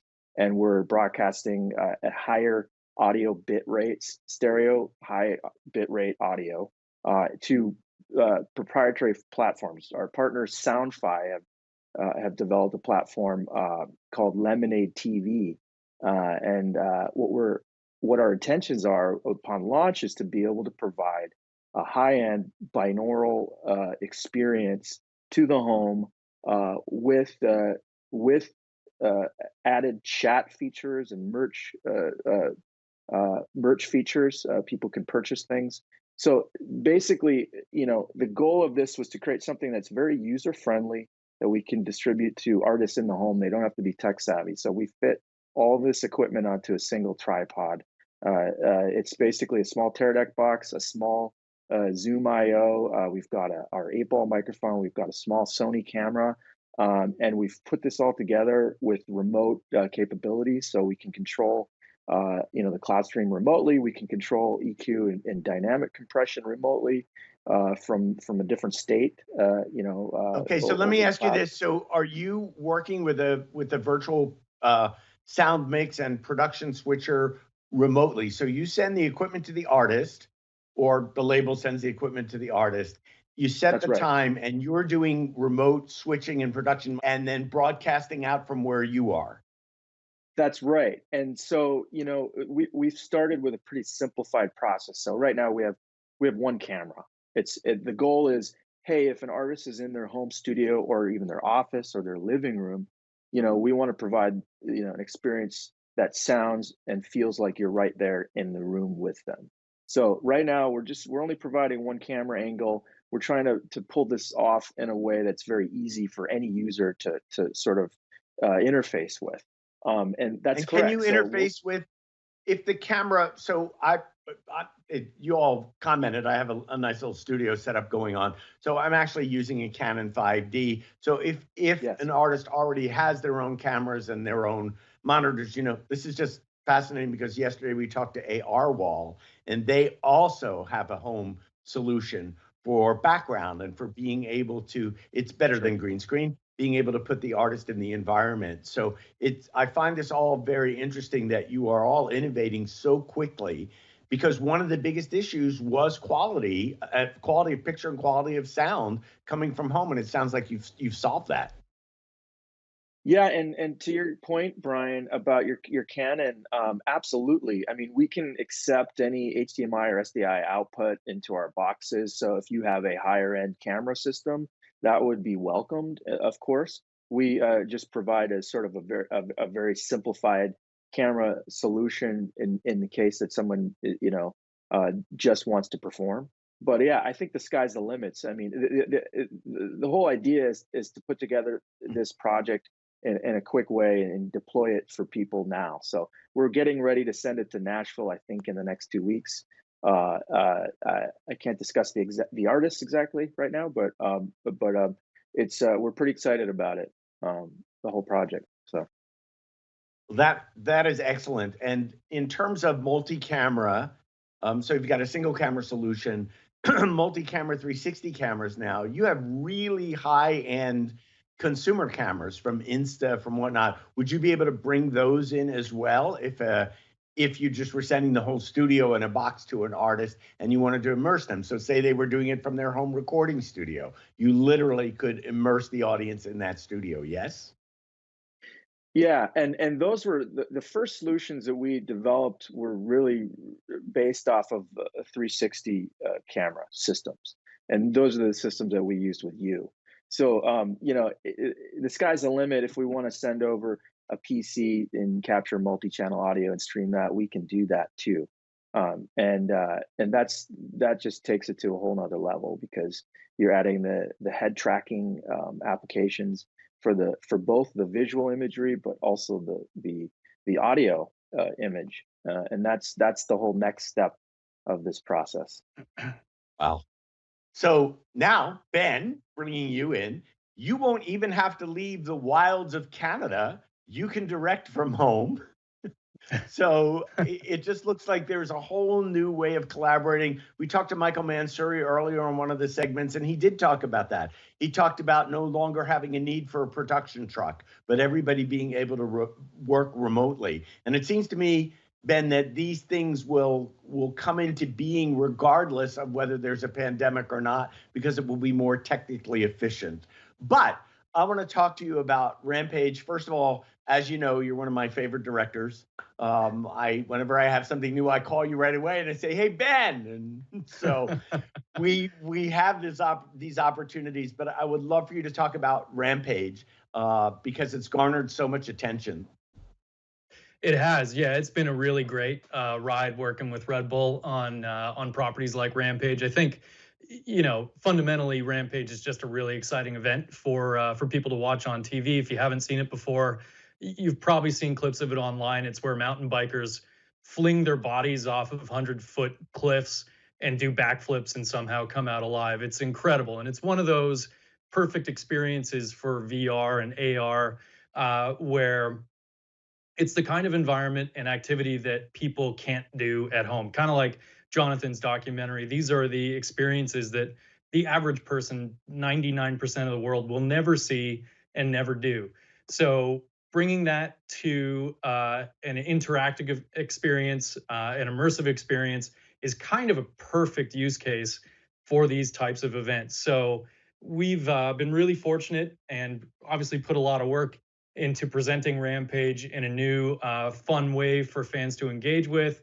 And because of that, we've garnered some attention. We managed to get an Emmy nomination this year for Outstanding Digital Innovation at the Sports Emmys, and a nomination at the Augie Awards for Best Consumer App with Red Bull TV and the Rampage AR activation. Well, let's run the promo so people can see what we're talking about. Great. Ladies and gentlemen, are you ready? Are you ready? Get ready, no. Get ready. Get ready.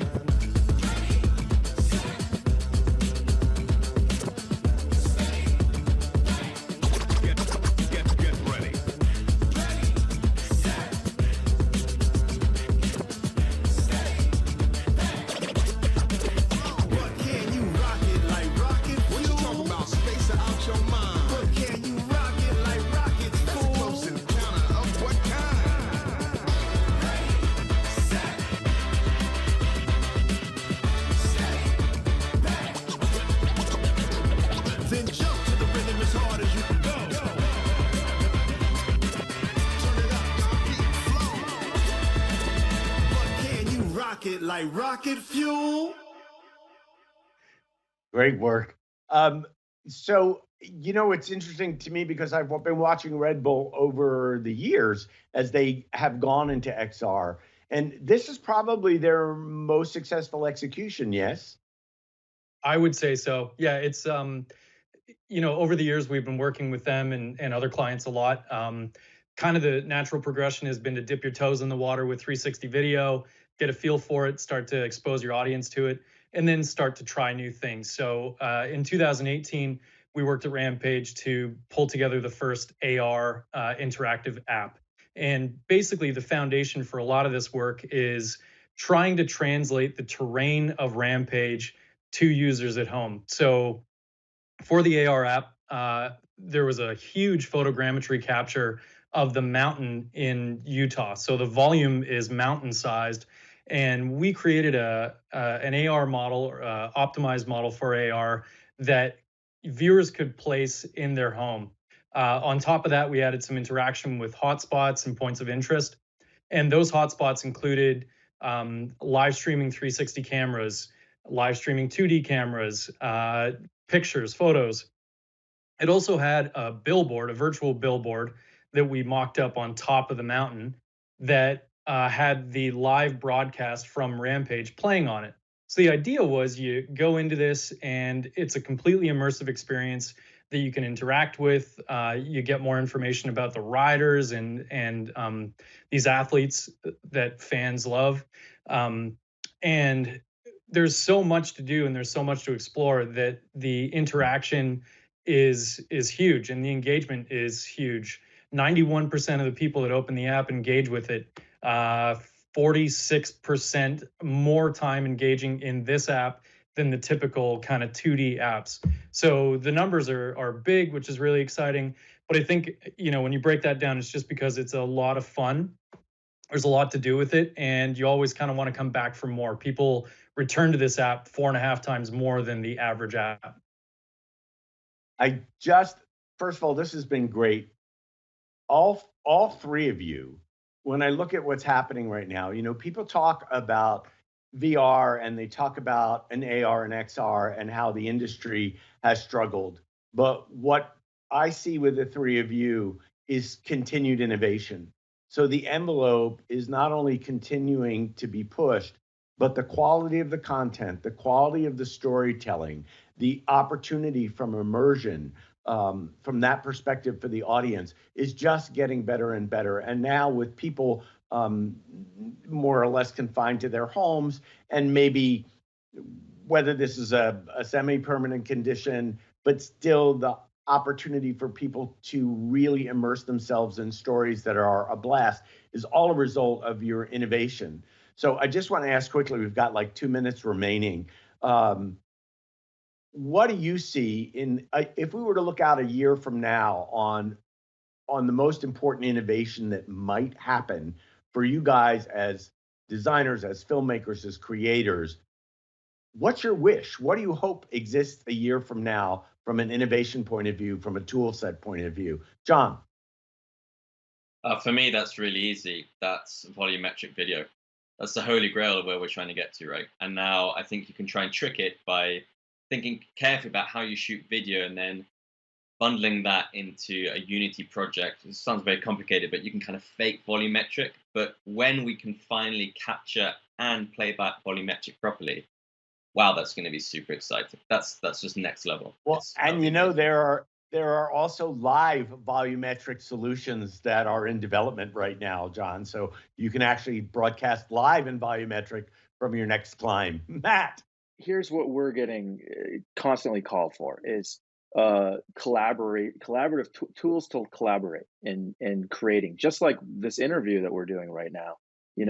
People are trying to put together sound design and music and composition in the studio, and they're trying to collaborate constantly in meaningful ways. We're actually working on additional tools to solve those problems. We're evolving some of the projects like I described earlier for immersive broadcast from anywhere.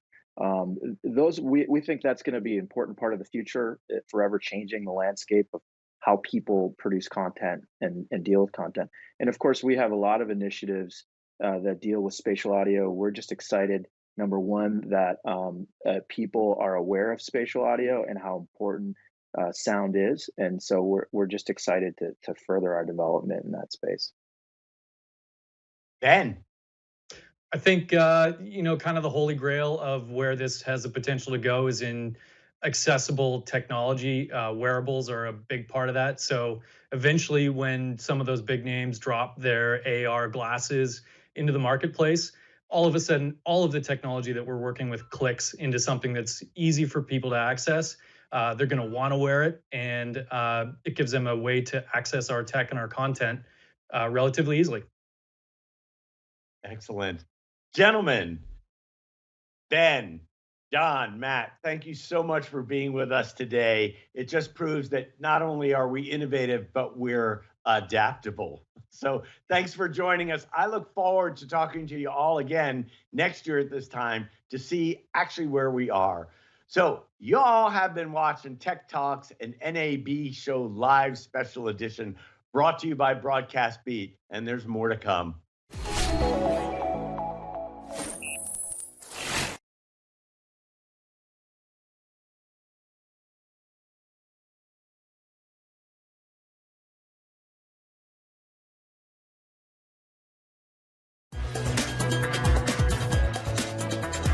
We're going to talk today about technology. You're watching the NAB Show Live. Gals and Gear Live! NAB Show Live! Gadgets gadgets and goodies and cool tech. But really right now, we're talking about HDR. Virtual reality, augmented reality, mixed reality. And you're watching NAB Show? NAB Show. NAB Show Live. Produced by Broadcast Beat. Rated PG. John Feingold, Chief Marketing Officer at Signiant. How you doing, John? I'm doing great, Ryan. Thanks for having me. Thanks for being with us. We love to chat with Signiant. You guys have some really cool technology, getting things faster everywhere. So I saw a press release that Signiant is coming off of another record year of growth. So let's talk about that growth. Yeah, well, I mean, for Signiant, a couple of big trends that haven't changed much, right? Files keep getting bigger, and that's always good tailwind for Signiant. Of course, security is at the top of everyone's mind, so making sure that you have secure access and secure exchange is always critical in today's era.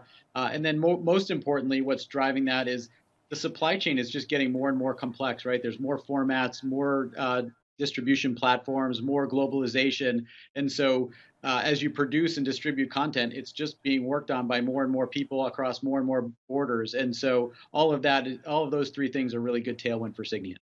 So I also noticed some of your messaging evolving, and it says beyond fast file movement. So let's talk about that and why you've evolved that message. Yeah, absolutely. So of course, we're well known in the industry for our file acceleration technology. We've been doing that for more than 15 years, and we move literally petabytes of data. Our software moves literally petabytes of data every day for the who's who of media. But what's been really interesting for Signiant is because we're connected to so many different storage endpoints, both on-prem and in the cloud, we're able to layer on a lot of different media-specific intelligence. And so we've added capabilities to, for example, to help facilitate working with IMF packages. We've added some capabilities to help with spec compliance on file delivery. We've just added a lot more and more intelligence on top of our foundation of acceleration to help with businesses remain agile and more efficient. And I think more and more our customers are looking at us more like a platform and as an exchange than as a specific utility for just moving assets around. We're really helping to facilitate the connectivity between companies and do that in an intelligent and meaningful way. So building on that theme, so last year at NAB, we introduced our newest SaaS product called Signiant Jet. Signiant Jet is a simple solution to automate file transfers between locations. And what we're introducing at NAB 2020 is a secure handshake mechanism to build on what I talked about, where if two companies want to interact and have an automated exchange between their facilities, you can basically make a request, almost like a friend request between two organizations. The recipient can accept that request, and then you can create mutually agreed upon transfer jobs to exchange content between your locations. And so in the past, you could still do this with Signiant technology and certainly with other types of solutions, but there's always a lot of engineering work and technical nuances and opening up firewall ports and things like that. And with this handshake mechanism, we're able to make it really easy and really secure to automate those intercompany connections. And so we're really excited about that because, again, with I think more than 25,000 companies now on the platform, being able to make it easy for them to interconnect is really going to be a powerful thing for us.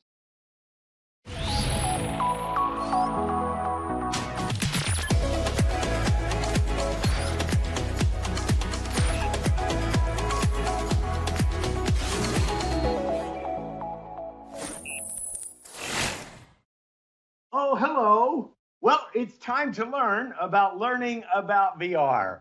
I'm Brian Seth-Hurst, Chief Storyteller at StoryTech Immersive, and I want to welcome you to Tech Talks, an NAB Show Live special edition produced by Broadcast Beat.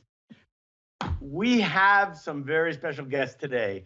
The book I was holding up, which you see here, actually, is a book that I was fortunate enough to be able to contribute to. The editors of that book are two, I would call them luminaries, not just in the VR industry, but in the content and academic industries. And also from a mindfulness perspective, they're just amazing women.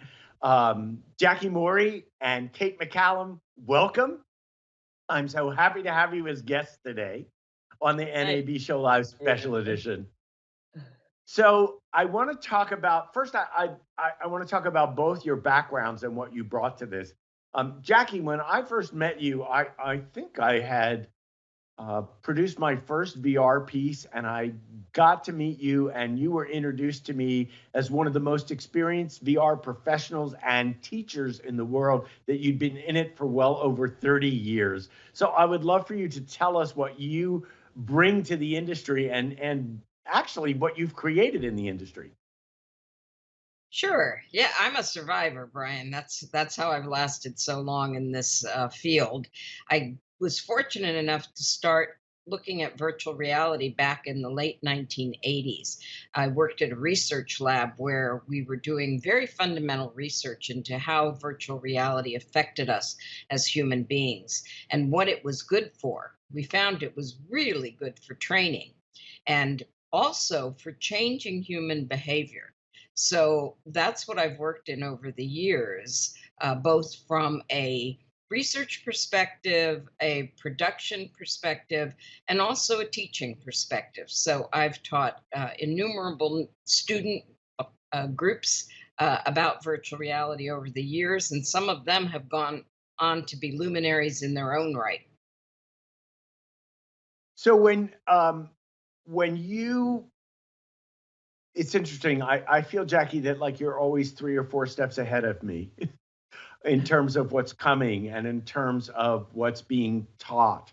And did you and Kate decide to do the book together? How did the book come about? And Kate, we'll talk about your background in a sec, but how did this come about?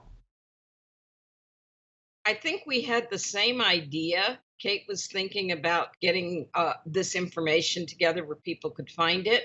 I was really interested in doing a book and happened to get a email from a publisher that had a very quick timeline for getting a book done. And that seemed perfect for this kind of information that is time sensitive. We are in a very interesting inflection point in immersive media right now. And so Kate and I talked about it and decided to go for it, even knowing it was going to be quite a year trying to gather all this information. I have to say, just as one of the authors, that you both were incredibly attentive, and you probably had to put up a lot from us creative type people. Kate, you have worked in just about every media possible, books, CDs, DVDs, television, film, and now VR. And actually, you've had a huge hit with Mesoamerica, which is dome content. Tell us a little bit about your career in this and how you came to this point in terms of now getting to the point where you can teach others. Oh, thank you, Brian. Well, my background, I worked for 5 years freelancing at the time that MTV took off. So I worked on a lot of music videos, and then I was hired to work in the studios. So I ended up working at Universal and Paramount for 20 years in traditional film and television. And then I met Ed Lance, who was speaking at a conference about these new dome theaters, and it just really caught my eye. And I was inspired by an actual demo that he gave me in Philadelphia at the planetarium there. And I really felt like, oh my goodness, this is going to be like a future cinema portal. And so ended up actually working with Ed, and in the kind of full dome format, we invested in a dome theater and at Los Angeles Center Studios, a production studio downtown LA. It's a 50-foot cinema theater, and it's been there, operating as kind of an innovation lab and studios. So after that installation, the VR headset phenomena took off. And so I was watching how, this new immersive space was starting to blossom and expand, and it was kind of formulating its own category. And at the time, I was serving on the New Media Council at the Producers Guild, where you also have served, Brian, and led, have been a very instrumental leader in that union, or sorry, guild, and was really interested in helping the members, learn about these new formats from an educational perspective. because I also wanted to understand them. And so we've done, workshops and classes for the membership. And then as we went along and we were talking about how do you start to, bring in producers that have worked in these formats, because we have to come up with qualifications and then also, what categories are they in? And so it seemed to me like it would be helpful to have some type of comprehensive text or book that would give some taxonomy and explain some history around this emerging kind of space, so to speak. So that's how I felt inspired to work on this. And knowing Jackie through both professional and social circles, I just thought she would be so wonderful to work with. And she was. I mean, there were times during the process of creating this book that I was ready to just quit because it was so intense. And Jackie really, really kind of held my hand through it. And we just had hours and hours of great fun in her studio and working on this. And so anyway, that was kind of our background. Yeah. We were so complimentary on our expertise. So Kate is, production and also the immersive dome space. And I am more academia and the VR space. And we both felt that either group didn't really know about the richness of the other group. And that was one of our goals, was to make sure that this entire area of immersive media was defined so that everybody realized it was all part of the same idea, this new idea of how we would consume and live in our media in the future. So the chapter headings, I mean, I have the book in front of me, and it's interesting to me that I had been, so I just have to tell you, just from a fun point of view, I'm reading the chapters selectively, not in order. And I read Linda Rich's chapters and I said, oh, you know what? Linda and I should be talking. We should be doing business together. But there are so many different chapter headings in here and so many different areas covered. And Jackie, you said it had an aggressive timeline. I'm looking, virtual reality is a tool for mental health, immersive media, scientific visualization, and global Umwelt, spatial immersion in human interaction, the promises and challenges of immersive education. It's pretty comprehensive. And you said it was a really aggressive timeline. And, I've had the opportunity and the privilege to speak to students and to go lecture. But we as producers and directors and writers, we're still learning. So this is, although we're capturing a moment in time here, I also wonder, how do you teach this? How do you actually come up with a curriculum to teach immersive media, whether it's AR, XR, volumetric, live, when everything is changing so quickly and is hanging on the edge of innovation, creative innovation? Processes that are hacks today, they are hacks and they become automated tomorrow and integrated into the processes. So I ask you, both of you, how do you teach this? Are there basic fundamental principles and then you put the technology on top? Just throwing that out there. So I think, yes, the core ideas that both underscore the technology of immersive media, how to put someone inside an environment, what that environment does to people, what kinds of ethical considerations we have to talk about when we're putting people in these things. Those are all things that are not necessarily going to change. We may gain more understanding about them, but those should be part of any curriculum. But you're right, everything is changing. And right now I am redoing my VR class that I teach at Otis College of Art and Design to be something that is looking more at WebXR as a platform for them to make some VR work. It is changing constantly, and that is one of the challenges of teaching it. But you want to teach it such that you inspire the students to make the best content. And I think Kate can certainly talk more about the narrative and the ideas of the experiences that underscore immersive media. Over to you, Kate. Thank you. Yeah, thank you.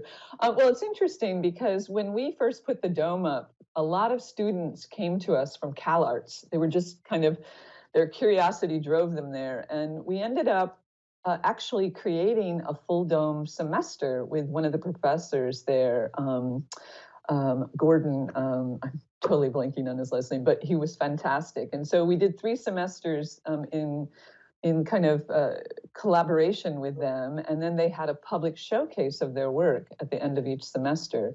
And we've also had several schools come in and do like one-night visits with us where Ed and I will present like an overview on the full dome and immersive format, and just, you know, give students a taste of, you know, kind of the future potential of the format and how you might step into it. And to Jackie's point, I mean, I think that we're always going to go back, and yours too, Brian, I know you're such a proponent of this. We always have to go back to story and storytelling and the user experience and what evokes, you know, emotions and physiological responses. And those are all, you know, a common kind of baseline for any media format. So what we're just, you know, doing is adding new platforms, technical platforms, and each of those platforms have different, you know, response triggers, you know, that are, you know, the thing about immersive media, it's such a deep experience, because you really, when it's done well, you really do feel like you're transported into other dimensions and worlds. So, you know, that's all part of like evolving understanding of how we use these formats and these technical platforms. And I think that having good relationships with the manufacturers, you know, in association with the practitioners and the educational institutes is essential for us to get good, solid understanding of how to use these. And so many of the platforms are offering us the opportunity to create new language for how we create for them. Like in the full dome format, which is the format that I'm the most kind of, I guess you would say, affiliated with or have the most experience in versus the actual headset, is, you know, there's a whole new language to discover on how we tell stories, and we move the cameras and edit it with cuts and pans, and so it's really exciting. It, you know, we open the book with kind of hearkening back to the early birth of cinema, and I think in this space we're at that new paradigm shift. It really is like a pioneering space for all of us, and it's super fun and exciting. You know, we've had well over 100 years of traditional cinematic language. When innovation is made in terms of digital, in terms of cameras, even when, my gosh, I'm blanking too. James, help me. We're talking about James Cameron. We're talking about when he changed 3D camera so that the camera lenses actually responded as the eyes do, that made a different experience of 3D. But basically, you were still continuing with the cinematic language that existed.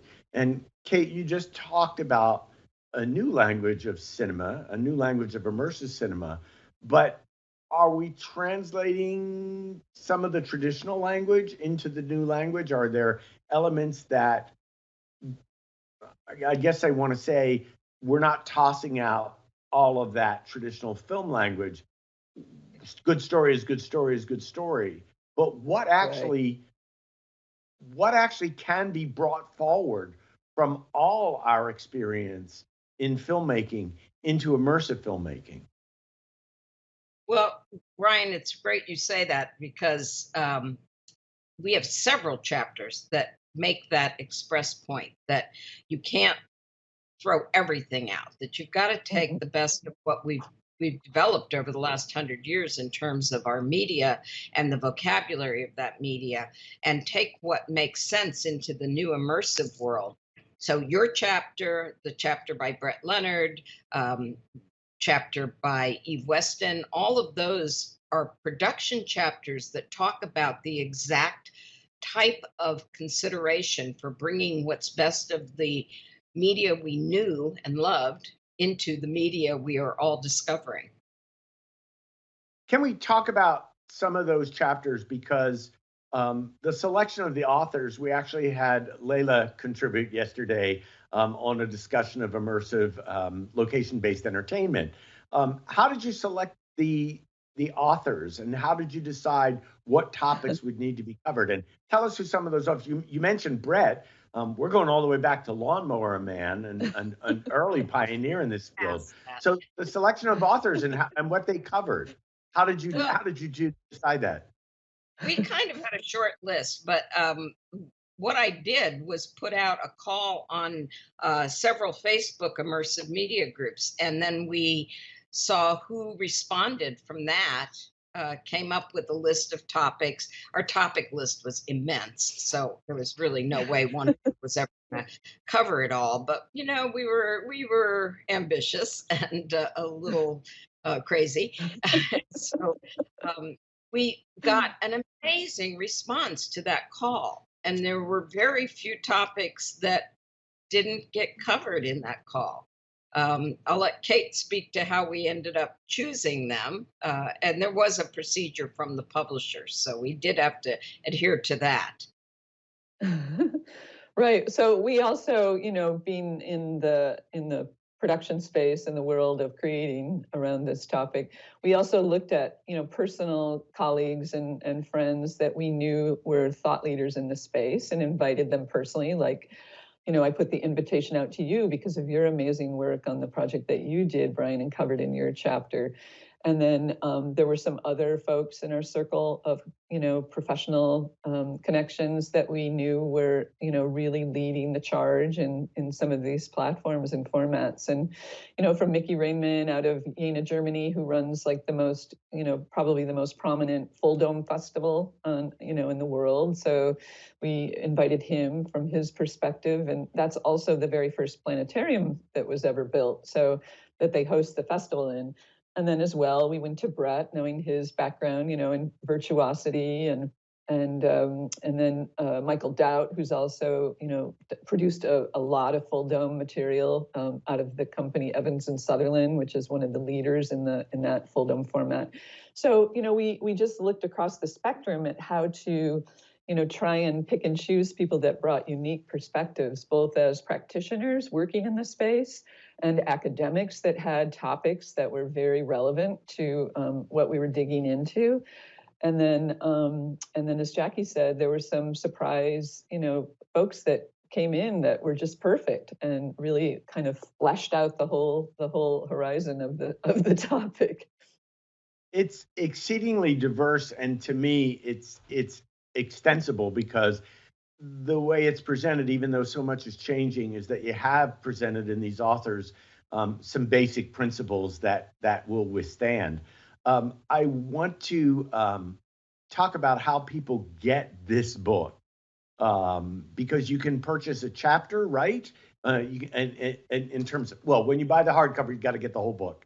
But you can actually purchase selected chapters that are relevant to what you want to know. Is that correct?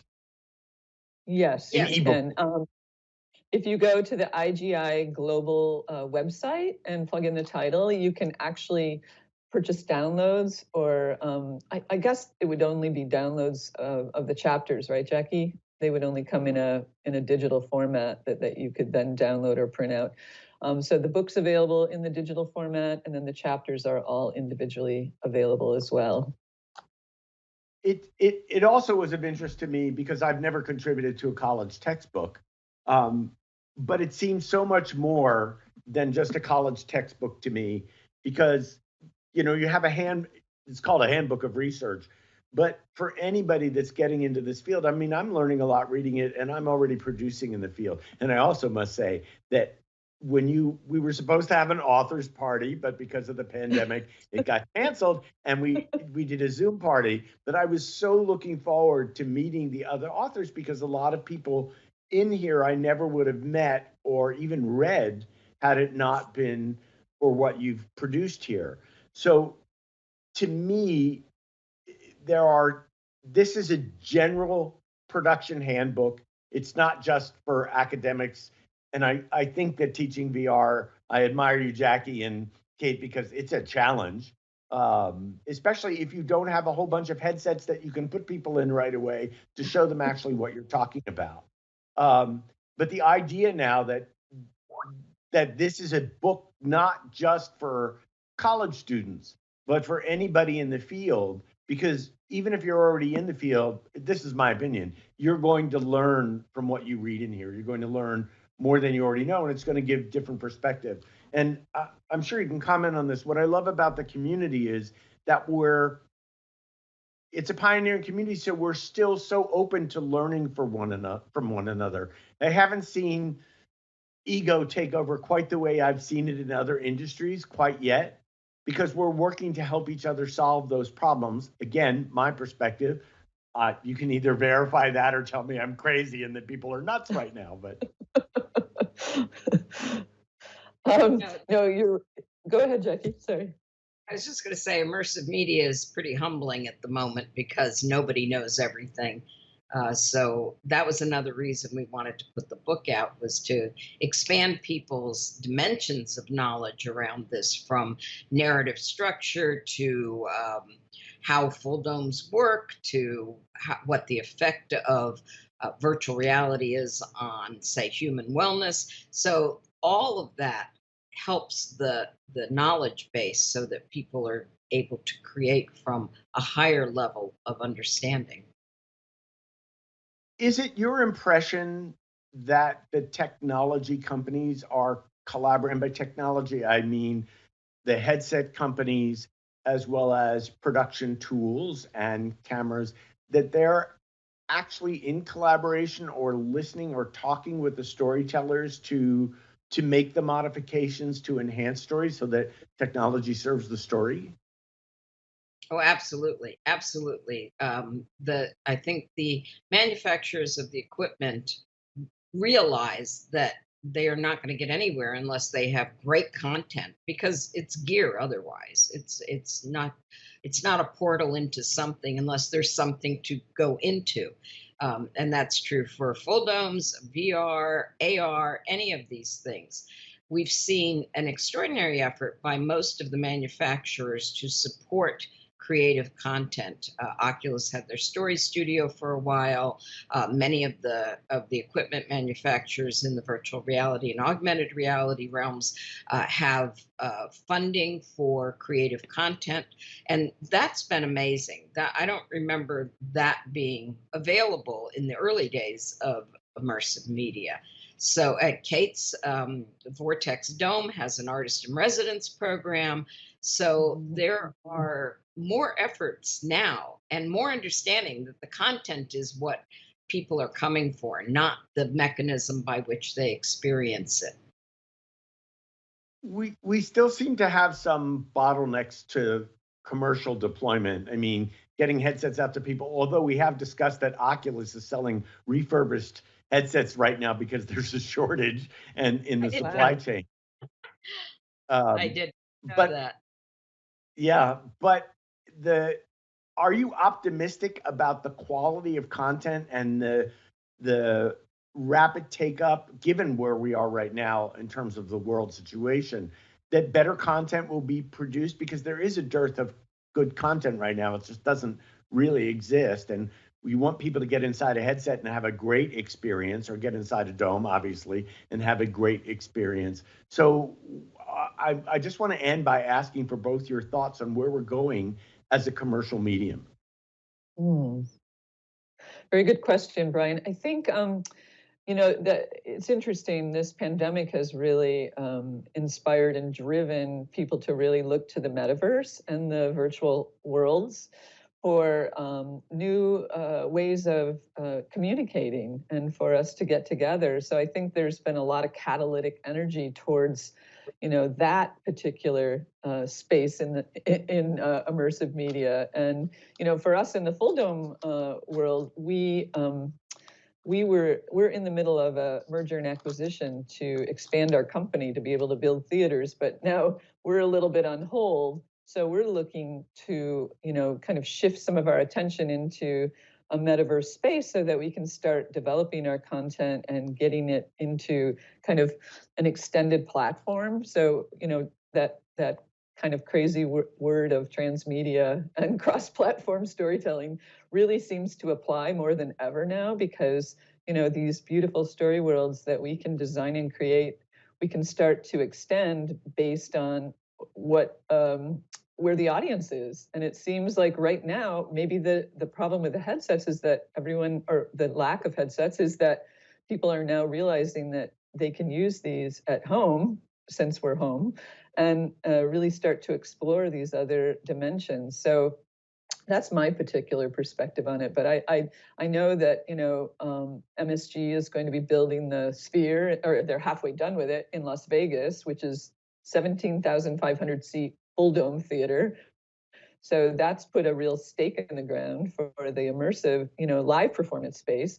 And then headsets, are a whole other extension of that, that you can experience those types of experiences at home, or in a different setting. Immersive media was a solution to a problem we didn't know we had, and now we know what the problem is. And this idea of social distancing, which may be with us for the foreseeable future in some way or another, it is a problem that virtual reality can help solve, because we have social VR, social ways of sharing within these immersive worlds. And we're going to see a lot more of it. The race to the metaverse is on, and there are many great companies working on solving that so that we can all share each other's company and wisdom and knowledge and creativity in these new immersive spaces. I love that the race to the metaverse is on. It's great. We've been waiting for that race to begin for a while, so I'm glad there was something positive to come to bring people together in a different way. So just want to say the book title is The Handbook of Research on the Global Impacts and Roles of Immersive Media. It's from IGI, and it's available now in ebook and hardcover. And Kate and Jackie, thank you so much for being with me today to talk about the future of XR and how it's being taught. And to those of you watching, you're watching Tech Talks, an NAB Show Live special edition produced by Broadcast Beat, and there is more to come.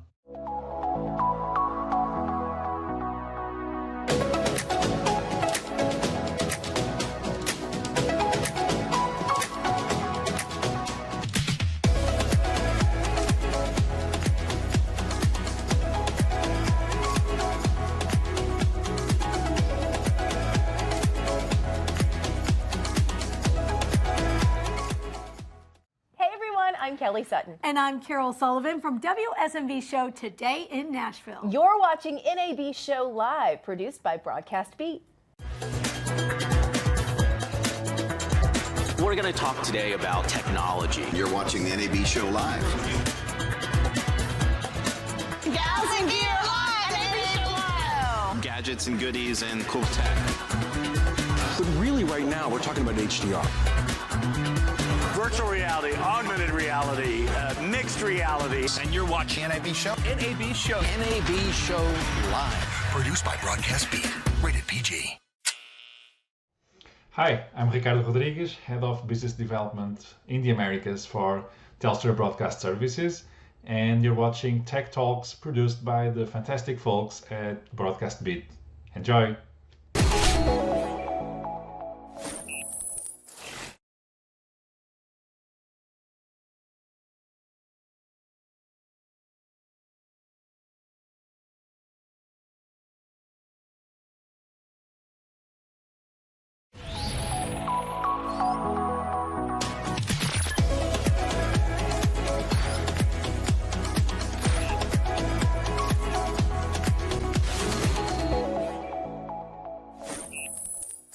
Hi, this is Linda Rossner from Tech Talks and NAB Show Live Special Edition, produced by Broadcast Beat.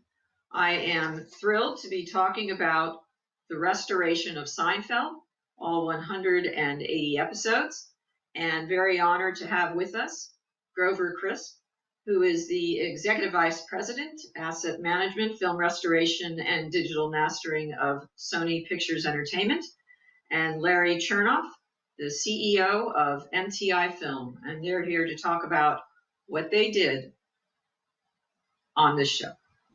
Grover, why don't we first start with you as far as the historical background in the past and how this all originated as far as starting on restoring Seinfeld.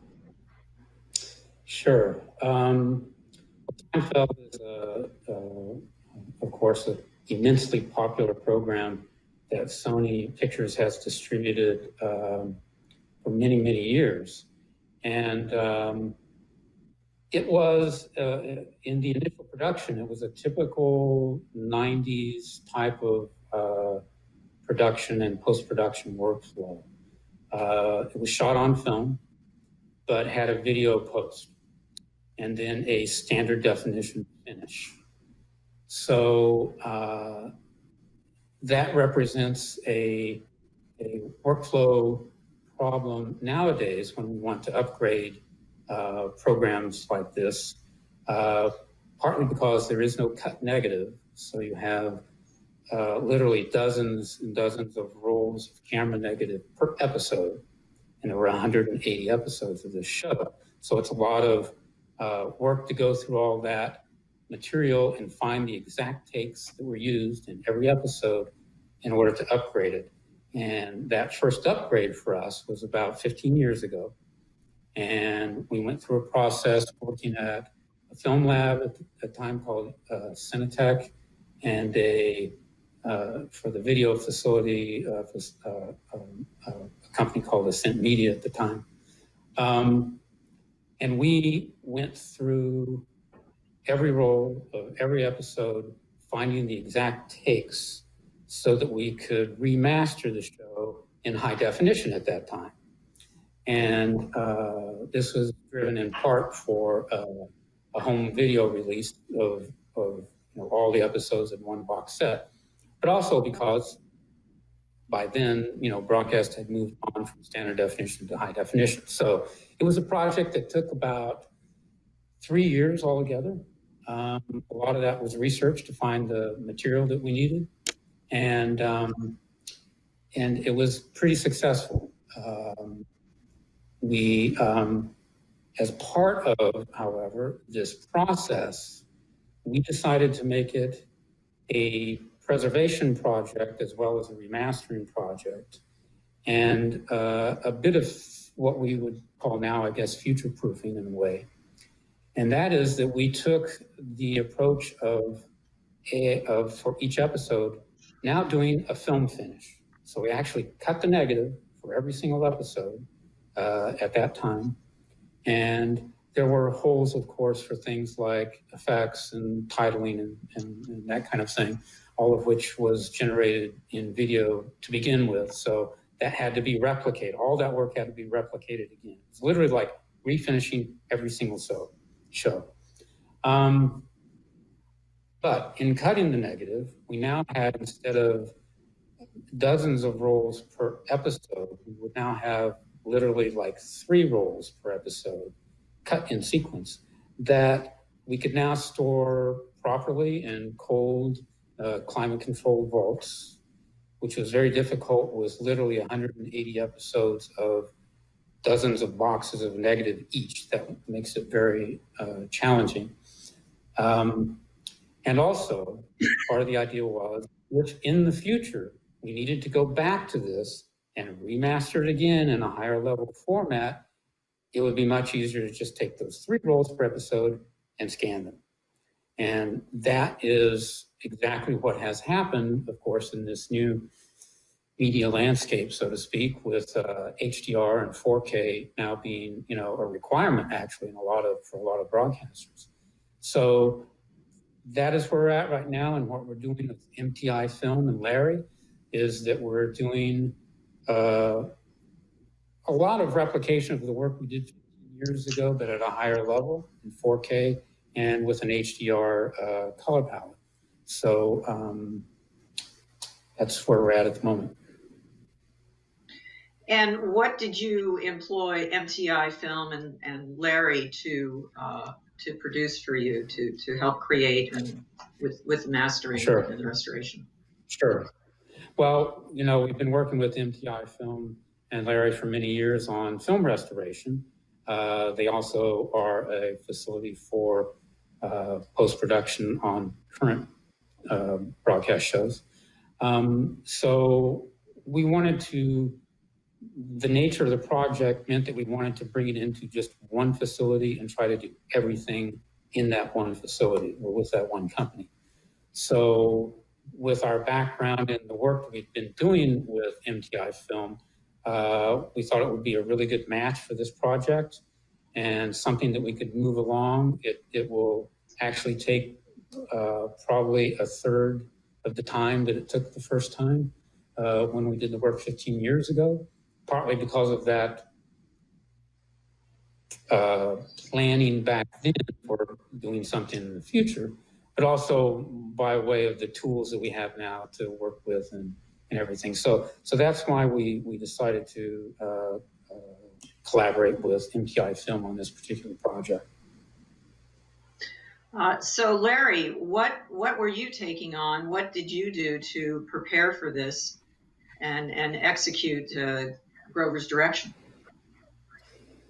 Well, we knew that we had, as you mentioned, 180 episodes to do, and we knew that we had to assemble a team that would be able to process as efficiently as possible, but also bring the highest possible quality to the project.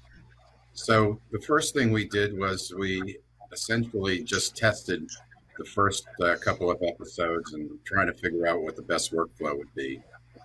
And ultimately, we think we hit the sweet spot so that we could produce a number of episodes a week and get the team tuned to being able to do so. So I'd say the biggest challenge was really getting the team to be solid and to understand every aspect of what it needed to do at every stage, of which there are several. We start off with scanning, and our scanning is done on a laser graphics scanner. It's done at oversample to 4K, and it's double flashed, which means that you're going to get very quiet pictures, very good pictures. And after that, assess what would need to be done on a episode by episode basis. And we found that there were certain problems, we'll say, or issues, challenges, if you will, that existed virtually on every episode, mostly to do with the deterioration of the film itself over time. Not so much dirt necessarily, although there's plenty of that, but more fading of the dyes of the film and also flicker that turned out to be pretty challenging episode by episode because there was nothing consistent about it. It did, on the other hand, have flicker throughout every episode. Then after that... So how did you remedy that? Sorry. Well, you were going at first we used the techniques that we've used for a number of years.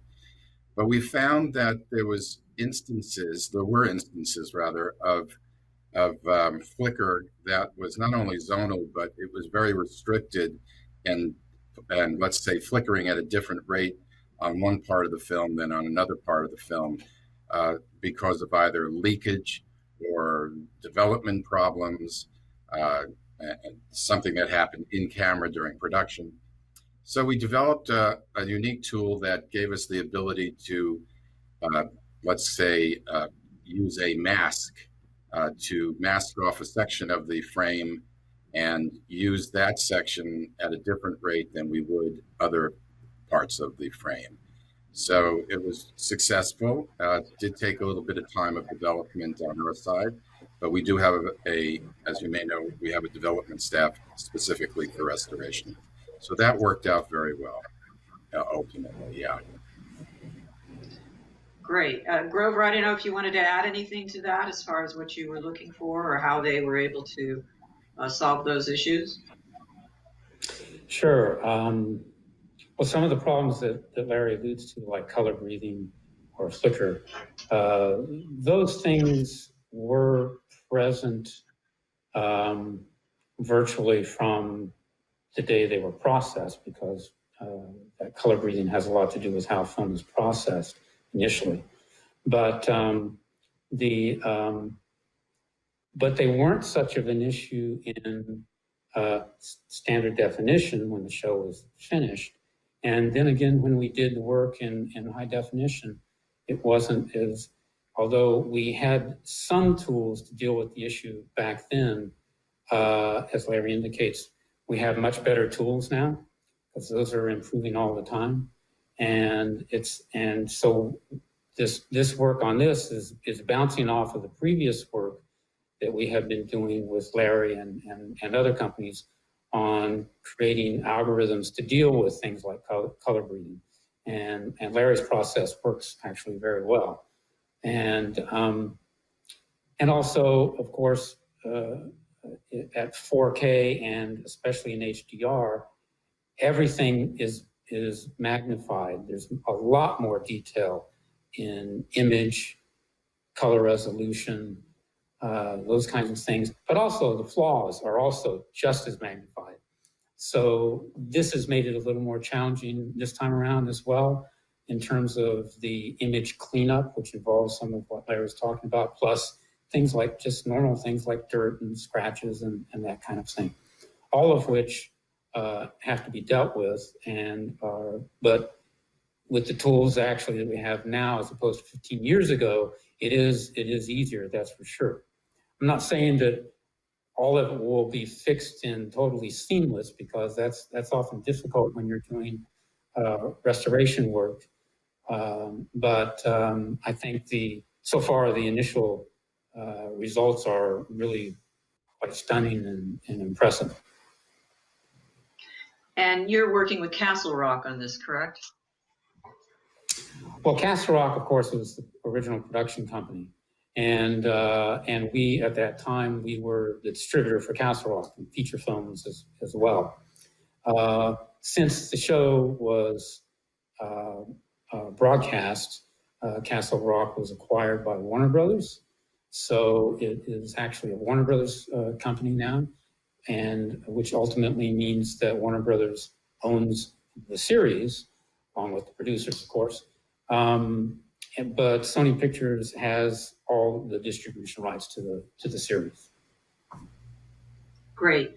Either of you two, Larry, to talk about the advantages of double flashing, of flashing the negative twice and giving it more depth, as opposed to the single flash. Can we get into that a little bit? Yeah, I mean, it's basically just putting more signal strength into the scan, which essentially just brings down the noise level. So you see the grain for what it is, as opposed to grain on top, or I should say noise on top of grain. It's just a very typical procedure for trying to get the best quality scan that you can get. The difficulty is that it takes a lot of time. It takes more time anyway. But it was well worth it in this case, because the image comes out very quiet. I would think, since you are preparing this for 4K and HDR, that the double flash was essential, because the human eye is going to see so much more.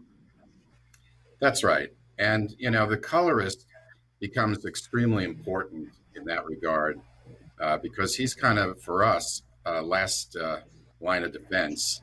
And we were, believe me when I tell you, it took a while for us to assemble the right team for this. We started off with one person and ended up with another. And the reason wasn't that the person didn't know how to color. They all know how to color. The issue is how attuned the individual is to the process overall, and what to look at from beginning to end from the scanning all the way through to completion. So we're very pleased. I'm going to mention his name because he's really quite an exceptional talent. His name is Jimmy Tom, and he brought a tremendous amount of strength to our team, being able to reflect back to the people in restoration when he felt that more work was needed, and bringing absolutely wonderful color to the equation as well. So it's and it is what kind team. of tools did? I'm sorry. What kind of tools did you use at MTI for the color process, for the color timing? So it's a Dolby Vision finish, and we use the Nucoda Film Master, it's called. We did everything with Sony X300 monitoring plus OLEDs for the SDR part of it. But basically, the color correction was done on Nucoda. Okay, great. And so they're looking at the X300 HDR Sony monitors, so that the human eye, when the actual consumer is looking at it, the colorist has a real understanding of what the audience is going to be seeing.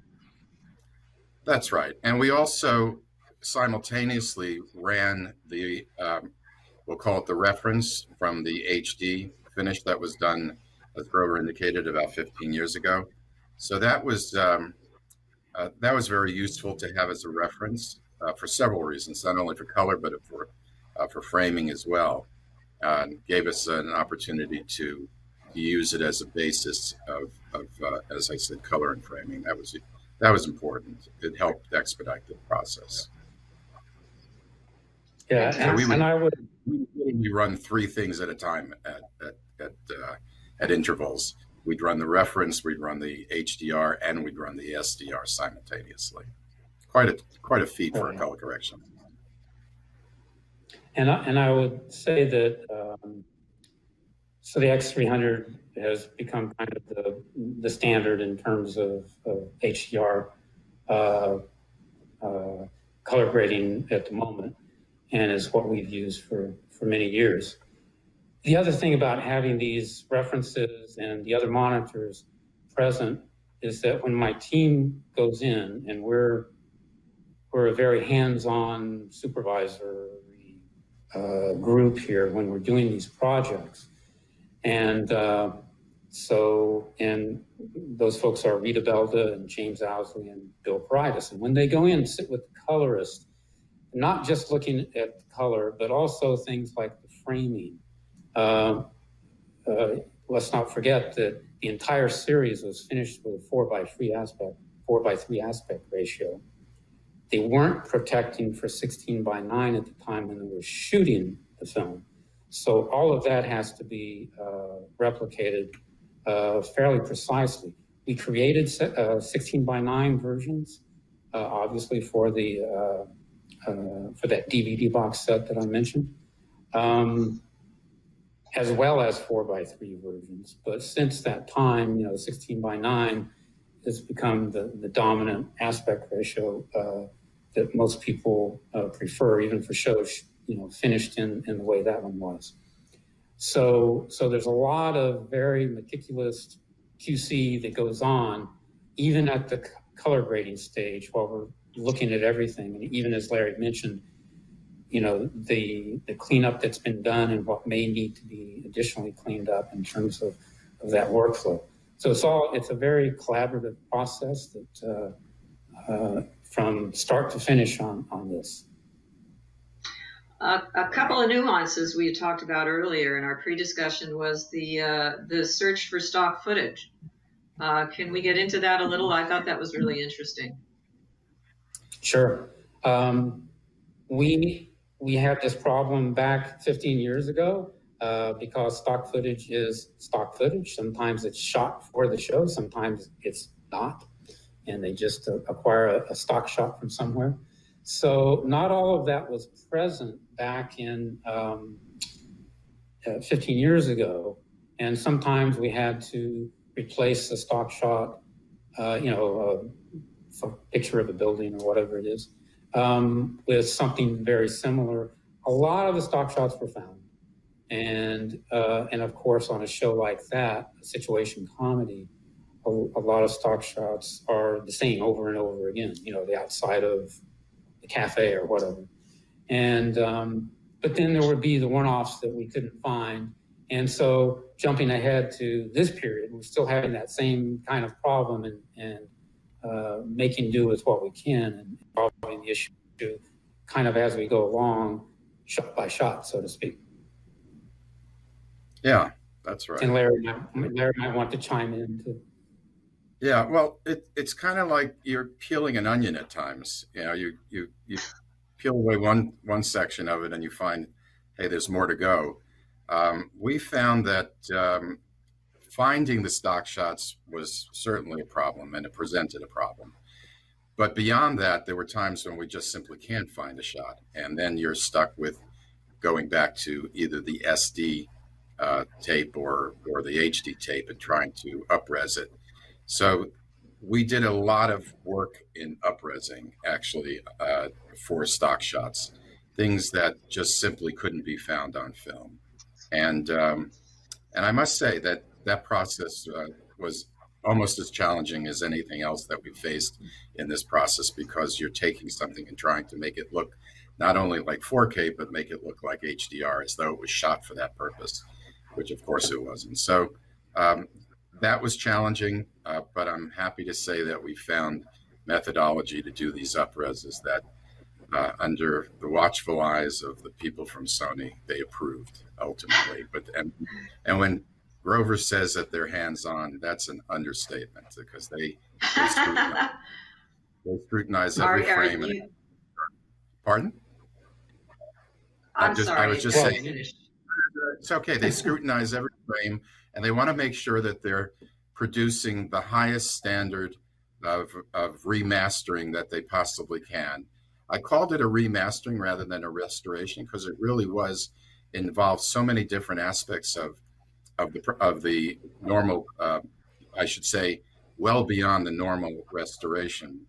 If I had to count all the steps that were on our spreadsheet, there were probably 30, 40 steps that had to be tracked at every time, all the time rather, by our producers. So it is quite an involved process. And one would think, oh, you only have 3 rolls of film. That can't be so hard. But boy, I'll tell you, there's a lot to it. And I'm very happy to say that our team really came together with Sony, and the results are pretty stunning, I think. I know this is going to be sort of an elementary question, but I'm going to ask it anyway. What is the difference between preservation and remastering? Well, preservation. I think you were going to ask about restoration versus remastering.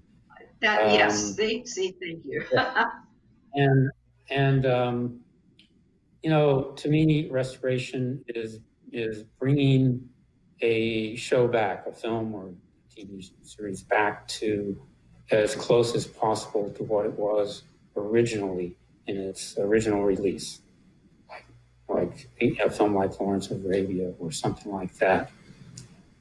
In this kind of a workflow that we've got now, Larry is totally correct that we are, it's more of a remastering project than a restoration project. There are restoration components of it, however. But it's not like the series was in dire need of restoration because it was falling apart or anything like that, which is the case, of course, for many old films that are literally falling apart or fading away, or whatever the issue is. So it is more appropriate to characterize it as a remastering project at a much higher level than has ever been done before for this particular show. Wondering, this is something I'm curious about. Is there a difference in what is the difference in remastering a film as opposed to a television show? I realize there's different elements involved, but is there anything you can highlight that distinguishes that difference? From my point of view, there are several. Go ahead. I was just going to say some of the workflow is actually the same. I mean, with a restoration of an old film, you're inspecting the film. And by that I mean physically inspecting the film to determine its physical values at whatever point in time it is, and cleaning the film and scanning the film, all of which is happening now in this project. And then there's the cleanup and that is dependent on the condition of the film and what's really necessary. I think probably the biggest distinction here in terms of challenges, and Larry might have some additional ones, is the fact that for the components of this series that were actually finished on video, and there are video origination, like the titles, for example. And also there are the visual effects, the shots where they're riding in cabs and that kind of thing, which you have to replicate. Normally with a film restoration, you don't have that problem.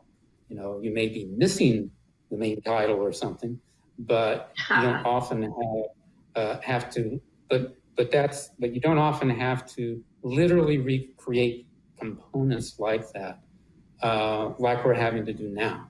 And again, Larry may want to weigh in on some other challenges.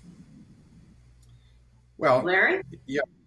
So the typical process starts off with obviously the scanning, as Grover said, but then you have the assembly. You're actually reassembling the show to the extent that you have to mimic the continuity of the reference and make sure that everything's in sync. Now that's also done in restoration where you're assembling one reel after the other. But with this, it's different in that you have to incorporate your dissolves, all the optical effects. Grover mentioned the titling. All that has to be redone completely from ground up. And so it does present, even though the negative is intact in this case, which makes it easier, it does present a larger challenge in the sense that you have many more disciplines going on simultaneously in order for them to all come together at the end and produce the final result. So that's why I would characterize it as remastering versus restoration. Restoration plays a very important role in the process, but it's one of many steps. Well, gentlemen, I'm afraid our time is up. It has been a pleasure and enlightening to speak with you. I thank you all so much. This is Linda Rossner from Tech Talks, an NAB Show Live Special Edition, produced by Broadcast Beat. Thank you.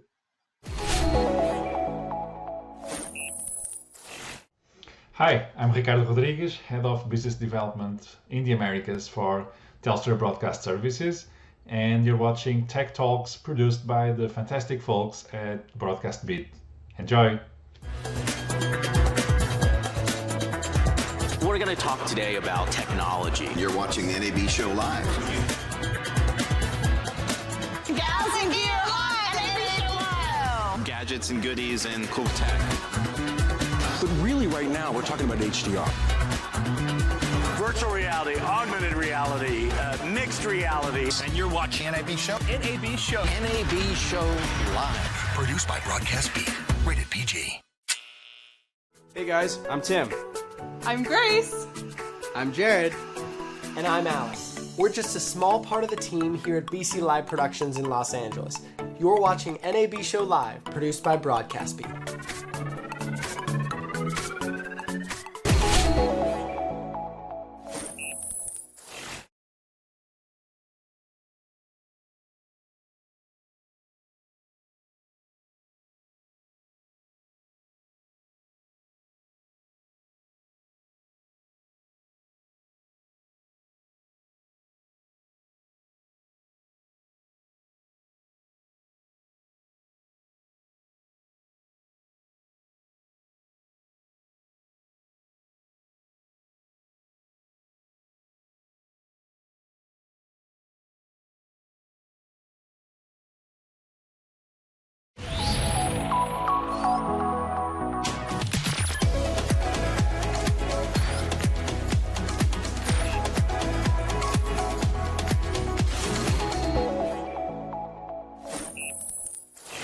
Hi, this is Linda Rossner from Tech Talks, an NAB Show Live Special Edition, produced by Broadcast Beat.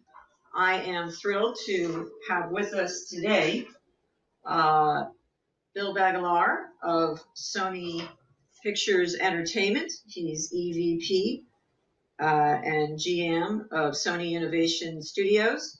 and EVP and CTO for the Technology Department of Entertainment Innovation and Technology Group, and also the CEO of Movie Labs, Rich Berger. And we're going to be talking about Movie Labs Vision 2030, the evolution of media creation. So first I'd like to put this over to Bill to talk about what you're doing at Sony and connecting this with Movie Labs. Thank you, Linda. Yes, as you said, I am the EVP and GM of Sony Innovation Studios, where we're focusing on virtual production technologies and techniques, as well as the EVP and CTO of the technology development team at the studio, where we're pushing all kinds of initiatives related to technology and how we create content, distribute content, manipulate, and ultimately deliver experiences to consumers. And part of that is actually working with Movie Labs, and part of that has been the evolution of media creation white paper that was put out that we're going to talk about today. Great. And Rich, why don't you talk about Movie Labs and your goals for the company, for the industry? Yeah. Hi, everyone. Rich Berger. I'm the CEO of Movie Labs.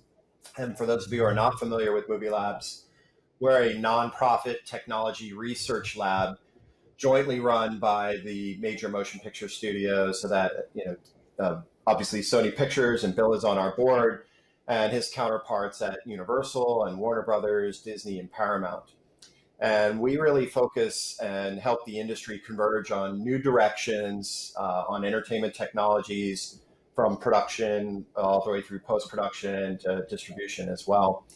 As Bill mentioned, we published last August our sort of 10-year vision for all the studios that we worked with, where we want to see media production and post-production go. And really, it's our way of putting that North Star out there so we can, communicate to the industry where we want to go and sort of rally everyone around that vision. And the response has been great, and we've been busy trying to figure out the best ways to accelerate a path to that vision. And that's really what we're focused on right now. Just a little basic question here.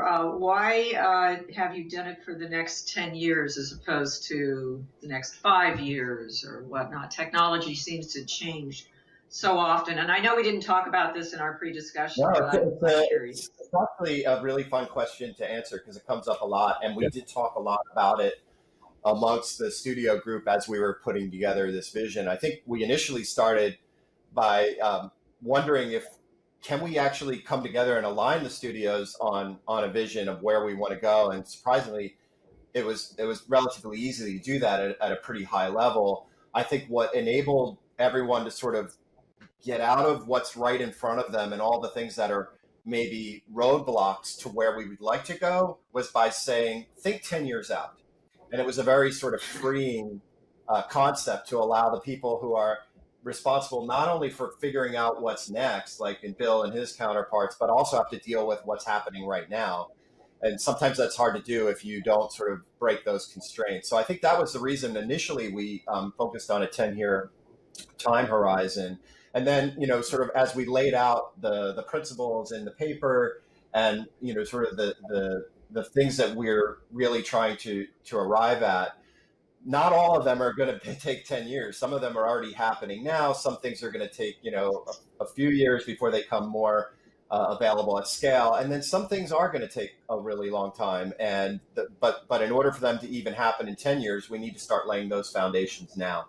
So that's really what was behind that. Maybe a little bit more detailed than you wanted, but that was why. Oh, no. I think the more detailed, the better. Go ahead, Bill. Sorry. Yeah. No, I was going to say, I think that was a big part of sort of the collaboration between everyone was to say, how far out do we need to go in order to get real change, get the change that we're all really after. And, you know, you think 5 years down the road, and that seems like a long time, but, you know, in the cycles of making, you know, big tentpole features, you know, if we're shooting something this year, it's going to come out next year, maybe the year after. Animated product takes several years to make. You've got these cycles that are already in place for many titles as it is.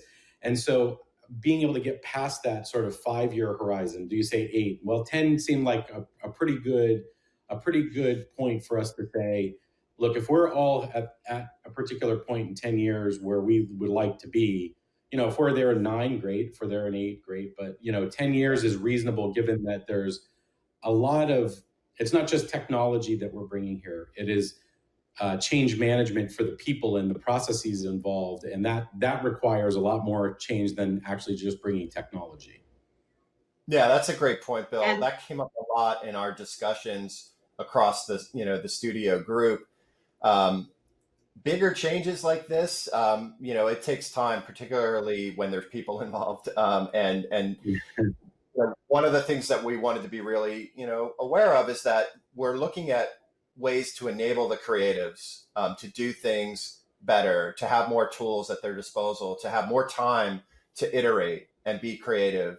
And that doesn't come with a mandate of you must do it this way. It's more like we're trying to make things available for them so that they can choose the best way to do things. And that, you know, that definitely takes time.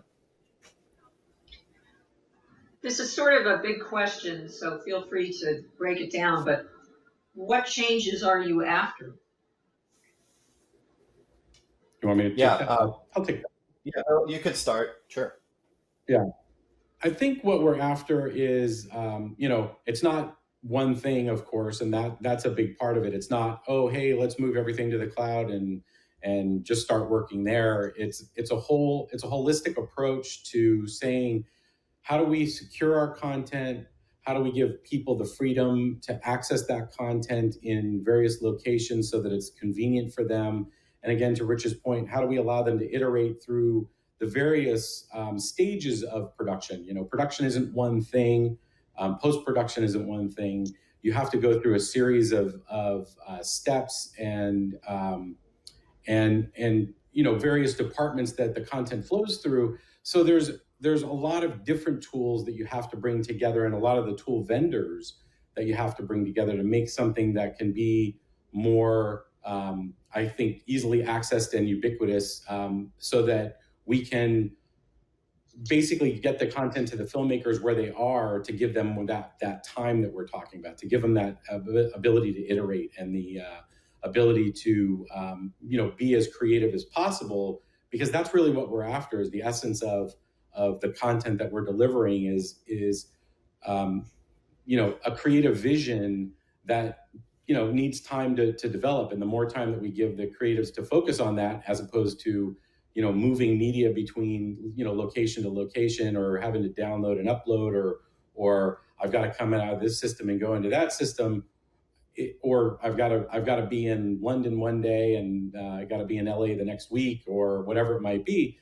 These kinds of problems need to be solved to give the creatives a bit more time to focus on the creative aspect of filmmaking. Yeah, and I think to that point, the way we organize the vision paper, we have 10 principles. And those 10 principles are grouped into sort of 3 areas. The first one is very foundational. We call it cloud fundamentals. And that's the idea of the assets go straight to the cloud, the applications come to the media. We don't have to be sending, you know, files around all over the place. And really, once we do that, the workflows can actually start to change, and really we can see some tremendous benefits. The second area is security and access, and Bill alluded to that as well. One of the things that we talk about in the paper, and also we did a follow-on paper focused on security, is that when we have cloud native workflows, we really have to think about security differently. It's not just about protecting the perimeter, because there is no perimeter around all of the workflows in the cloud, where there's all different people accessing it and different companies and different, you know, locations. And so we need to really think about a new approach to security and access. And that was sort of the second area. And then we have this notion of software-defined workflows, because once you have those foundational elements, the idea is we can build things that are more interoperable, facilitates better asset sharing, and interoperability and portability, makes the workflows more dynamic, and we can actually take make greater use of real-time engines and things like that. So that's kind of how we laid out the vision. So Bill's exactly right. It's a interrelated set of things. It's not just one piece. I would think it's multi-leveled. Wondering about getting into the cloud. As I spoke earlier, I know of a post-production company that's doing remote collaboration right now because of the situation, and they're really not utilizing the cloud for safety issues, for other issues. How is that going to be changing, do you think? Well, I think that's exactly the point is in order to really enable cloud solutions in a workflow, multi-vendor, multi-facility workflow, we've got to address an overall security concern. And again, to your point, you said, they were worried about security. And so therefore they're being, a bit cautious about the cloud.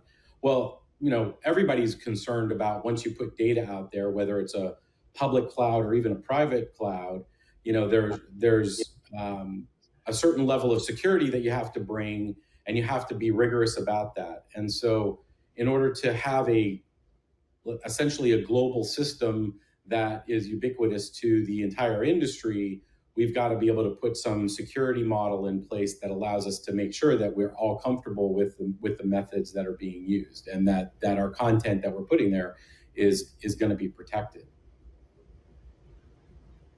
Yeah, that's right. And just what? Go ahead, Rich. Sorry. I think, we believe that with the right security model, it actually can be even more secure and more efficient by using the cloud. So there are workflows that are basically just using the cloud as storage that's not at their facility. And that's fine if that works for them. But there's also the issue of ubiquitous bandwidth and a lot of promise of like 5G everywhere is going to solve everybody's bandwidth problems. And, these are things that need time to develop and actually get bandwidth into places where it is challenging to get access. So, when you're on production in, the middle of the desert, I don't know that 5G is helping you so much unless there's a 5G cell tower in the middle of the desert, So there are still real world problems that we have to address, and, how transporting that data to a data center that may be, within, certain radius, and how do we get it there? How do we protect that? How do we get it uploaded in a timely fashion? Is there enough bandwidth in that particular location to facilitate uploading the massive amounts of data that we're generating on these features and TV shows now?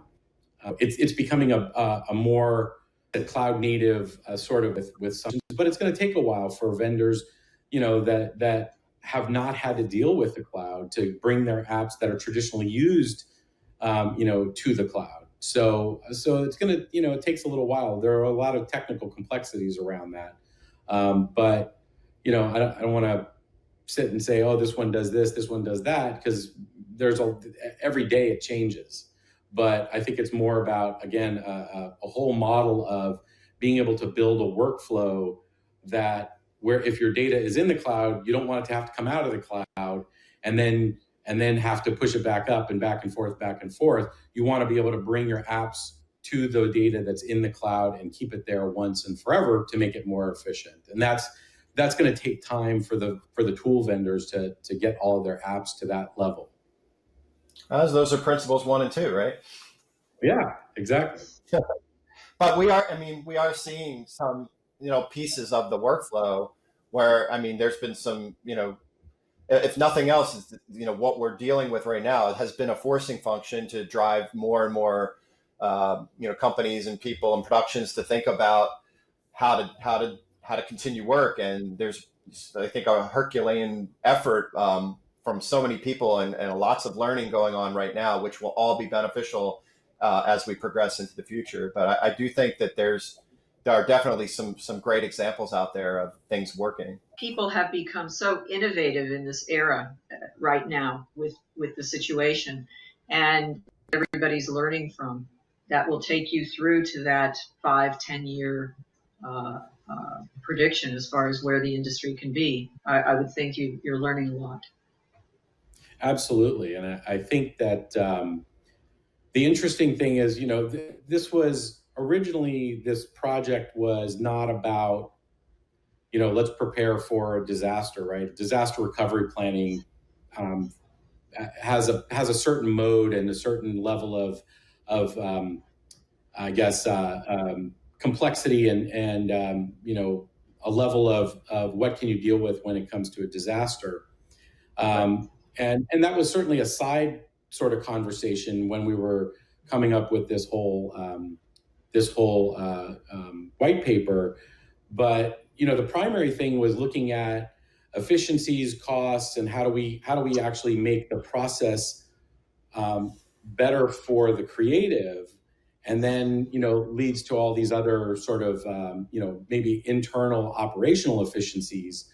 But disaster recovery was always sort of a side benefit, right? If I have a problem, I've got data in the cloud. If I had to move, there's a disaster in LA, you can move to Phoenix or wherever you got to go, right? You can spin up people working in anywhere in the world to access the content.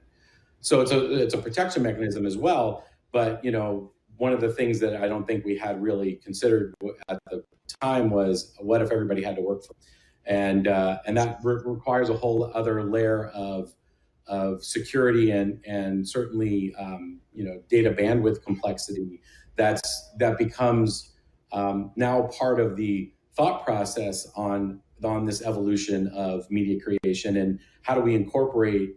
Hopefully there won't be, but hopefully, but how do we incorporate the next pandemic and a stay-at-home situation into the model for everyone so that we can accommodate what I think is probably one of the more challenging side effects of this is dealing with consumer broadband. And it's very, it's very, you get different bandwidths in different locations, and it's very challenging to have the same consistency for let's say one editor in one location versus an editor in another location, due to just consumer broadband vendors and what's available in certain areas. So again, bandwidth becomes another driving force for how we can actually enable these workflows as we go forward.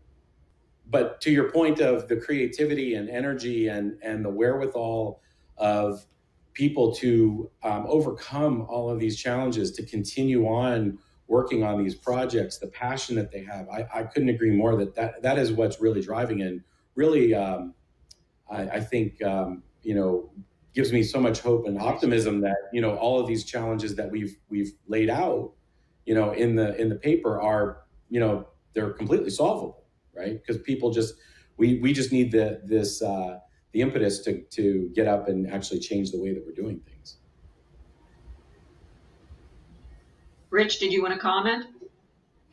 Yeah, no, I mean, I totally agree with that. Like I was saying before, we're definitely seeing lots of experimentation to come up with solutions to keep people working on projects where possible. And that, I think we have some really great case studies that are going to come out of this that are only going to benefit us as we move forward. I do think some of the real efficiencies and value in the future will come when more of the workflow is available to be done in the cloud together. So we're not constantly moving things in, taking things out, shifting things around, because you may have one piece of the workflow that you could actually do in the cloud, but everything's so interconnected, right? So, and it's a highly collaborative, activity making a film or a TV show. So, I think that that's really where we realize the vision is when we can actually see all these things in the cloud, and we can have more dynamic and scalable workflows. The content creation chain, pushing data, bringing one application to the cloud doesn't necessarily mean it will connect. How are you working with that? How are you dealing with those issues? You know, we don't want to lose in this whole thing, and the work at home situation is actually, I think, really drives home a particular point. And while we can work at home, we can work separate. You know, filmmaking and TV production is ultimately a collaborative process. And while the tools are amazingly, amazingly advanced and helpful in collaborating online, and people are making use of those tools to do whatever they can to make sure they're meeting in groups and talking about and continuing to review and push content forward. People being able to be in a room and you know, read facial expressions, have eye contact, and sort of that natural cadence of talking over each other at times, which is not always desirable, certainly in a conference like or in a panel like this where it's a little more challenging, and you kind of have to, you know, be very sort of rigid in, you know, your turn when you're on an online meeting. In a free-flowing discussion, you know, things are a little more fluid, and that allows for the creativity to come out and some of the dynamism that is missing from the online experience. Not completely gone, but it's a component that I think we can't, you know, negate or overlook as to, you know, as part of this whole process. Just wondering about, you know, how the current methods that are being used today, how they differ from the overall vision.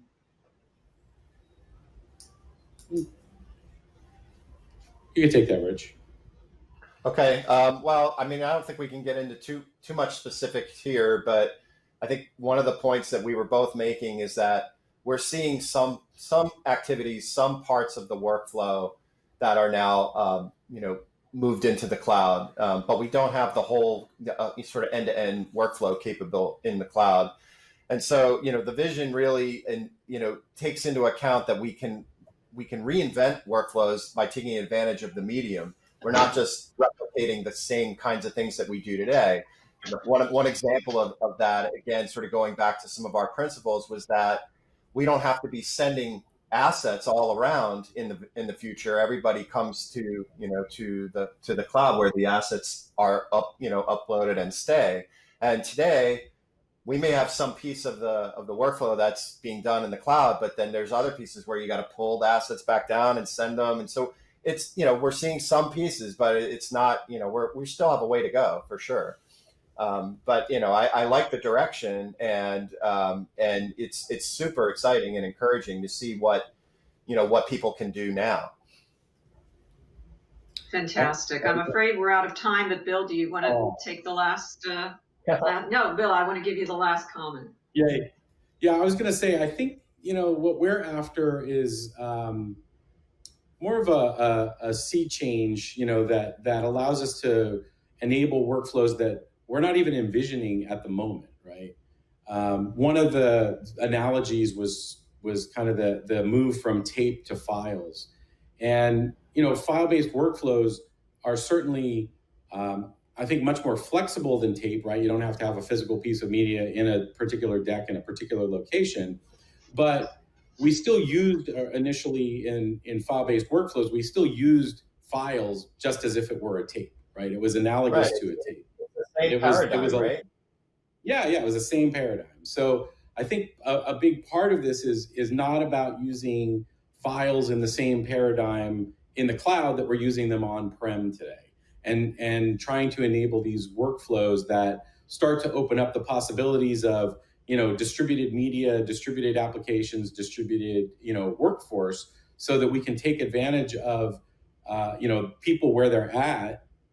Could be in a facility, could be in some remote location, could be, you know, on set, wherever they're at, so that we can have a whole collaborative that basically build on that collaborative process to have everyone involved, not just, you know, go from department to department to department. It becomes a much more collaborative process overall because there's a central sort of organizing principle around everything. Thank you both for your time. Bill Dagalar, Rich Berger. This is Linda Rossner of Tech Talks and NAB Show Live Special Edition, produced by Broadcast Beat. Have a nice day and thank you.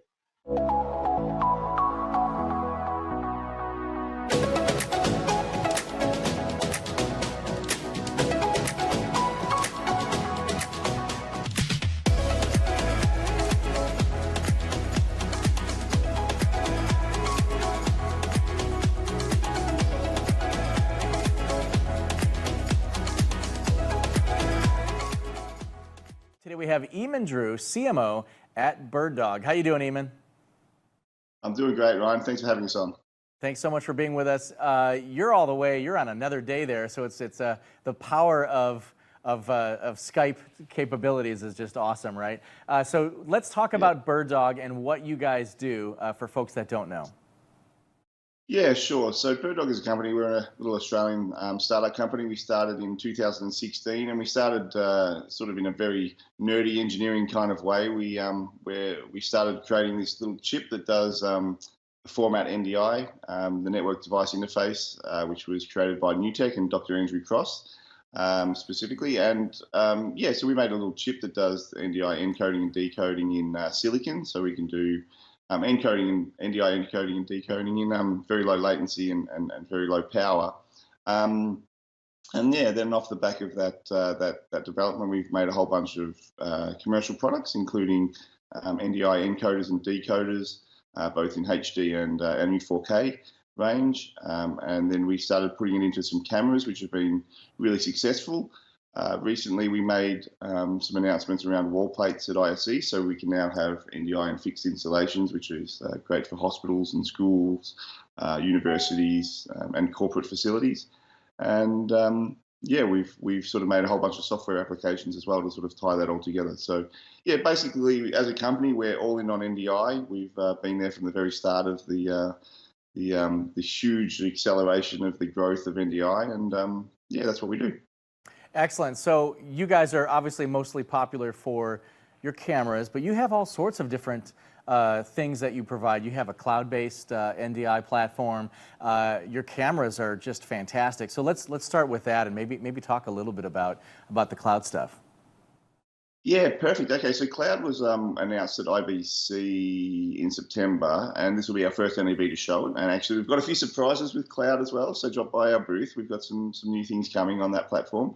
But yeah, cloud is a way that allows you to connect via the public internet and do remote productions. So we use the connection method called SRT, which stands for Secure Reliable Transport. And that's an open source protocol developed by Haivision and Wowser.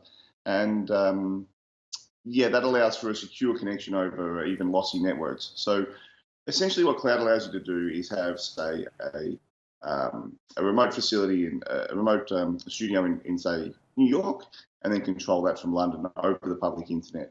So you can have multiple PDC cameras, our NDI PDC cameras. You can have PDC control, tally, and even audio intercom across that pipe. So essentially, yeah, you can control a remote studio from London using our cloud software, for example. And you know, we've done latency tests, and obviously the latency depends on many varying factors, including the bandwidth and the internet connection. But in our testing from Oslo to Melbourne on a return trip, so Oslo to Melbourne and then back to Oslo, which is basically a whole trip around the Earth, it took about 1 to 1.5 seconds. Hey there, it's Cody Allen here from Nashville at CMT from Hot 20 Countdown, of course, on the weekends, and CMT Radio Live and CMT After Midnight on the radio. And you are watching NAB Show Live, produced by Broadcast Beat.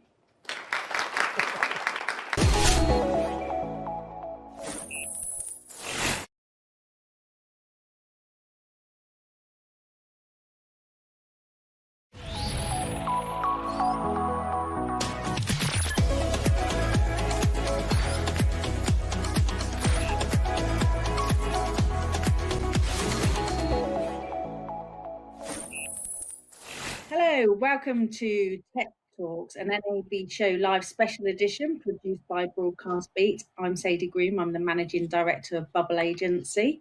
We work in the broadcast sector, and I've been happy to attend NAB for many, many years. So I've got a great panel today. We're talking SVOD, OTT, viewer wars, and the rise of streaming platforms.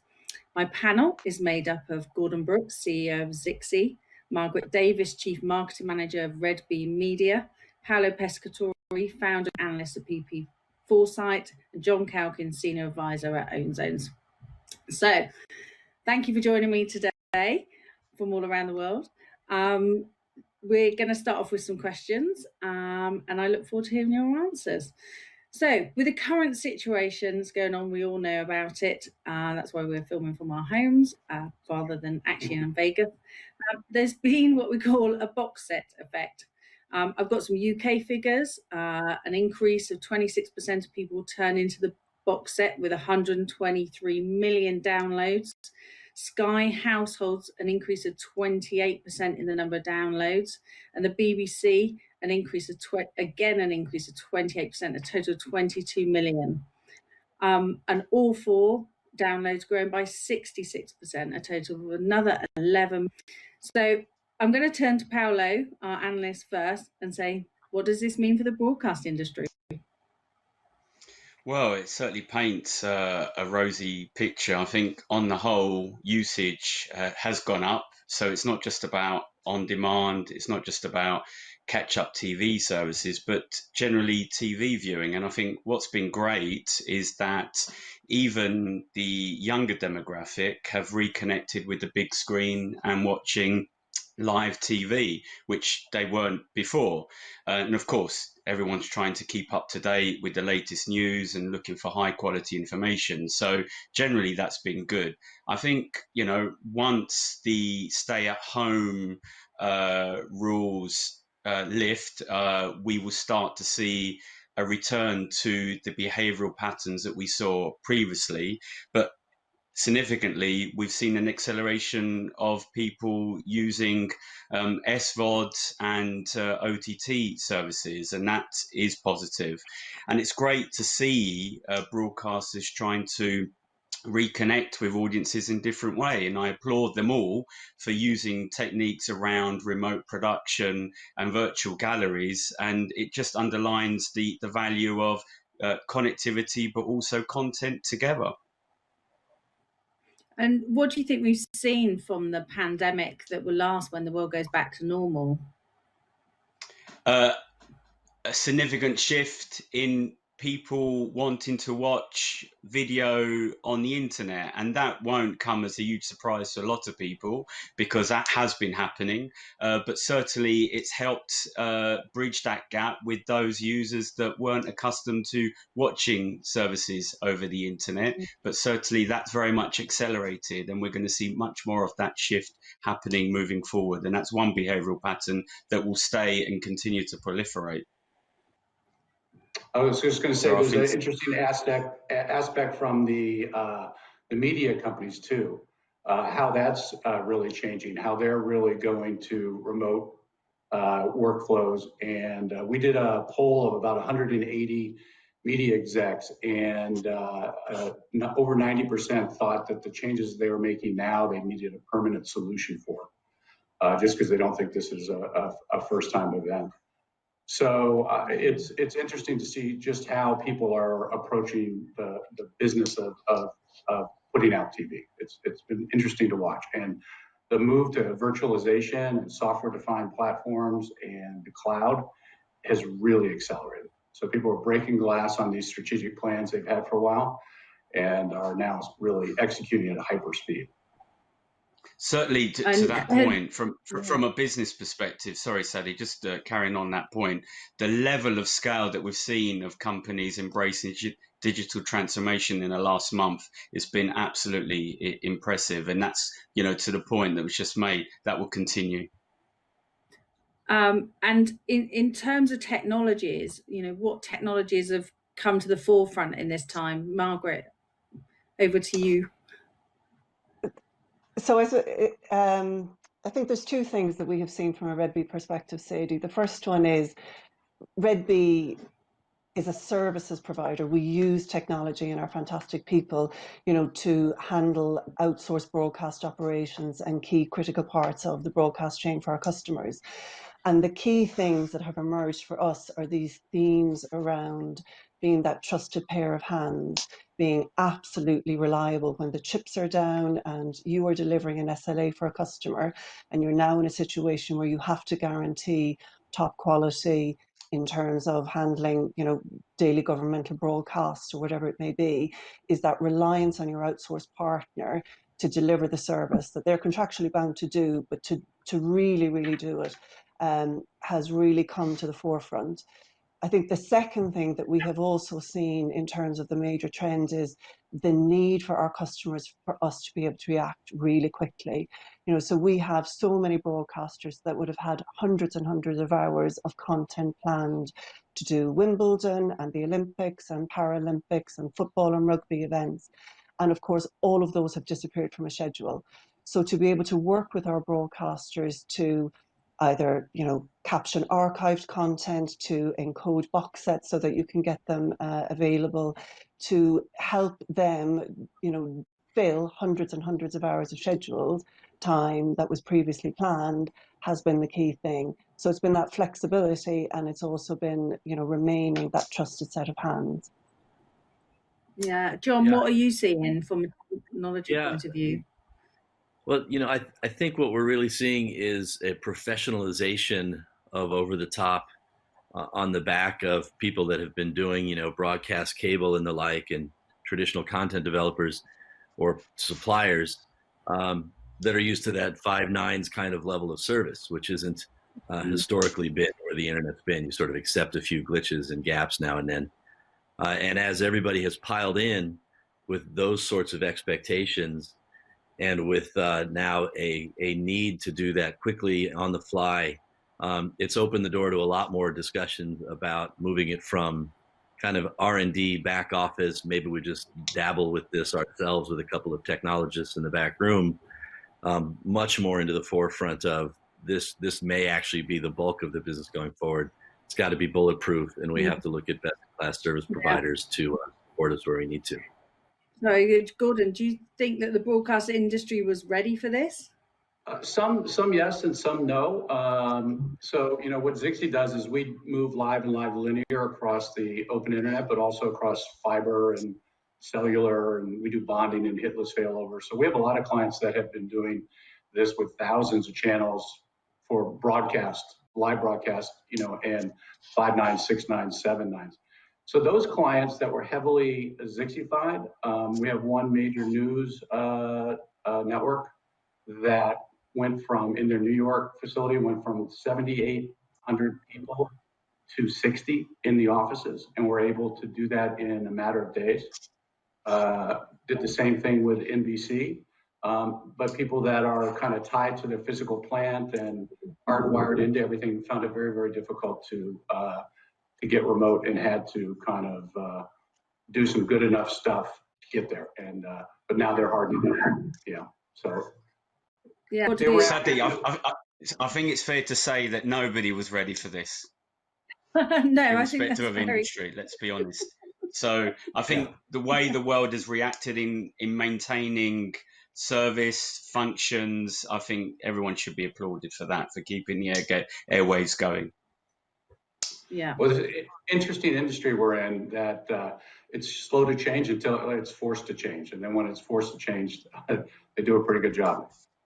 And I think it really does set the tone moving forward, and it goes to show what can be done at home in this new virtual world, and it underlines the importance again of fiber broadband, the moves towards a gigabit society in terms of transferring some of those large data files, 4G, and eventually when 5G comes along. And I think that's really, really some of the key takeaways that comes from this.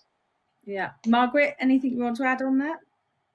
I was going to comment that I think what we weren't quite prepared for and very surprised about was the fact that because we're an outsourced partner, managing networks for many public service broadcasters, here in the UK, many of our staff are designated key workers. And I think it was a recognition of the fact that the broadcast industry in itself, because of the importance, as Paolo said, of providing up-to-date information, ensuring continuity of service, and that can be disseminated to global audiences and to national audiences, is that you could be in a position as a service provider to end up with key worker status. And I think that is something that we have taken so seriously and have and so reverently, because I think it has really brought home the importance of the industry and the importance that our customers and our audiences have in this situation. Absolutely. So moving away slightly from the. I was just going to add. I mean, I think the expectations also, it's a shifting landscape, right? Where work at home or work remotely maybe didn't used to be number 1 or 2 on the priority list. Now pretty quickly it has become that, and I think people going forward will enjoy the convenience of that. And for those services, one of the early things that we built was a cloud-based kind of approach to all this. It's kind of reshuffled everybody's priority lists around technology and development, which has been, I think, positive for us.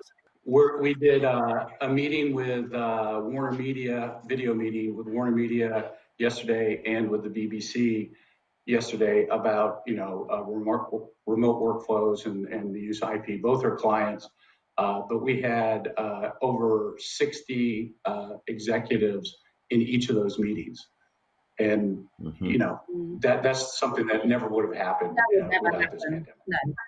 Yeah, absolutely. Paolo, just in closing, coming back to one of the opening questions, Sadie, and what does this mean for users moving forward as well? And I think they've had plenty of time now at home to reflect what's important to them in terms of their connectivity needs and, more importantly, their content needs. And I think they're going to think twice about what services they will actually need moving forward. So expect a shake-up with regards to some of the services they currently subscribe to, which they may cut back later on in the year. Great example, we saw a surge in the Netflix subscriber numbers for first quarter. Will they continue subscribing to Netflix later on in the year? For those that currently subscribe to a pay TV, traditional pay TV service, they may cut back how much they actually spend with their traditional pay TV provider in preference for, say, the Netflixes, the Amazons, the Disney Pluses, Hulus, and the ESPN. So I think we're going to see a real significant impact on how users and households pay for services moving forward. Yeah, I think that's a great point. So moving away slightly from current situation, obviously OTT and streaming services have sort of totally altered the television landscape anyway, allowing lots of new players to come into the market, to go direct to consumer. We talk about live sport and sort of, people never sort of comment on, oh, I've watched this great stream. They will always just comment when something goes wrong. What is absolutely essential when it comes to successfully streaming live? I think, Margaret, this is a good question for you to start off with. Yeah, so I think there's 2 dimensions to a successful live stream. I suppose the first one is clearly the fact that it's a complex end-to-end stream, from that feed capture through to the encoding, handling the DRM through to the delivery. And I think, if anything, what's been exposed over the last couple of weeks when we're in lockdown is that if any element of that stream is poor quality, it is going to impact the overall live stream experience. So so really there are so many components to that OTT broadcast chain, but effectively addressing every single one of those components is what leads to a successful live stream, and none of them can be looked at in isolation. So I think that's the technical dimension. Clearly, the other aspect of any live stream and its success has been the build up to it, how you've driven engagement, how you have warmed up your audience to it, how you have marketed it, and I think those 2 elements can't be looked at in isolation. They have to be looked at obviously together. I liked really the integration of those two points, the build up and the marketing, if you will. And I think it really underscores the opportunity on the digital player side of this and what's going to turn into a real requirement for traditional broadcasting cable and satellite to up their game in this area. Because I think right now, maybe live, certainly sports, is viewed as a competitive advantage and something where you're going to hold together that traditional pay bundle around that. But in actuality, as the technology has come along and larger live audiences can be served, the ability for those digitally nascent or native services to bid for those kinds of rights, because they can create incremental value around those rights, is going to be really interesting to watch, right? If you're used to serving video to multiple kinds of boxes, handsets, and endpoints, and at the same time you're used to digitally gathering audiences over weeks in advance out of really leveraging social interactions and the like, it gives you a strong platform, probably coupled with your equity values, to bid for some of these rights. And maybe that's where another shoe starts to drop in challenge or opportunity for the industry. Yeah, on that point too, it's no longer okay for it to be just okay, and I think somebody mentioned that earlier. Amazon Prime is a customer of ours for a lot of live events and live linear as well, and they did a live event probably 6 months ago that didn't go very well. They weren't using Zixi. So when they bid and won the rights for the Premier League and Boxing Day, they were really focused on making sure that was as good or better than any kind of traditional network capability. And so we were brought in and worked very hard on that. But it's important because they're not going to be able to buy those rights if they're giving, if they're delivering a low quality or a mediocre quality show. Yeah. I mean, Gordon, one of the things, we're talking about latency. How do we solve the problem of that? So it depends on how you're moving your content around. So we're live and live linear. Our whole business is around low latency protocol, and we have our own protocol, but we also support 16 others. But the idea is to be able to move your content around in milliseconds, and then move it through all the processing that has to go through, the transcoding has to go through, typically a CDN. So we're going direct to, one of our clients is going direct to Samsung boxes, right? So monetizing their content in a different way, being able to go through a CDN, preserve all the closed captioning for live broadcast directly to Samsung TVs and Fire Sticks and things like that. And we had to get the latency down to under 10 seconds, full from camera to screen. And that's just, there's a lot of tuning that's involved there, things like that, because CDNs do add a fair amount of latency. But when you're doing live sports or news or things like that, latency is just a key element. Yeah.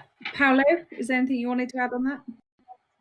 Well, I'm a big lover of sport, live sport. I'm often found tweeting, watching different video streams on numerous devices in my house, whether it's Champions League and, alluding to the Amazon Prime football.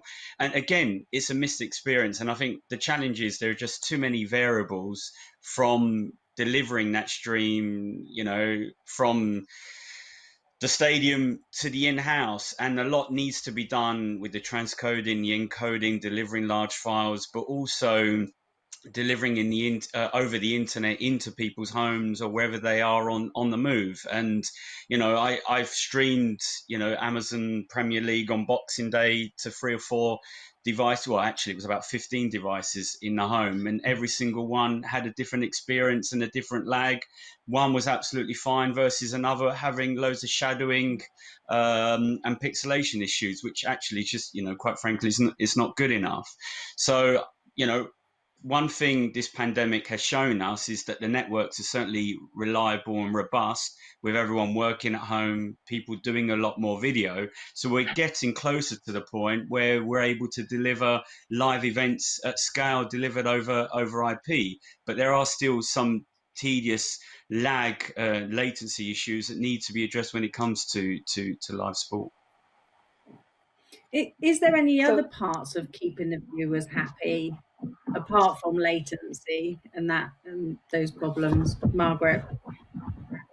I think the overall media experience. So absolutely, I think discoverability is a key issue, being actually able to discover and find new content. I think accessibility in terms of captioning or language translation. I think that the richness of the consumer experience is the key. You know, it has to be the full package. It's got to be the content, the performance, the discoverability, and the accessibility. I think all of those things combined. I think I just wanted to pick up on what Paolo had said there, in that I wholeheartedly agree around the fact that you know, we have learned a huge amount through this pandemic. But for me, one of the key things is that seeing consumer technologies being used in broadcast situations, and we are seeing people producing content live in their homes and then, you know, trying to stream that in a broadcast fashion way. And because it's not an end-to-end chain like you have in a traditional broadcast, there are elements that are poor along the way, and that is impacting the viewer experience.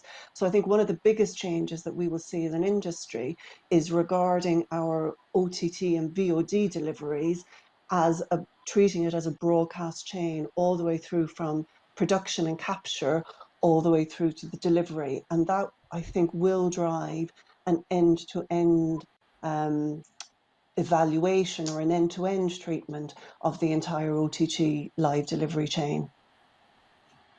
Yeah, true.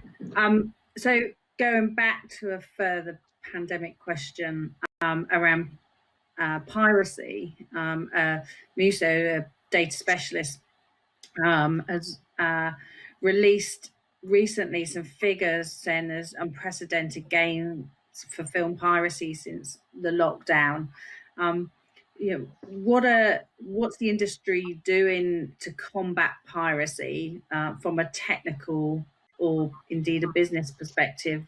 John, do you want to answer that first? Yeah, sure. I mean, we should make the observation first that in some ways the piracy increase could be a positive indication of people pursuing the product and people consuming things in the home. And I'm not sure, because piracy does follow marketing events, right? My old studio days, you would very much see piracy spikes on the theatrical release and then on the home entertainment release, and in between, the message wasn't on the product. So I think I haven't seen this survey, but whether it's grown more than home growth generally, you know, I don't know. I wouldn't expect that it has. Which puts you back in the same bucket of what do you do with piracy and how do you manage it? And, you know, the business historically has tolerated a little bit of piracy at the edges to make sure that the product is out there and available for consumers. If you put everything on complete lockdown, you wind up hurting the revenues and the consumers more than if you allow some bleed at the edge. And I don't think that's any different now. You know, you have a mix of tools that are either after the fact kind of forensic in film for these premium VOD sessions. They're talking about a forensic watermark that allows you to find where the piracy came from. And before the fact, obviously, we've always had DRM and the like. And I think, you know, at the end of the day, it's what's that fair equation for consumers to make content of whatever sort available. And if the availability is in the spectrum in terms of price value, you'll tend to head off most of the piracy. And that's been the gating discussion, you know, for probably 100 years around Hollywood with respect to film and windows and everything else. And I think it should be probably called out and noted that the industry and the growth of Netflix tolerated an awful lot of piracy just in the very basic form of password sharing. but would always look the other way on renewals because the growth and the revenues and the business was supporting it, and lockdown there, maybe was a secondary consideration. So it's a tough question. I think it'll continue to evolve, but is it as dramatic and central an issue as sometimes it gets made out to be? I don't know. At the end of the day, it really is about the product and the consumer experience. Yeah, absolutely. Any other comments on that? Yeah, I'd just like to follow up really on those comments, and absolutely spot on, and it's all about the content. And I think the industry on the whole is perhaps scoring an own goal, if I bring the analogy to live sport, in that in driving this quest for exclusivity, it's forcing users then to go elsewhere and find alternative, cheaper ways of getting the content. Equally, the battle for sports rights, new players emerging in the marketplace, another destination for users to go and pay to get that content, it's not really a good experience for users. And again, I applaud the recent approach to make the movie Trolls World Tour available immediately on selected platforms, and at least that's one way to mitigate some of the issues. And as a household, we certainly were one of them, paying £16-17 for the movie rather than £50-60 going to a cinema. At least that's one way of trying to maximize the value of the asset. So I think pricing is a huge issue. And I'll go back to my earlier comment. I think this is a situation where consumers and households alike will think about what they're spending their money on and actually fine tune exactly what they want. But it's also an opportunity for innovation and connecting with users in a different way. Yeah, absolutely. I have just a comment on that, if you don't mind, too. So NBC, we just launched Peacock with NBC in the Comcast network, and it's going out in July. And they're primarily going ad-supported because they did a study before the pandemic that only about 18% of households could afford 2 subscriptions. This is in the U.S., but I believe there's a global aspect to this. And with all the unemployment and the economic downturn, I think that's only going to increase. So I predict that you're going to see more free ad-supported content over the top than you have in the past. That's been Tech Talks, an NAB Show Live special edition produced by Broadcast Beat. Thank you very much.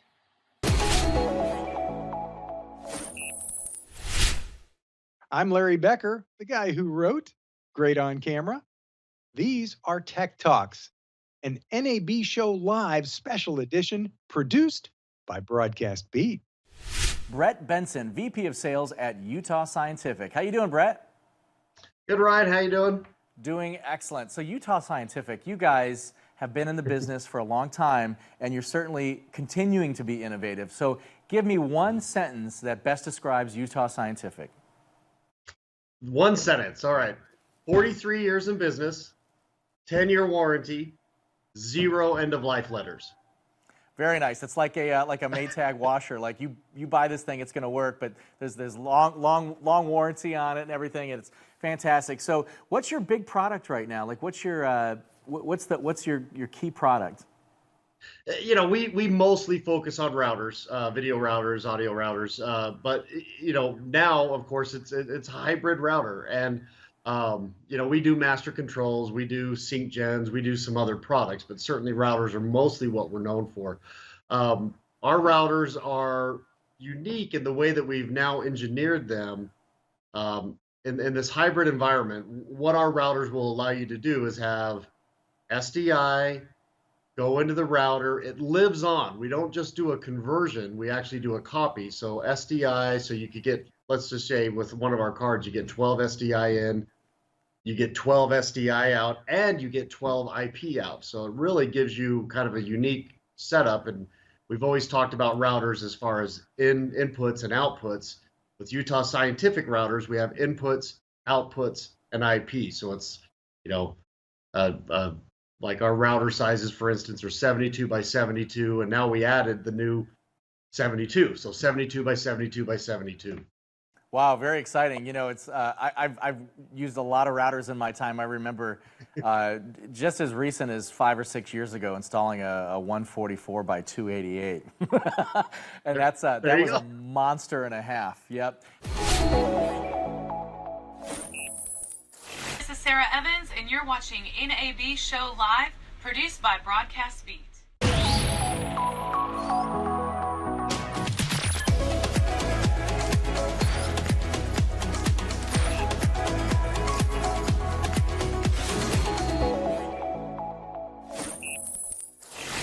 Hello and welcome to Tech Talks, an NAB Show Live special edition produced by Broadcast Beat. I'm Sadie Groom, I'm the Managing Director of Bubble Agency. And today we're going to be talking about the rise of software as a service, or SaaS as some people call it, and in particular in the media and entertainment sector that we all know and love. So my panelists today are Ray Thompson, Director of Broadcast and Media Solutions at Avid, Eric Harlin, CEO and co-founder of VidiSpine, Rick Clarkson, Chief Strategy Officer of Signient, and Bob Vassar, Worldwide Technical Sales and Service from Tiger Technology. I'm going to start by talking about the real thirst that broadcasters have to use virtualized technology. Is it still, very far from being a practical reality? That's what we're going to be talking about. So my first question, and I'm going to start with Ray, is what are the potential benefits for SaaS products? And also with the current situation we're in, has that changed in the selling and servicing of SaaS? Yeah, for sure. So thanks first and foremost for having me on. I really appreciate the opportunity to be here. So from an Avid perspective, sure, we've seen a significant increase in the interest by our customer base, certainly post COVID-19, in either remote workflow scenarios, leveraging virtual environments, and/or certainly leveraging a cloud editing experience to basically have business continuity. And so Avid fortunately had rolled out a SaaS offering for editing in the cloud as a turnkey solution that basically auto provisions everything. It's Nexus running in Azure. And I will say that there's been a lot of engineering work between Avid and Microsoft to really integrate the Nexus file system into the Azure environment. And then Media Composer running in the cloud, of course, with the ability to have up to 30 clients. And then we have certainly the ability to get content into and out of. And I would say that that's really been a peak in terms of interest since the crisis really hit. Folks really wanted to accelerate that move towards cloud-based workflows, and they wanted to do so in a very short amount of time. Whereas I would say before COVID-19, definitely we had a lot of interest in customers moving to the cloud for a variety of different segments within the workflow, looking for as-a-service offerings. And those timeframes were typically months, a year, maybe even a few years, right, as a multifaceted approach. But since the crisis, I would say that those have all been significantly accelerated. Yeah. Eric, what do you see as what is the potential and what is the benefits for SaaS products? Yeah, that's an interesting one. So set aside various products and parts of the supply chain and everything. I think it's primarily about becoming a true agile company. Both vendors and clients needs to think and act like startups. The landscape is changing extremely fast in terms of viewers, consumer patterns and everything. And on the vendor side, likewise, you have to adopt to new technologies all the time. So for us, it's really about that. When we founded VidiSpine 11 years ago, since then we haven't invested in anything else in SaaS products. Everything from productions, dev environments, email clients, sales support systems, everything has been SaaS and clouds from the beginning.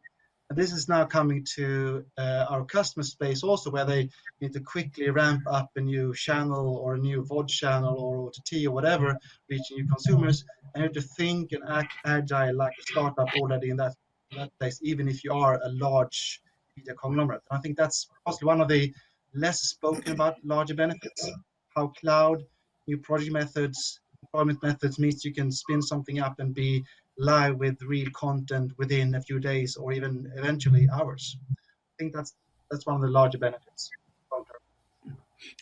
Rick, would you like to add anything to that?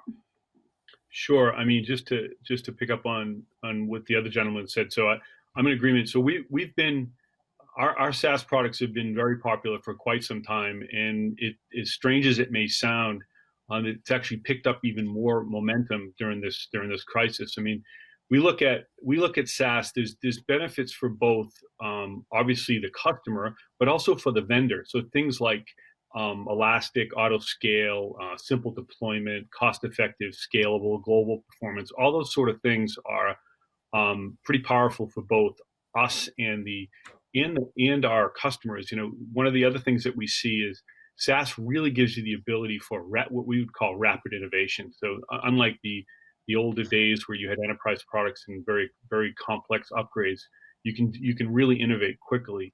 And the other thing that you get is a lot of visibility. So one of the things that we're seeing with our SaaS products, so you get analytics, right? And so we actually took a look at London, New York, Toronto, and LA, which we would consider, you know, some of the really larger media hubs.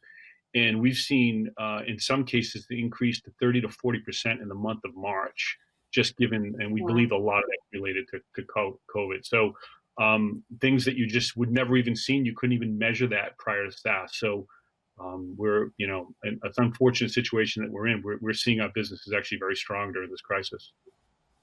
Yeah. Yeah. Bob, is there anything you want to add on to that finally? Sure. I think you're going to hear a recurring theme on this one. You know, good and bad. You know, we've been working on media and entertainment workflows for 16 years, mainly on-prem, and over the past couple of years, we have been working on products to adapt on-prem workflows into the cloud, sort of a hybrid, you know, merging that file system, traditional workflow with the object world and all of the benefits that SaaS software products and object storage provide, as well as, you know, that OpEx type model. And this COVID-19 issue that we're all dealing with has sort of changed the dynamic. We've been, as others have said, extremely busy now, and all of the SaaS benefits that we've all talked about, which are pretty common and well known, you know, reduced cost, the agility, dynamic facilities, those are all great benefits. But now we're talking to customers about, you know, just some basics like how can you help me work from home, right? All of their users overnight went from working in a facility with machines connected directly to a data center, are now sitting at home with, you know, laptops and no local storage. So now how do I connect my projects to that local data center and my content and all of my assets? And that's what we've been doing, and adding features over the past couple of years have helped to solve that with synchronization. And then how do I efficiently bring data local to their applications as they start to think about the migration into more cloud-enabled applications and workflows. Yeah, I think that's interesting. So it leads me on to my next question. So, you know, I'm your end customer, I'm a broadcaster, and, you know, whatever broadcaster is these days, you know, what does it mean to me? You know, what does it mean to my budget? More importantly, what does it mean to the content that I'm producing? You can be much more agile. You can try quick, fail fast, grow when you want to, spin things up instantly. If you have a large library of assets, you should be able to spin up a complete media supply chain with all the bells and whistles and with APIs and tools and things, maybe within hours soon enough. And try it and see if it works. And then if it doesn't, do something else. Exactly. Yeah, I would agree with that. I would say same thing, right? It's the ability to really spin resources up. It's also the benefit of not having to have resources necessarily be cloud savvy, because a lot of the SaaS offerings are really built to auto provision everything in the cloud for you. So you don't necessarily have to have your own people on staff who can provision those on their own. And that's really one of the things that's a big benefit. So I think that while we'll still be in this hybrid universe for quite some time, and syncing between the cloud and the on-prem will become increasingly important. But I think that the other benefit longer term could be that you won't need technical resources to manage as much on-prem infrastructure. And a lot of that will get pushed off into the cloud. An echo on that previous question, just a little bit, because I have a slightly different take. I agree, with the other comments, but what we've also found, and we've started working with other companies and building, strategic partnerships with other companies that have specific skill sets in different areas, because as from a budget perspective, or managing your team and your assets, there's this shift to the cloud, which has sort of been forced upon everybody. But in planning, the challenges are starting to shift, right? Some of the current challenges are going to go away, but new challenges are starting to creep up. And some of it is understanding your data sets. So working with strategic customers or partners that have built tools to do deep analysis into what their data sets are and the activities and touch points, to understand where do you place that data set, how do you tier it in the cloud to the right value tier. And cloud service providers are changing frequently. So as a vendor, one of the things we have to do is keep up with all of these changes, and also be an advocate and for your customer, and help educate them as they focus on their business and have to learn these new technologies. It's sort of a struggle. So their staff, what they should be starting to look at is adapting that skill set, looking to train staff, potentially hire. I've heard stats where there's this skill gap when it comes to cloud, and as one of the comments were, software as a service sort of simplifies, which is absolutely true, but it also opens up a new world of microservices and things that now you might want to take more advantage of to increase value to your end user. And to your other point about what does it mean for an end user or a broadcaster, it's kind of keeping those eyeballs and addressing their needs and their demands. So their demands are going to drive new challenges as you try to keep that customer base, specifically if it's broadcast, per se, sports, where you've got a live broadcast and you can offer new services or different classes of services, and be able to monitor your end user, your customer, in real time, to build stats on satisfaction and how are you growing that install base. So it's not just a shift from on-prem into the cloud, which sort of is just shifting your budget from one thing to the other. Yeah. It's, does the cloud bring me additional value, and how do I take advantage of those services? Yeah. Well, Rick, is there anything you want to add on that? Yeah, I mean, let's remember the user is consuming the content in many ways, much more ways than they were in, say, 10 years ago. So you have to support for multi-platform is really important. So you have to take all of that into account. And in terms of cloud, the cloud's been around for a while. A lot of it's really been what I would call private cloud in the past. So we like to think of the cloud as we think of what we call the big three: Amazon, Azure, and Google. But let's not forget that private clouds on-prem, we still see some build out, a lot of build out on-prem, but they're using cloud technology to build it. So they're using things like containerized services. They're implementing microservices. They're using sort of on-premise S3 compatible object storage. So they're using the same technologies on these private clouds that are being built out in the data centers that are being used in the public cloud. So we actually don't want to forget about some of the private stuff that's happening. But again, it's using all the same technology. Yeah, I mean, Rick, Russell got you. Is there any difference for live production? I know you do a lot with sports. More of a shift towards IP-based contribution, given the fact that there's a lot of protocols out there now that can deliver securely over commodity internet, which is really lowering, I think, the barrier for entry for a lot of newer productions. It's also allowing more to happen in terms of coverage, right? You can cover more with less. If you look at a lot of the use cases that have been done, they're sending far fewer resources on site to cover events now, because they can leverage IP-based technologies is contribution and ultimately distribution. And whether that's to an on-prem environment or to the cloud, it can facilitate both. And so I think you're only going to see an increase as it relates to that. And certainly, I think going back to your other comment around how consumers are getting that content, the shift to mobile platforms has been significant. And as those eyeballs move to those platforms, certainly advertising dollars are following. So enabling different business models that allow for either subscription-based pay-per-view or ad-sponsored content delivery with the ability to leverage AI to do automated and programmatic ad insertion. Those are all things that are happening now and only getting more tight, I think. Okay. Question for everybody. What is it that's holding back the development and adoption? Yes, I think that one is size and scale.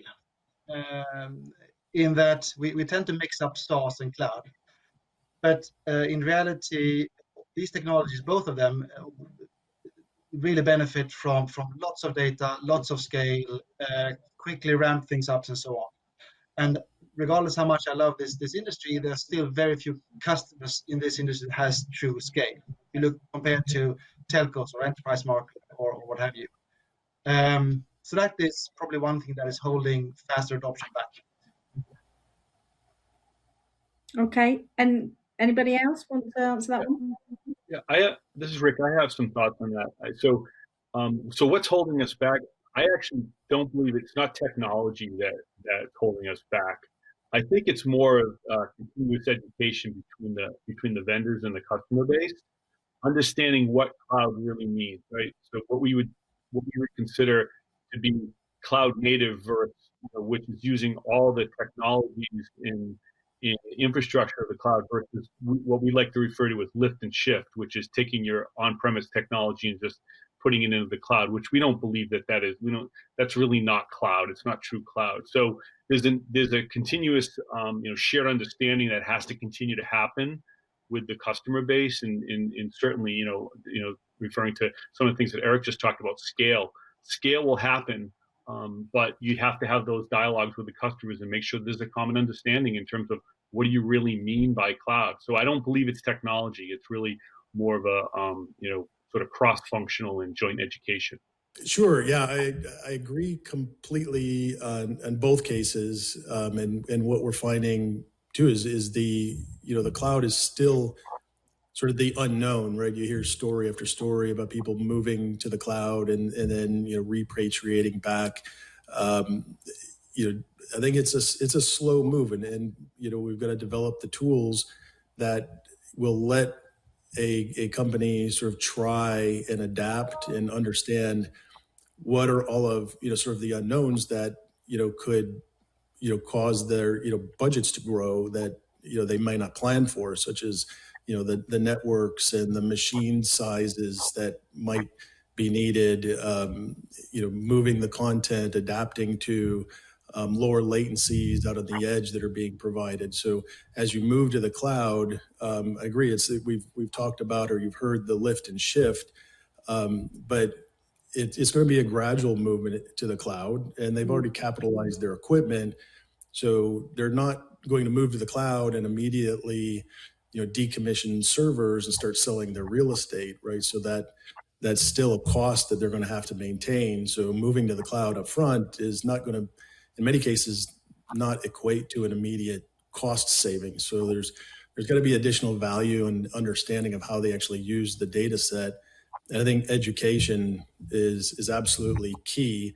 And what we found also working in other industries, to the point about scale, is that once you move to the cloud and those resources become sort of unending, you can consume a lot. So how do you put framework around that to put constraints so you don't get those surprises? Like who's using the cloud? Who's going to be my worst consumer or abuser of that resource? So you need to take into account control over the use, stats, and visibility into how you're moving to the cloud, what's being pulled out of the cloud, assets being moved around, security.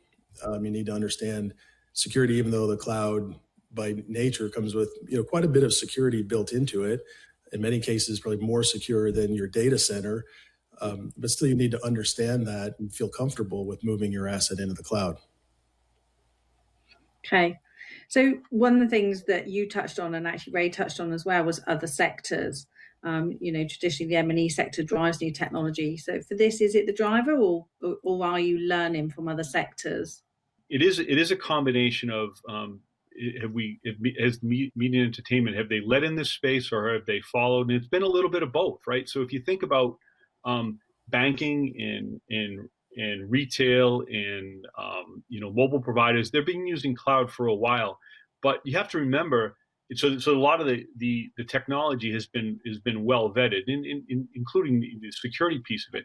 But you have to understand, from the media standpoint, we have things that are very specific to us. Like we have organizations, media technology, we have encoders, we have things that are different. You don't find this in any other industry. So it's not as easy as just saying we're going to go to the cloud.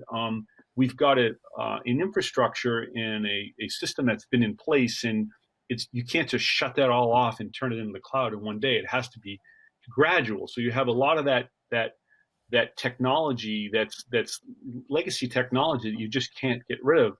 And then you have that coupled with the likes of Amazon and Netflix. In some cases, they don't have a lot of this. They don't have linear play out, for instance. Everything they do is over the top. So from a challenge standpoint, they're not dealing with as much of this media technology as many of our customers are. So you have to take all that into account. So it's quite complicated. Yeah. Eric, is there anything you want to add on that one? Yes, this is a really interesting topic, which I come back to a lot in terms of where do we get the innovation from. And I would like to, I'm not native English here, but I would like to use the term stick out the cheek a little bit, if that's the right term of using, and be a bit provocative. I would say that we, at least from our point of view, take a much more of inspiration to innovation from outside. Both in terms of management styles, product dev cycles, technologies, and all that. Because outside you have big software companies who's been doing this for a long while. They are challenged with much more data sets. How do you drive an agile dev organization? How do you do go-to-market campaigns? How do you work in dev cycles if you are not bound to NAB and IBC, if you're into constant delivery, which the cloud pretty much enforce on you, and all those things. So I would dare, if I'm a bit provocative again, I would say that we take pretty much all of our inspiration into how to act in this industry under cloud and SaaS from outside, and try to apply that to the media industry, who I was born and raised in, all love and all that. But there's some things that all of us can step up on.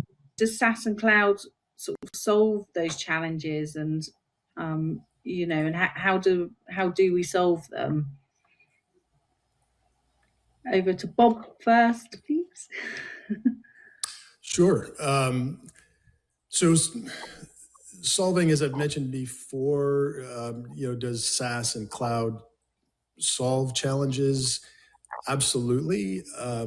Does it create new ones? Absolutely. I think as we mentioned, the lift and shift and all of the legacy workflows that we have to deal with now, those have to be adapted. And I think there's been this big divide between the M&E space and their requirements and cloud service providers in understanding what those M&E requirements are and how those workflows behave. And they've been addressing that, but it's slow, right? So recently, I know AWS has been working on low latency zones and low latency links to help address that. Recently, I've heard cloud service providers start to talk about the creative aspects of M&E, where it's always just been more of an IT space to them. Just get the data in the cloud, build a microservice, and everything becomes IP connected. It's fairly easy from an IT mentality.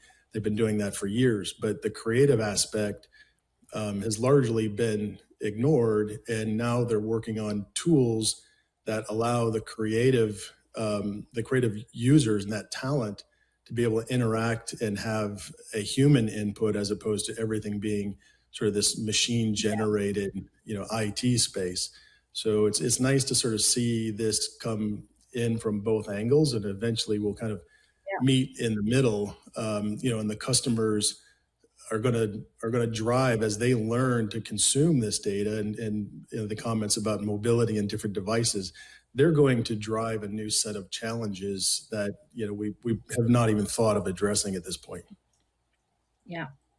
Rick, do you have an answer for that question?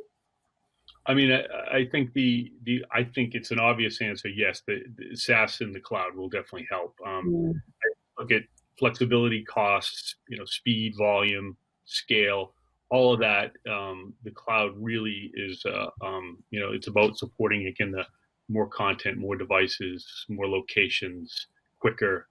I think absolutely the cloud and SaaS will definitely help us here.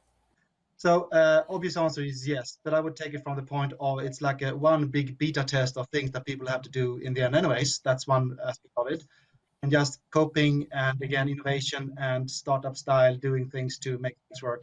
But it's also a little bit about, if you follow LinkedIn, for example, it's a lot of almost like a more personal style of communication between coworkers. And for example, the thing that Red Bee posted the other day on today doing a virtual band. It's almost like we as an industry is coming together in a different way. Take the suits off and be more personal. It's an aspect that I like. Yeah, me too. Yeah. Not that I was in the band because I can't play any musical instrument. Lastly, Sure, I agree with what everybody else is saying. I'd only add that I think one of the things that will benefit from SaaS will be the ability to do broader collaboration, right? So what we're seeing is the ability to do not only faster production, but also broader collaboration, meaning I can now hire resources that in the past I may have only been limited to in a local area, whereas now with the cloud, I can hire the best editors regardless of where they are in terms of geography. So I can invite them into a project. I can even potentially pay them online, right? And have it all done within the same instance, right? So I think when you look at those types of benefits, as well as what's coming, right, as 5G really starts to become more pervasive in the market and what that's going to enable, I agree with, I think someone said, earlier that we don't really even know everything that's possible yet. And we're going to learn a lot here in the next few years. But I think the interaction between the consumer and the media company, which is now well established with OTT, will become more interesting because now there'll be more give and take because of 5G. So it's definitely going to get more interesting. thank you, guys. This has been Tech Talks, an NAB Show Live special edition produced by Broadcast Beat. Thank you.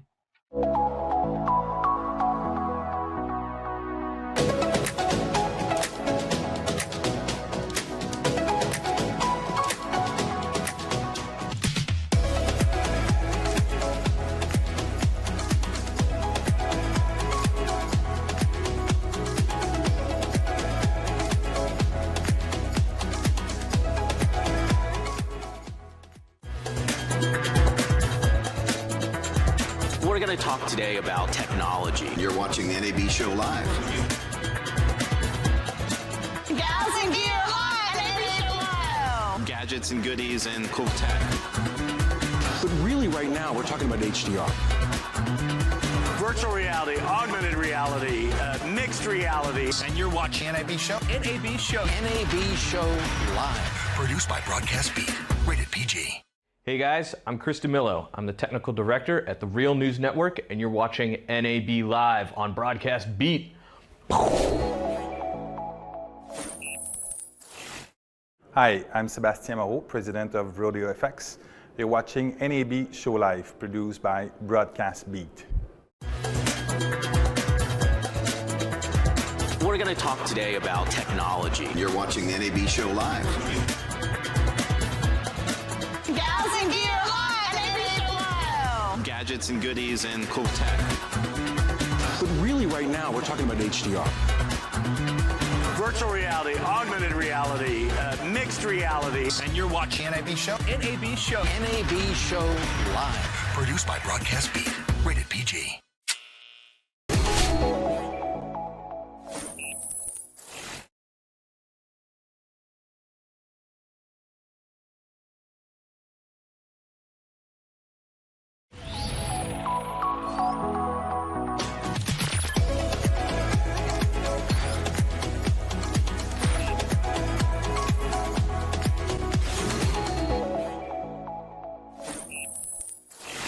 Hello and welcome back to the NAB Show Live, brought to you by Broadcast Beat. My name is Paul Richards with PTZ Optics, and today's panel is going to talk about 4K live streaming, 4K cameras.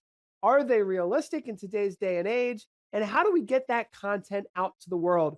Joining me today, we have Matthew Davis, the lead engineer for PTZ Optics and HuddleCam HD, Claudia Barberio from LiveView, and Daniel Pizarski, also from LiveView. Why don't you guys introduce yourselves? Let's start with you, Matt. Hi, I'm Matthew Davis. I manage the product lines for PTZ Optics and HuddleCam, both of which are going to be introducing some exciting cameras that play into our topic today. You want to go next, Claudia? Oh, sure. Hi, I'm Claudia, and I am the VP of Marketing for LiveView. What we do at LiveView is essentially the first mile transmission. So this will be a very interesting discussion talking about 4K and how we actually can acquire and transmit that 4K content to the different destinations, channels, distribution layers. Yeah. I'm Dan Pizarski, the VP of Engineering for LiveView Americas. I'm excited to have you guys all together. Let's jump into 4K. So 4K video sources, they're expensive. Are they realistic? I want to get a take with everybody here. Is 4K realistic? Is it working? Is it not working? Who's using it? Who's not using it? Why don't we start with you, Matt? Tell me about 4K. It seems to be super expensive. Is that changing? What's going on there? I would say it's really a matter of opinion. If you look at 4K from 5 years ago, that was really, really, really expensive. Where we're getting to now is a really exciting point where you and I actually can afford devices that provide 4K content, which starts enabling all sorts of unique production aspects that a standard PTZ camera can't always offer, and at different price points due to no moving parts potentially.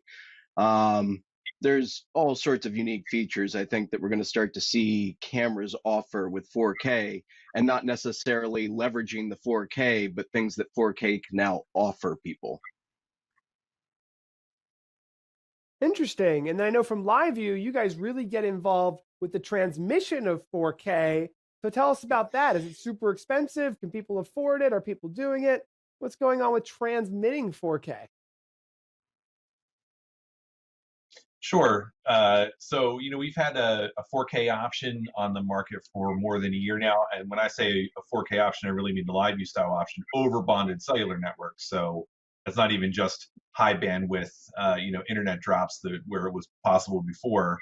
That's really enabled by the codec under the hood, in our case, HEVC.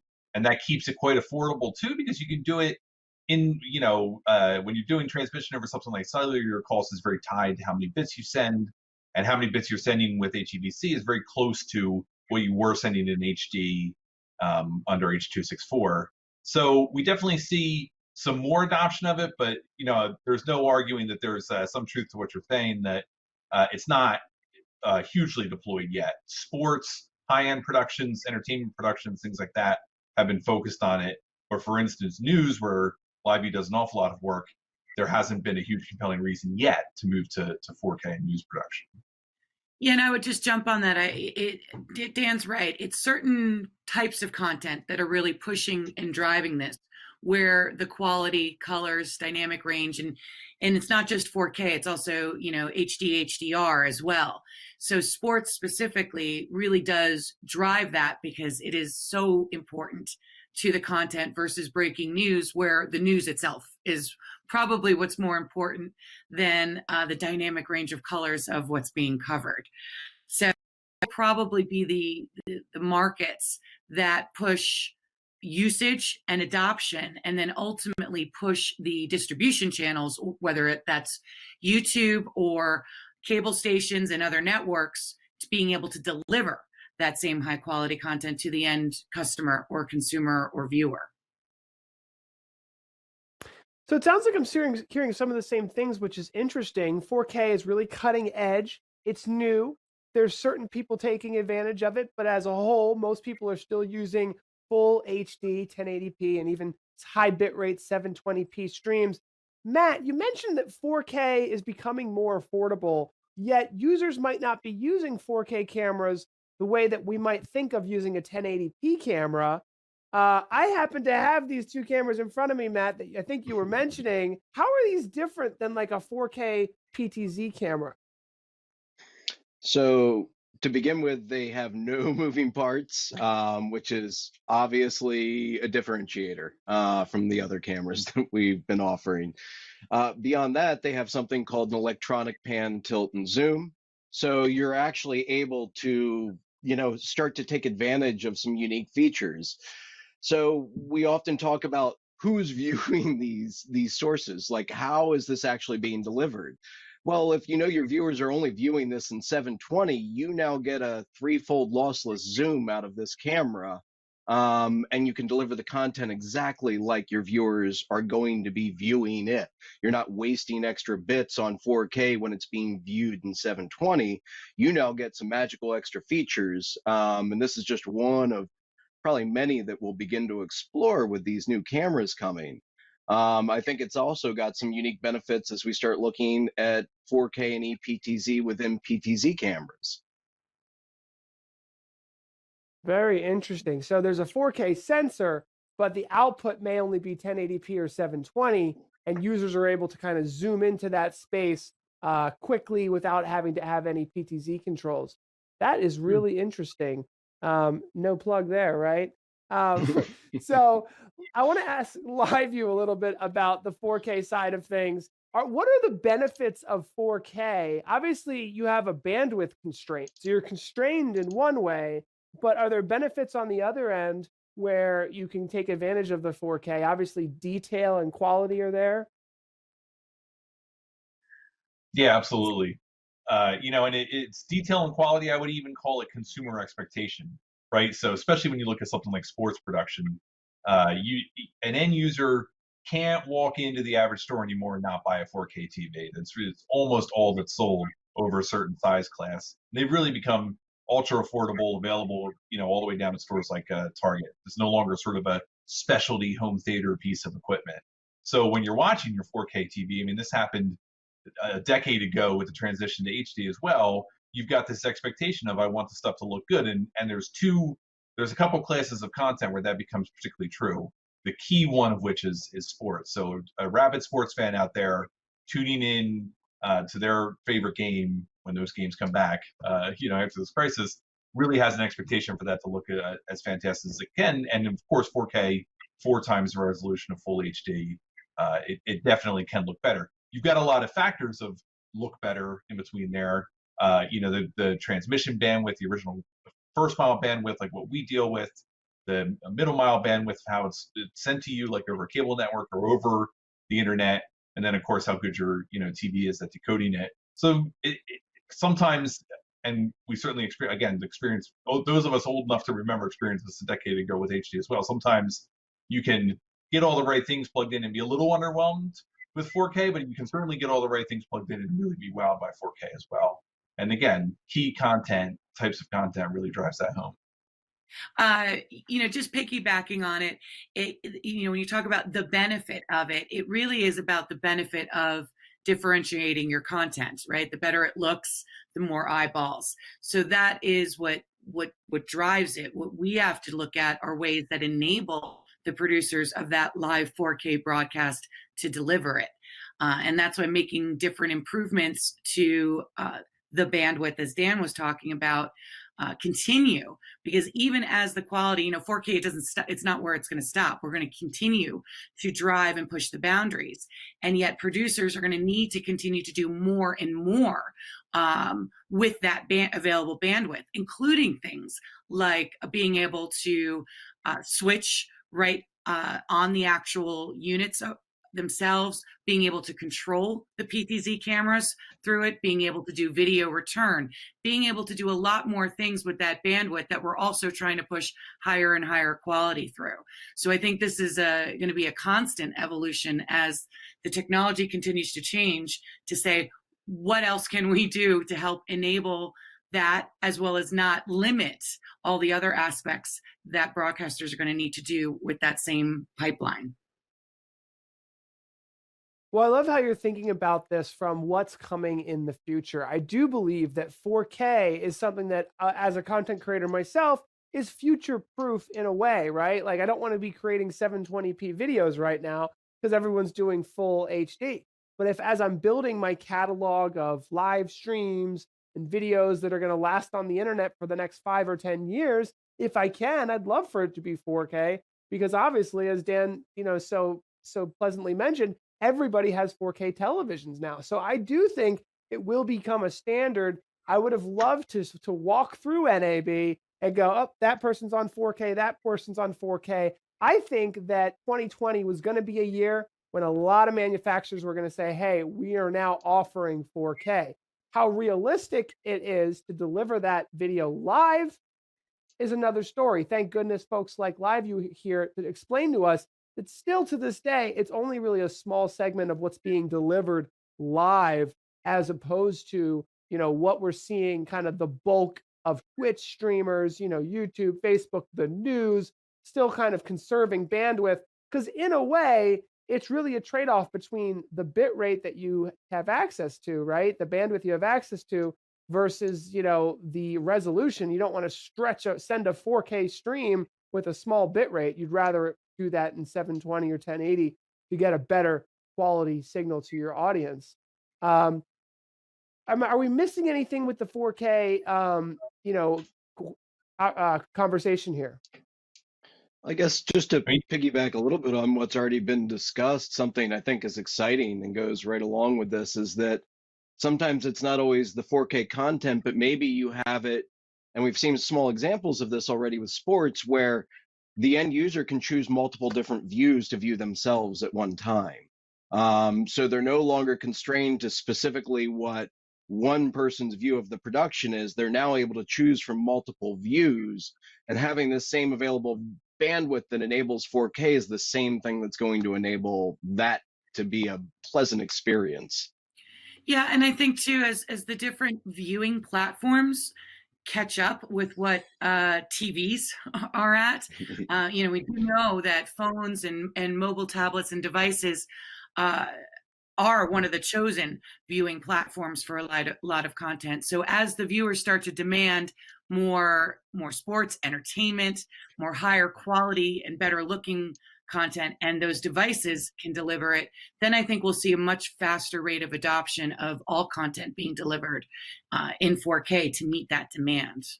And there's a key enabler technology to that, which is the middle mile codec in use. So we're right on the eve of a new generation of codecs coming out to replace HEVC, even though it feels like HEVC has only been with us for a shorter period of time than H.264 was. That's pretty logical when you think of Moore's Law and the acceleration of technology. The MPEG-2 was really the de facto, codec of all digital video use for a good 25 years. H.264 came along and it's been the de facto codec in use for digital video for 10 years. Then HEVC's come along and it's really only been in wide use for the last, let's say, like 3 years for HEVC. And we're already now on the eve of replacing that with another codec. And there's at least 2 candidates for that, although it looks like the leader at the moment is a codec called AV1. But that's natural with the acceleration of technology and how things changed in the computing world.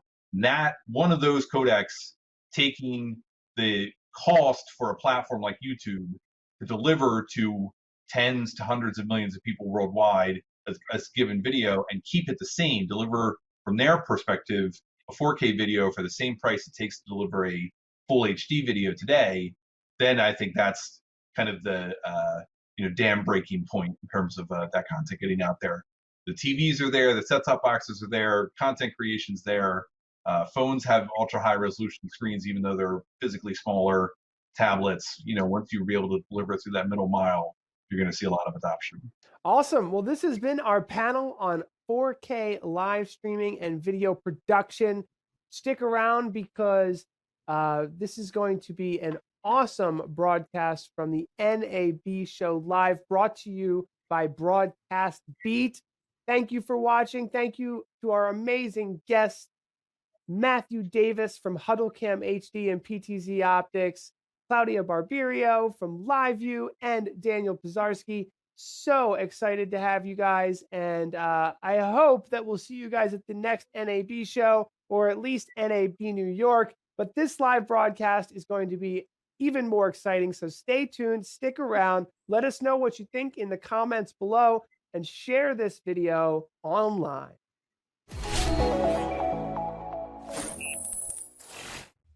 Hey, this is Terry Crews, and you are watching Tech Talks, produced by Broadcast Beat. We're going to talk today about technology. You're watching the NAB Show Live. Gals and gear live, NAB Show Live. Gadgets and goodies and cool tech. But really right now, we're talking about HDR. Virtual reality, augmented reality, mixed reality. And you're watching NAB Show? NAB Show. NAB Show Live. Produced by Broadcast Beat. Rated PG. Today we have a guy who is basically a rock star in his own right, Les Zellin, chairman at Cook Optics. How you doing, Les? I'm doing fine. I don't think, I think Mick Jagger and Paul McCartney may take exception to that introduction, but thank you very much. All right. Hey, real quick before we get into our questions, and I wanted to just give me a little history on your career and where you started and how you ended up where you're at right now. Boy, it's been a great ride and a great series of accidents. I'm actually, my training is a technical director, lighting designer for theatrical. And I started doing that. I taught at university level for 2 or 3 years, and then moved to New York to seek my fame and fortune in lighting design. And I found out, lighting designers in New York are sort of like actors in Hollywood, or New York for that matter. There's a dime a dozen, and only the top 1/10 of 100th of 1% are going to make it. And I ended up starting to work for a company called Colortran, who I don't know if they're still around, but they made lighting fixtures and dimming control equipment. This is in the late 70s, early 80s. Late 70s, actually, about 1975. And then there was a rental company in New York called Furco. It stood for Film Equipment Rental Company, and they needed a sales manager, and they hired me in the beginning of January of '79. I worked there for about 9 months. And to this day, the owner, or the principal in that company, when I see him, he can't remember if he fired me or I quit, because I didn't realize it, not being from the film industry, ARRI didn't mean anything to me more than any other name. And they apparently were doing deals with ARRI, and I was there just when the Aton started to be delivered. And I started selling Aton cameras, and I sold a shitload of them. And to this day, as I said, I can't remember if I quit or Peter fired me. I went on to start my own company in October of '79, basically to sell and promote Aton. And frankly, I've never looked back. Aton, because I needed lenses, actually Cook approached me because at the time they had a Super 16 lens, the 10.4 to 52 was the Super 16 version, and the regular 16 version was the 9 to 50. And they couldn't sell it. And so they approached me because I had the only Super 16 camera at the time, and if I would sell their lens. And boy, it was just love at first sight. I went over to cook on the first or second tour with my wife in, I guess, 1981.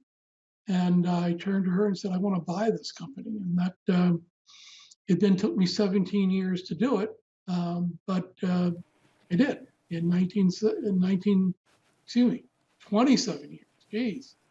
But in 1998, I was able to successfully buy what was then a dying business from the Rank organization.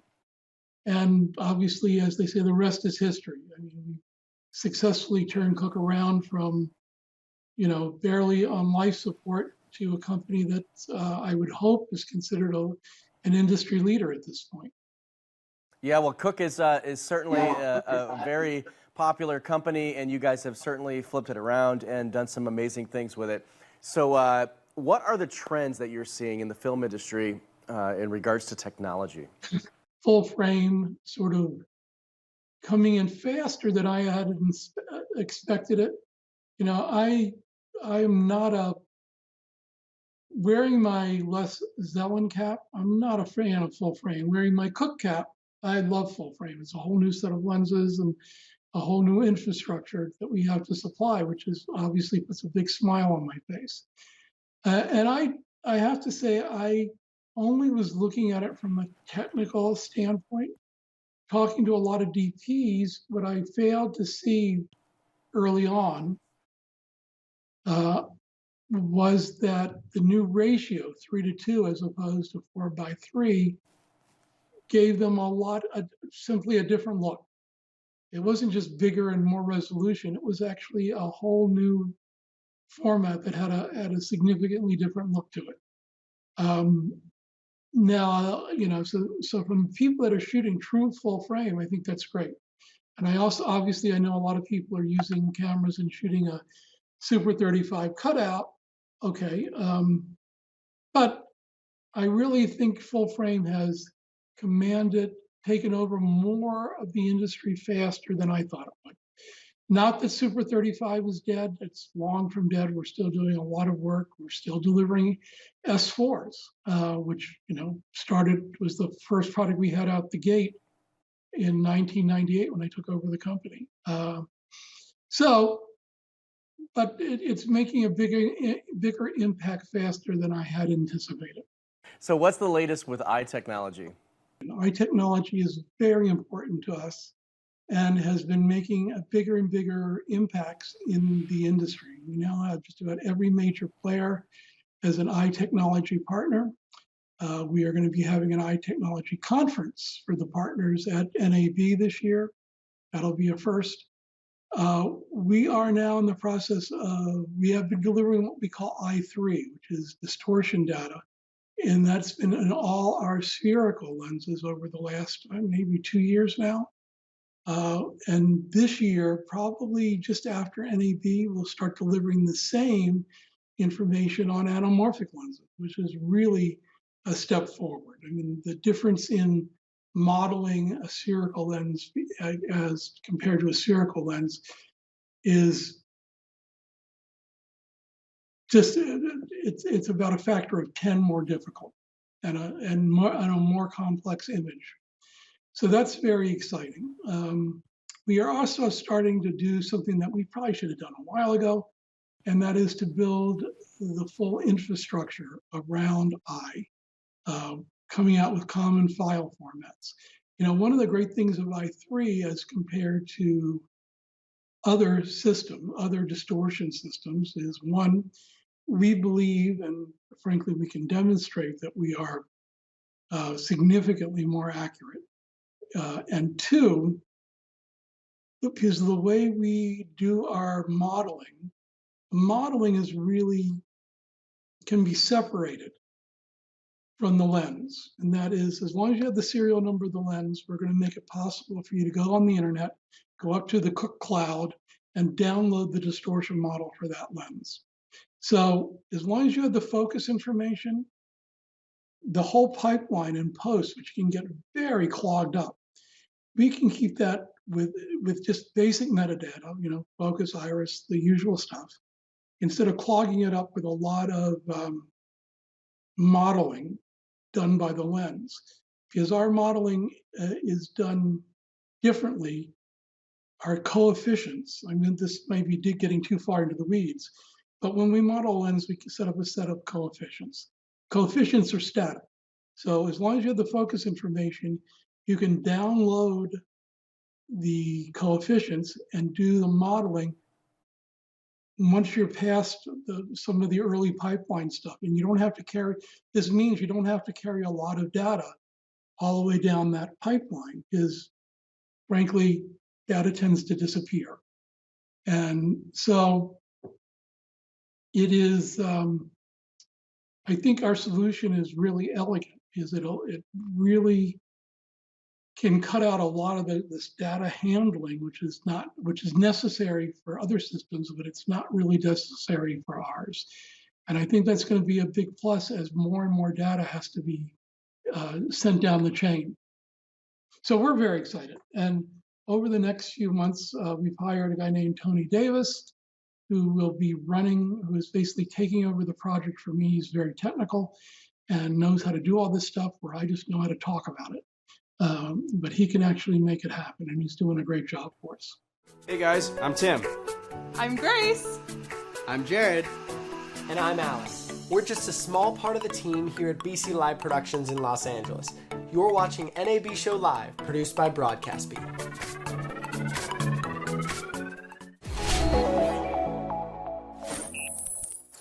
Today we have Paul Babb, Global Head of Community and Customer Experience at Maxon. How you doing, Paul? Hey, Brian, I'm doing great. How about you? Doing excellent. It's always great to have you on the show. Maxon's audience is certainly Broadcast Beat's audience, so it's exciting to talk Cinema 4D and all things Maxon, quite honestly. So tell us about the recent Maxon and Red Giant merge and why this is such a great union. Well, I've known the Red Giant folks for, gosh, most of them for 20 some odd years. Aaron and I have worked together, or actually talked about working together for years. I've known Robert, their sales guy, for years. I've had multiple conversations with their CEO, Chad, over the years. Mainly, we're both very big in the broadcast segment. We both have very customer-oriented and community-oriented philosophies. So it was a very natural fit in terms of philosophy and some of our stronger markets. There's a lot of opportunity for technology sharing, as well as the possibilities of additional products down the road with the amazing and talented developing teams that we have on both sides of the companies. Well, certainly it's a great marriage. I mean, Red Giant and you guys as well as one. I mean, it's fantastic for a customer, let's say, of a post-production facility, for motion picture or whatever you're doing, spots or whatever. The ability to just go to one place for all this is just fantastic. So it's got to be exciting. So what are you excited most about announcing or sharing at the 2020 NAB show? NAB, well, I can't give away too many secrets, but we've had a really great run-up so far. I know Red Giant came out with Universe 3.2 about a month ago. They also released their Dark Colors film, Seth's newest film, which is really great. We had an update to our Release 21. We put out a new version of our iPhone capture plugin, Maxon Moves. Today, we announced a new plugin for Unity, which has just been released today through the Unity App Store. And that's not where we're going to leave it. So what are some of the most interesting projects that Maxon and Red Giant customers are working on right now? Projects, boy. Well, I have to again point out Seth's newest film, Dark Colors.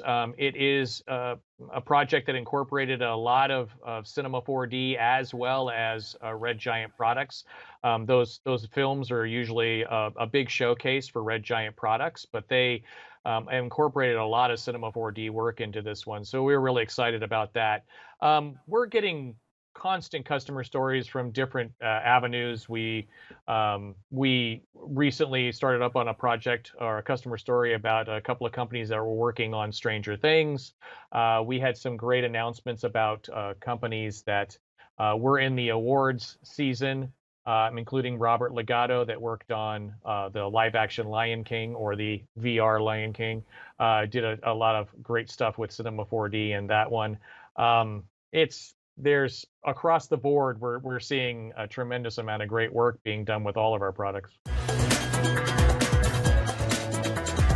We're going to talk today about technology. You're watching the NAB Show Live. Gals and gear live, NAB Show Live. Gadgets and goodies and cool tech. But really right now, we're talking about HDR. Virtual reality, augmented reality, mixed reality. And you're watching NAB Show? NAB Show. NAB Show Live. Produced by Broadcast Beat. Rated PG.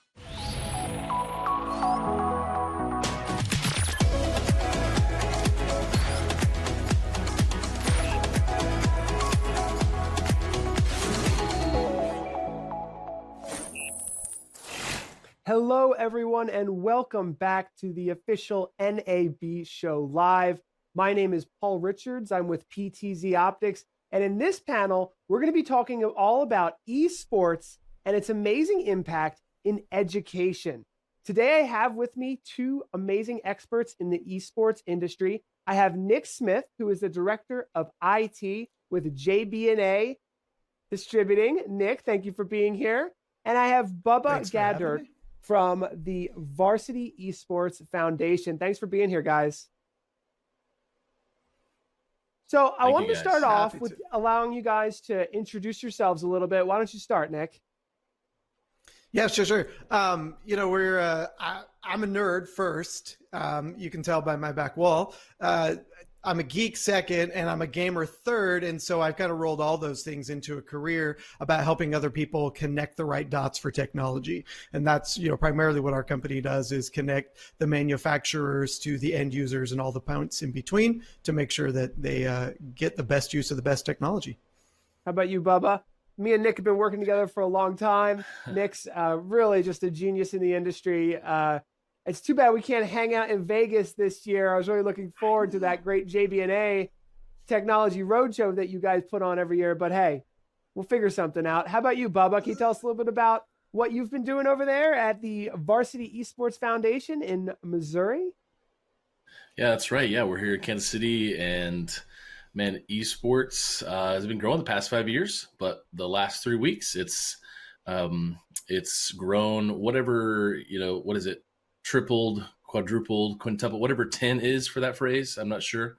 It's grown tremendously because people are at home right now, and we know that 75% of people ages 13 to 35 are gamers, whether that be half of that mobile or on consoles or PCs. And so people are home now, and during isolation, they're looking for ways to do stuff, and hopefully we can provide them with some healthy opportunities within that as well.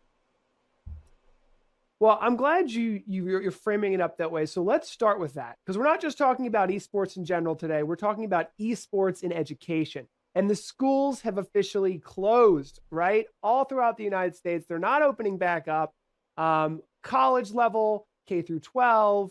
And what are the kids doing? Well, they're expected to be homeschooled, obviously. But they're also in this world where esports is becoming part of the education industry. They have esports clubs. They have varsity level esports, and it seems like esports is really well positioned to transition to, everyone stay at home.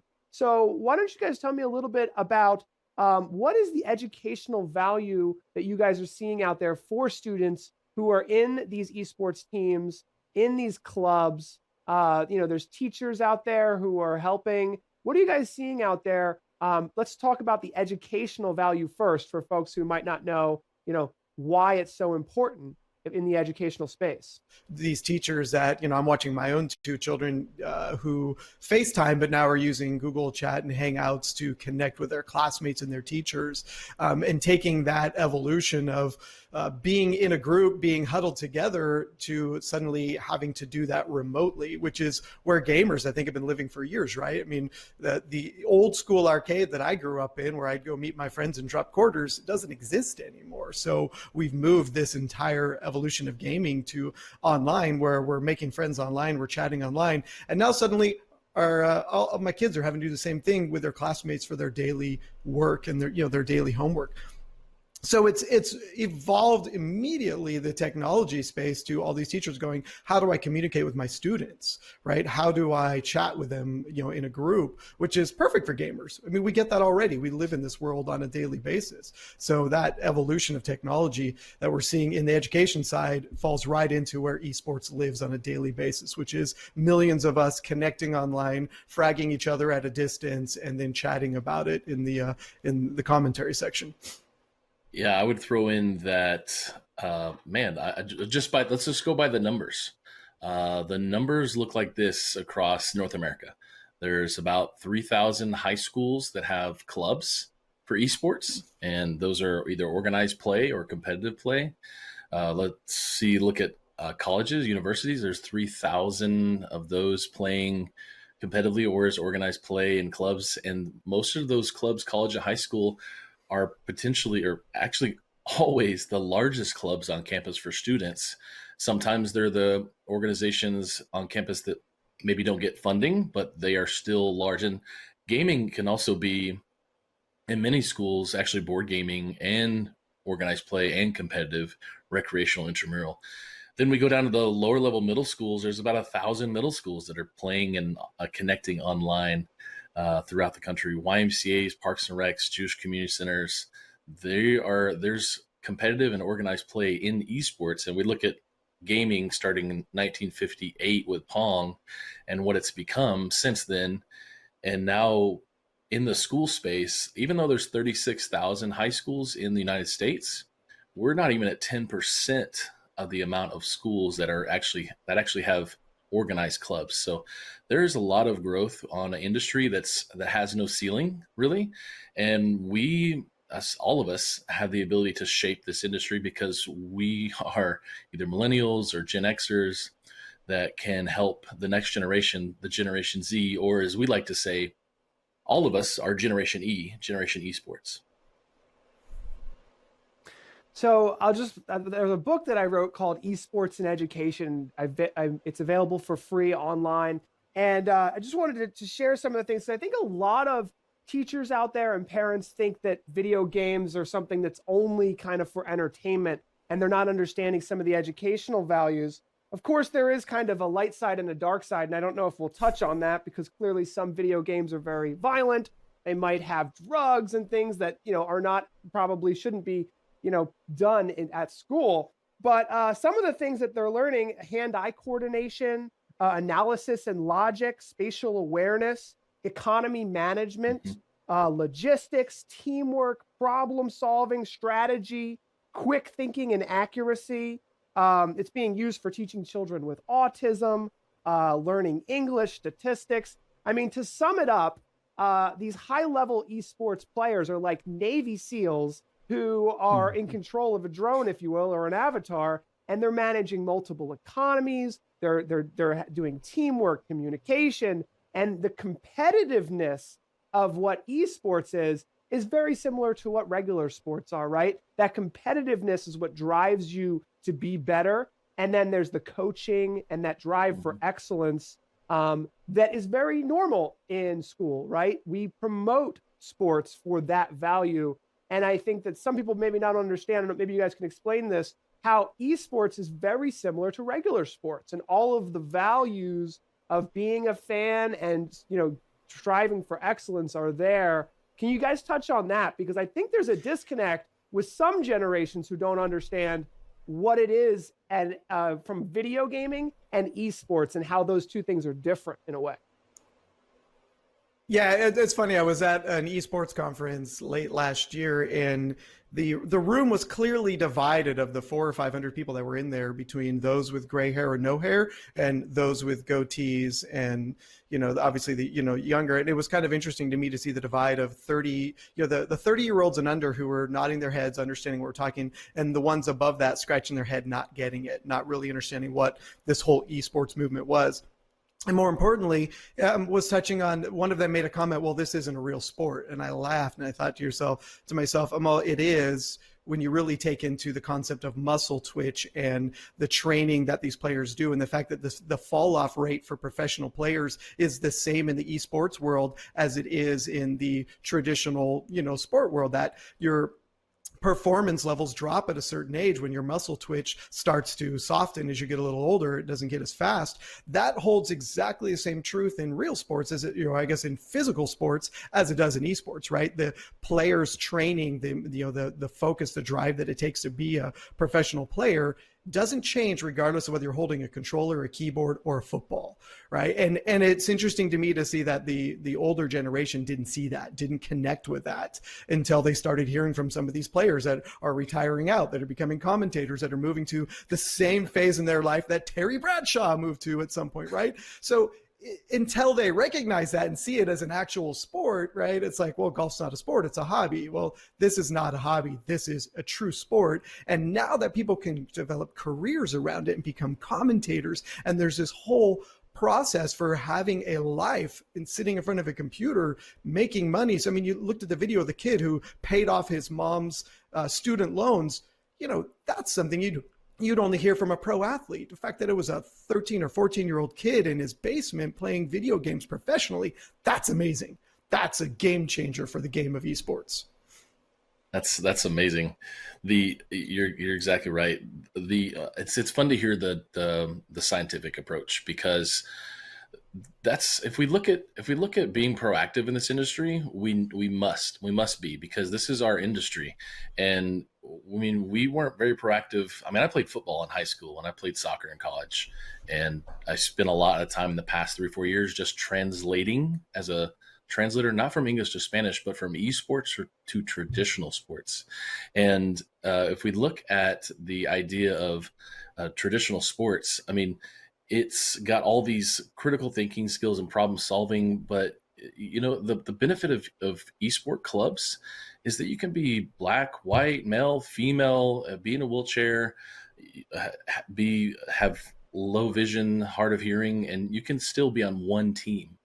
When you mentioned also about Paul, about violence in video games, I mean, there's a lot of studies out there. We reference those on our website, varsitysportsfoundation.org, in our deck, and also in our curriculum that we have. It's a 148-page curriculum for schools.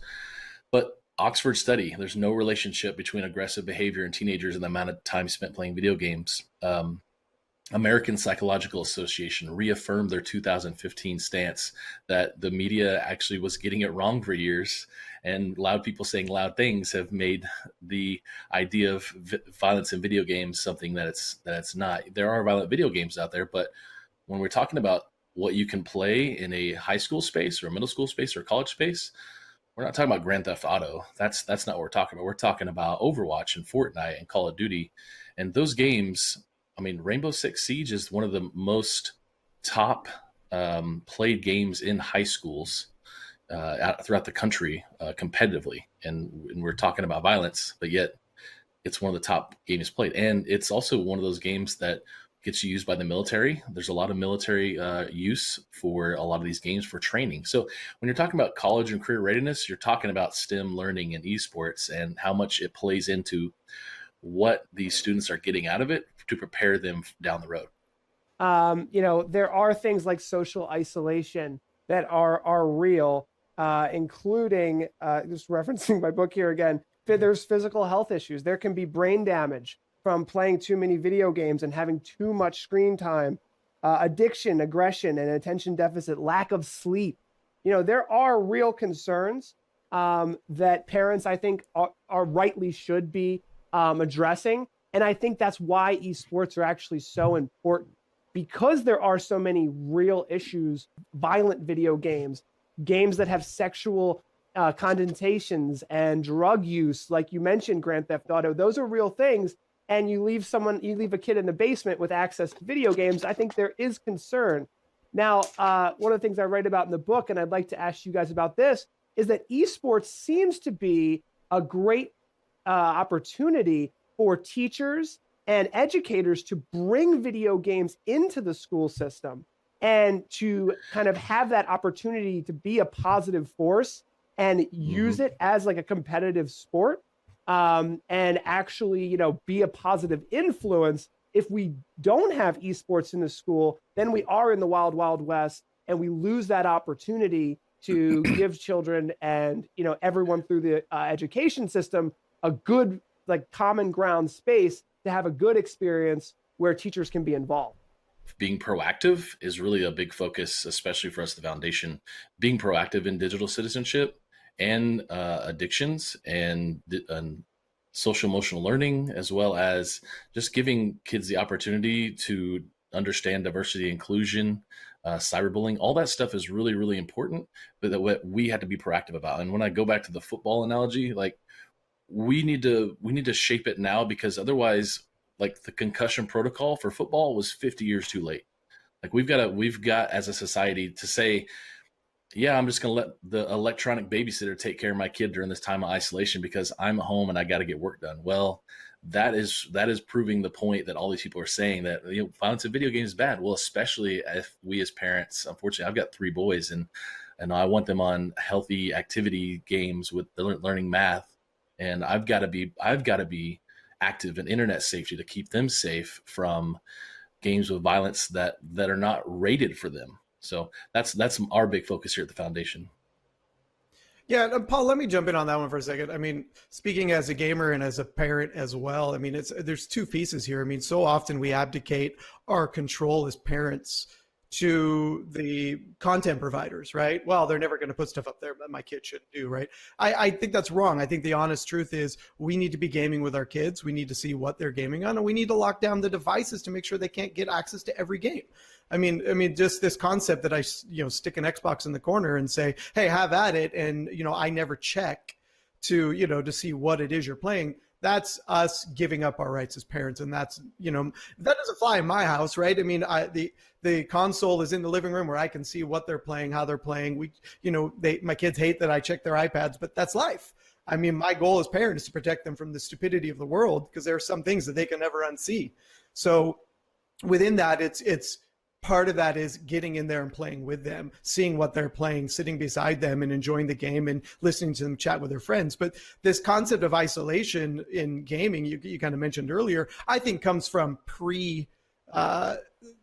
online gaming. I mean, when we were just playing by ourselves, whatever, levels from Doom dropped, versus getting online and connecting with new people in the world, chatting up people we don't know and having conversations and getting to know. My daughter has 5 or 6 new friends in the past couple of weeks on Overwatch, right? They're connecting once or twice a week. They have chats. They're playing games together. That isolation doesn't exist so much as physical, right? But they're still having conversations. They're still building relationships. And that, so I think the concept of online gaming has changed, that it's no longer, in your basement by yourself, not connecting with the world, drinking too much Red Bull.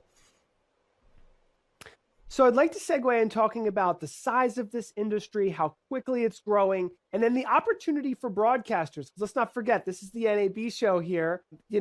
It's growing massively in size. The video game industry is almost 300 billion. It's expected to go beyond that with cloud-based gaming and all of this stuff. Esports is a small segment of that, right? It's still, not as big as the overall video game space, but it's growing at a tremendous rate. And it's the space where we do need, esports stadiums, and we do need, televisions and computers and streaming gear and broadcasters and Twitch channels. So tell me what you're seeing out there from a tech side of things. Well, let's just hit one real quick. Right now on Twitch, there are 2.4 million viewers, and there are 89,000 channels live. So how big is this? Yeah, it's huge. There's no doubt about it. And that's, when we start to look at the numbers are gigantic. So here's where we've kind of broken it down into a couple segments. As we're working with partners all around the country to develop, teams, or they're working with the teams that are working with stadiums and build outs. So it's interesting. We kind of see it in a couple different phases. There are your large tournaments, that are directly owned by the game developers. You got Riot Games and, Blizzard, that they do their own massive tournaments and have their own teams, their own franchises.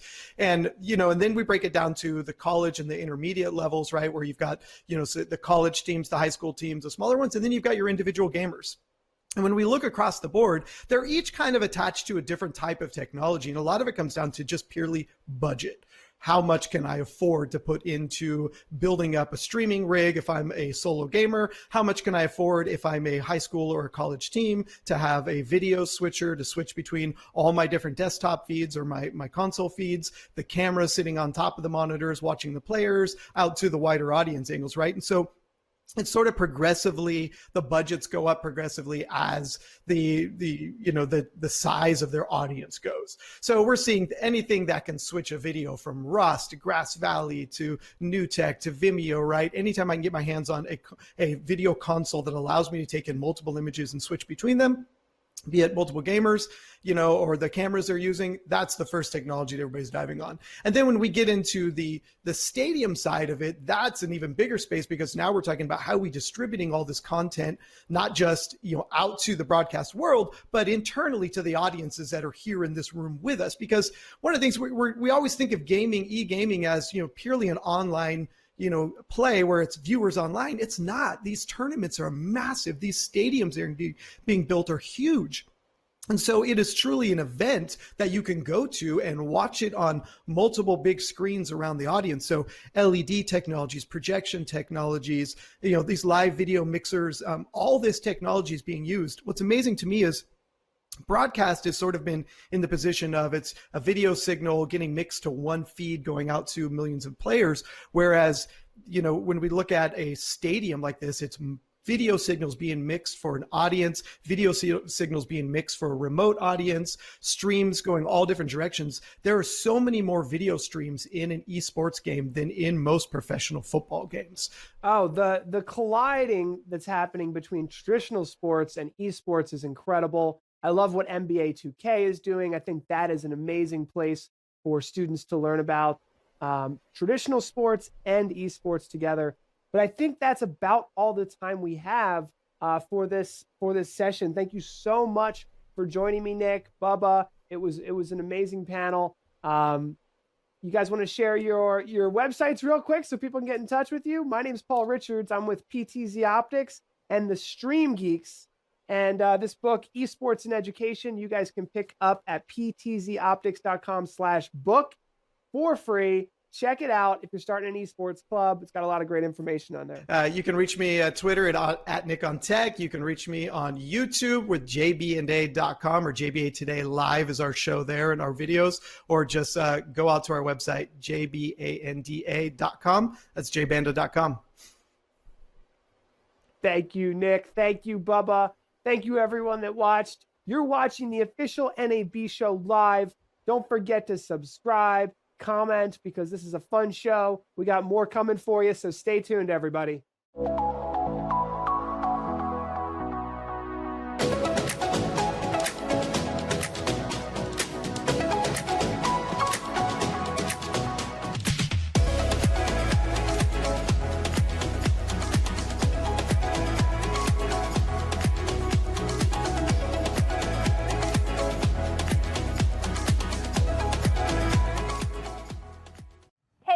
I'm Kelly Sutton. And I'm Carol Sullivan from WSMV Show Today in Nashville. You're watching NAB Show Live, produced by Broadcast Beat.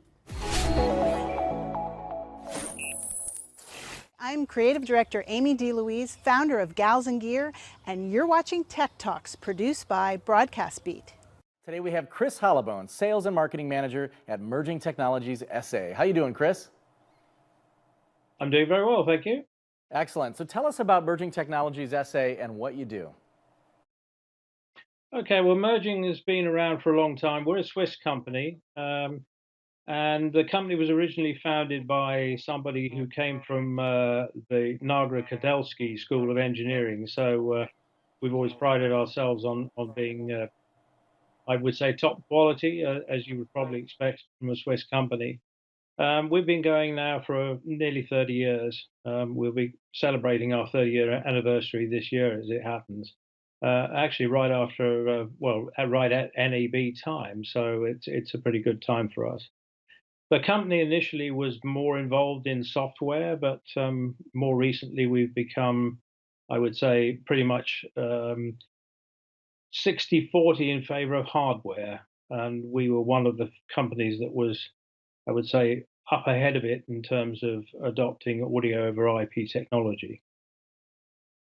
All right, so as you said, you guys have been around a while. I see that you've been making audio over IP products since 2012. So you were early in the game, and I'm curious why that is. Well, it kind of coincided with a few things. We were originally on a PCIe platform, so our converters were kind of on board the computers.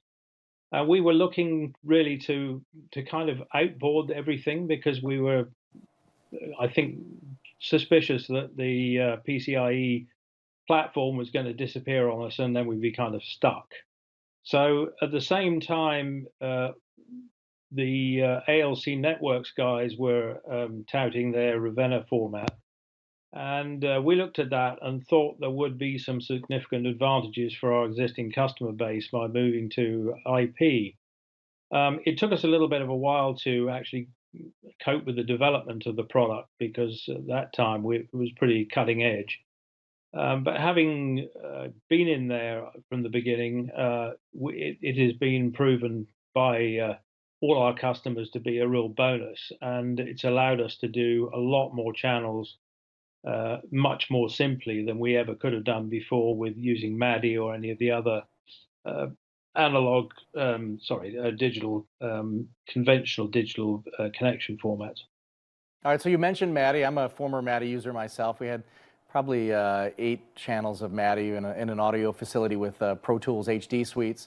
And I'm currently a Ravenna user, actually. We have a Lavo Crystal console here in our podcast studio at Broadcast Beat Studios. Love using Ravenna. It's a fantastic technology. So you also make software-based products. So how do these relate to broadcast clients? And that's kind of obvious, right? Everybody's kind of moving into virtualized type environments that are more software than hardware to begin with. Yeah, I mean, as I say, we kind of came from the basis of really the high-end recording market, and broadcast and post-production were things that kind of came along later. So we've always been specializing in DAW, recording, editing, and mixing and mastering software. And then a few years back, we introduced a program called Ovation, which is basically a live playout media server, and that has Pyramix working in the background as the recording, if you like, the sound design tool. And then it's something which can be used in a live situation to play out stings. I mean, it's like a 360 cart machine on steroids, if you like. But obviously, it's networkable in the sense that it then connects to Ravenna or to our I/O, which then connects to Ravenna, depending on how you got the thing configured in a native format or not. Excellent. Well, you said 360. That's so funny. I was a 360 user for many years, and I was on the air actually in Detroit, Michigan, and what a cool box that was. Very cool stuff. Love to talk about that technology. So what's new at the 2020 NAB show for you guys? Well, it's going to be a pretty crucial show for us because we introduced about NAB time last year. We introduced a little desktop I/O unit, which was designed primarily to be a monitor controller, which is a thing called Anubis. And Anubis was, I would say, very quickly embraced by a lot of the broadcasters as being a very useful tool for sniffing networks. The only problem we encountered after a while, having sold a number of them into the broadcast space, was that a lot of people wanted ST2022-7, so that's the seamless protection protocol. So we are just about to introduce, and hopefully they'll be ready in time for NAB, a new model of Anubis called SPS, which features dual network ports on the back, which does definitely tick their boxes. So that's the first major thing. The second one is that we've got some new updates to both the Pyramix and the Ovation software. Pyramix mainly affects the high-end recording space, so I won't dwell on that one too much. But Ovation is kind of crucial because we have got some integration now with some of the immersive spatializers And the latest one of those is a thing called Spat Revolution from a French company called Flux, who we've been doing a lot of things with over the years. And we are also introducing OSC support, which will make integrating that device into large systems a lot easier for many of the integrators. So we're pretty excited about that. Thirdly, we have a network management device called Animan, which has been out now for a few years. And that's a way not only of controlling our own kit, but also we have a number of partners, which includes pretty much all of the OEM suppliers of Ravenna AES67 boards. And there'll be a fully integrated Lavo suite coming with that as well. So that's a pretty exciting development and much requested by many broadcasters. So we're looking forward to that being something that enhances the range significantly. Hi, my name is Valentina V. I'm a producer, director, editor, and shooter here in Los Angeles. I work a lot on Premiere Pro, and I hope you're enjoying Gals in Gear at NAB Show.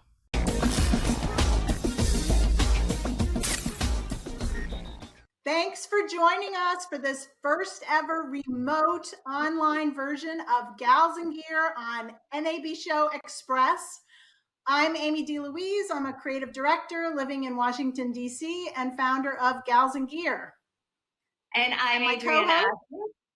And I'm Adriana Ashley out of Reno, Nevada, founding co-host of Gals in Gear and the CEO of Lolly.io, the future of dating. This is an entirely new experience for us, and we've been at NAB Show for 5 years now, hosting on the main show floor. It was fabulous, but this year, this is the first time we are going to go remote, so thank you so much for joining us. And we want to thank Broadcast Beat, who are bringing this to you live from their studios in Fort Lauderdale. And thanks to our partners at Women in Film and Video, Washington, D.C., and the National Association of Broadcasters. Now check out more of what we've got going on and what we're up to at galsandgear.tv. Now for our first segment, we're going to tackle the tech innovations for storytellers with the latest tools for feature films, theme parks, and video games. Plus, we're going to also look at tools for small and mid-sized content creators. So you should stand by because especially those of us who've been dealing with the challenges of working remote from quarantine. So let's welcome our first Gals in Gear guests on the show. We have Sophia Yu, a pre-visualization specialist at the Third Floor Studios out of Los Angeles. Also out of the third floor, her colleague, Laura Cossey, who heads up business development there. And we have Carol Payne, who is an imaging specialist at Netflix. So thanks all of you for joining our show. And I thought we would actually start with this fabulous campaign called Making Room for More Diverse Voices that has just been launched by Netflix that Carol was kind enough to share with us. Can we roll that clip? Have you ever been in a room and didn't see anyone else like you? Have you ever thought you definitely belonged, but were told subtly or not so subtly that you didn't? You know these rooms. The world is full of those rooms. And their limits. Limits for who gets to tell stories, who gets to write, who gets to direct, who gets to act, and who gets to see their life reflected. Let's make room for voices yet to be heard, for stories yet to be told. We're making room for you to find them, and for them to find you.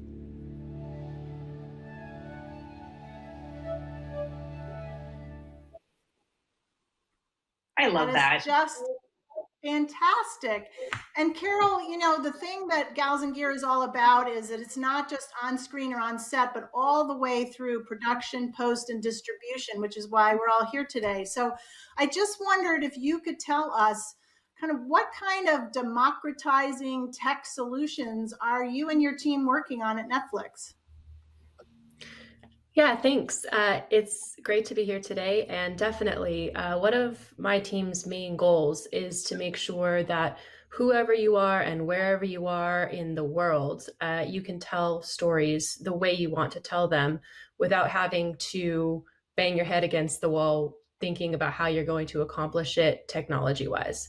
So, from things like ACES, which is the Academy Color Encoding System, which is an image framework to from when you shoot all the way through post to manage your color, to other things like Open Color IO, which enables visual effects artists to jump from one program to another and have the same consistent color.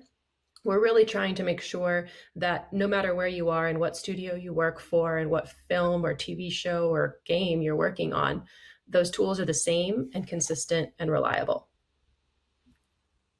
Fantastic. Awesome. Laura, how has VR become such an important part of modern filmmaking? And can you share some examples of the previs that the third floor has created for feature films? And before you answer, let's roll that footage you shared with us while you tell us some more. Sounds great.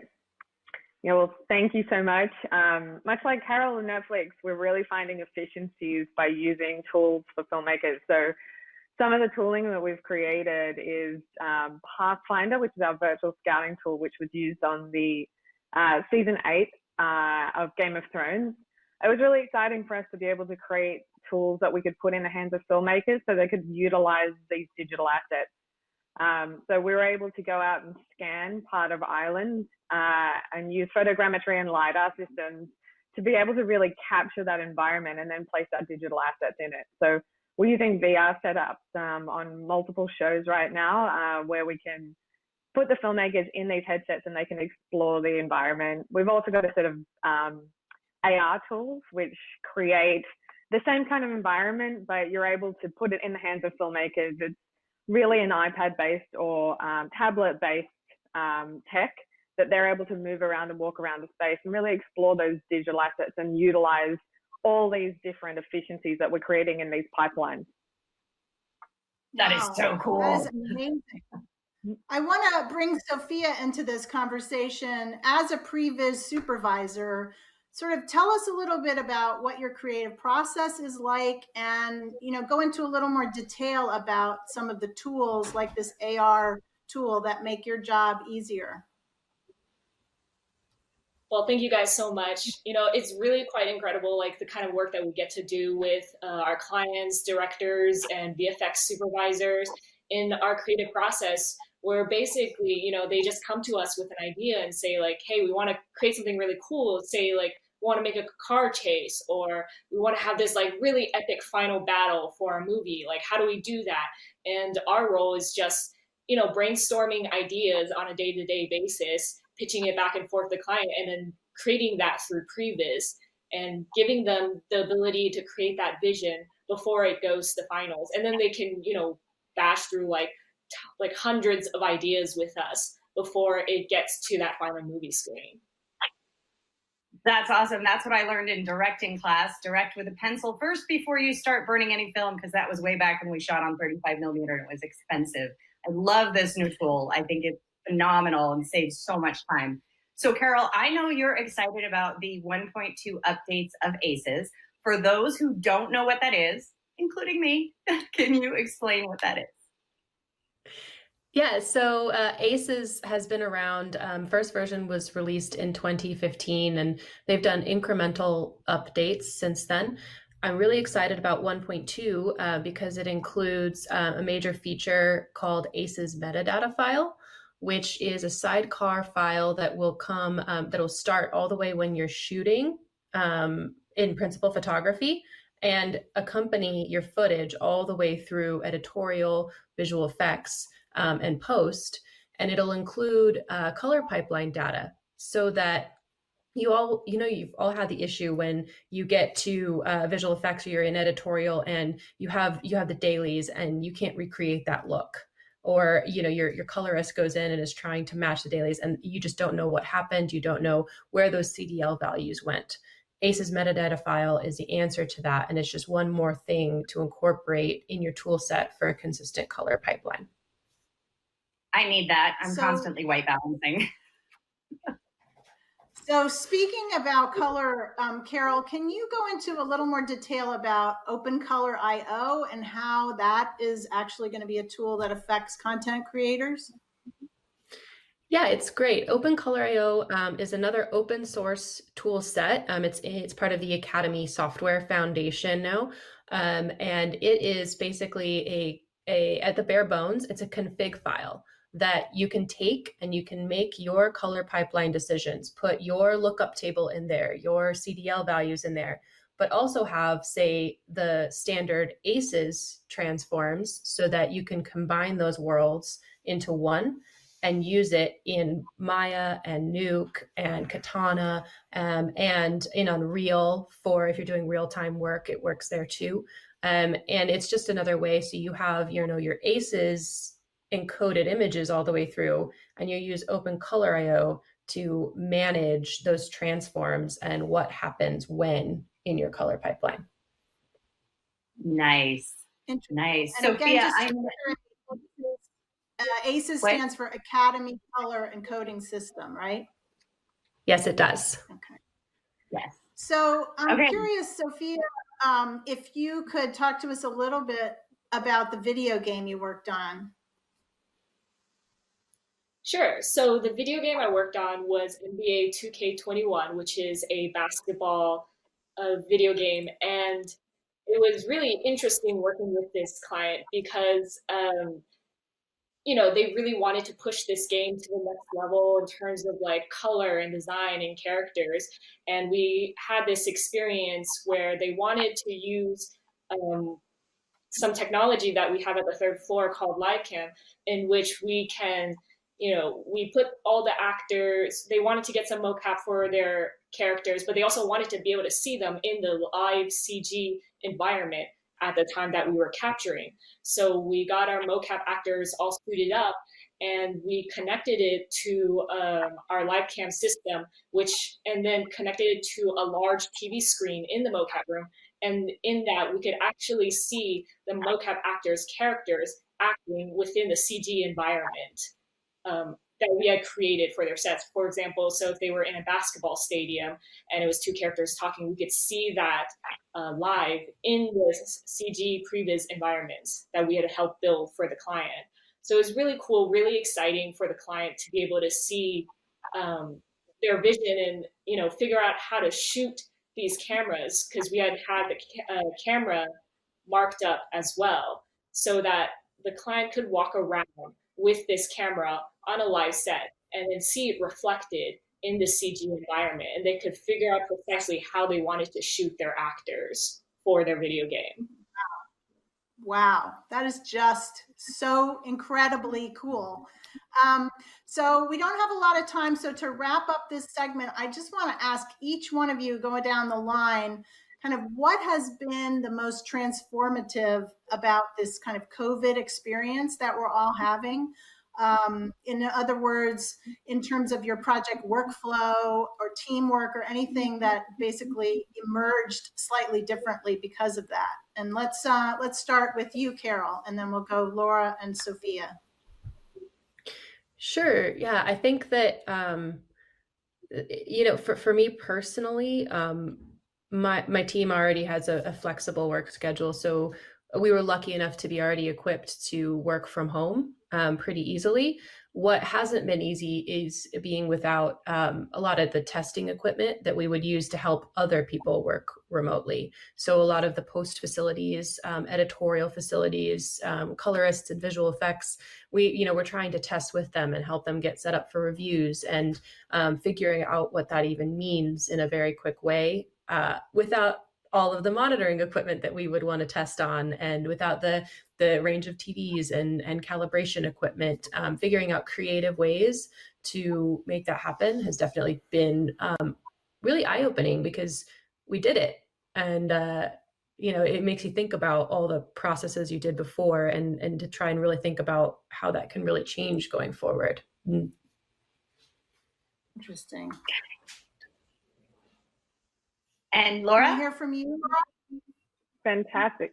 Yeah, I mean, third floor, we were really lucky. We're used to being quite versatile and moving and developing whatever we need to develop for certain filmmakers. So we're able to go work from home. We've got our entire workforce working from home. We've been really lucky, and we're working on secure shows with all the different studios. I think one of the things that is most prevalent in this whole experience has been being able to have the conversations around new and innovative ways that we can do this. So we've created a pipeline called Mercury, which is a way to kind of plug in all of our different bespoke filmmaking virtual production tools.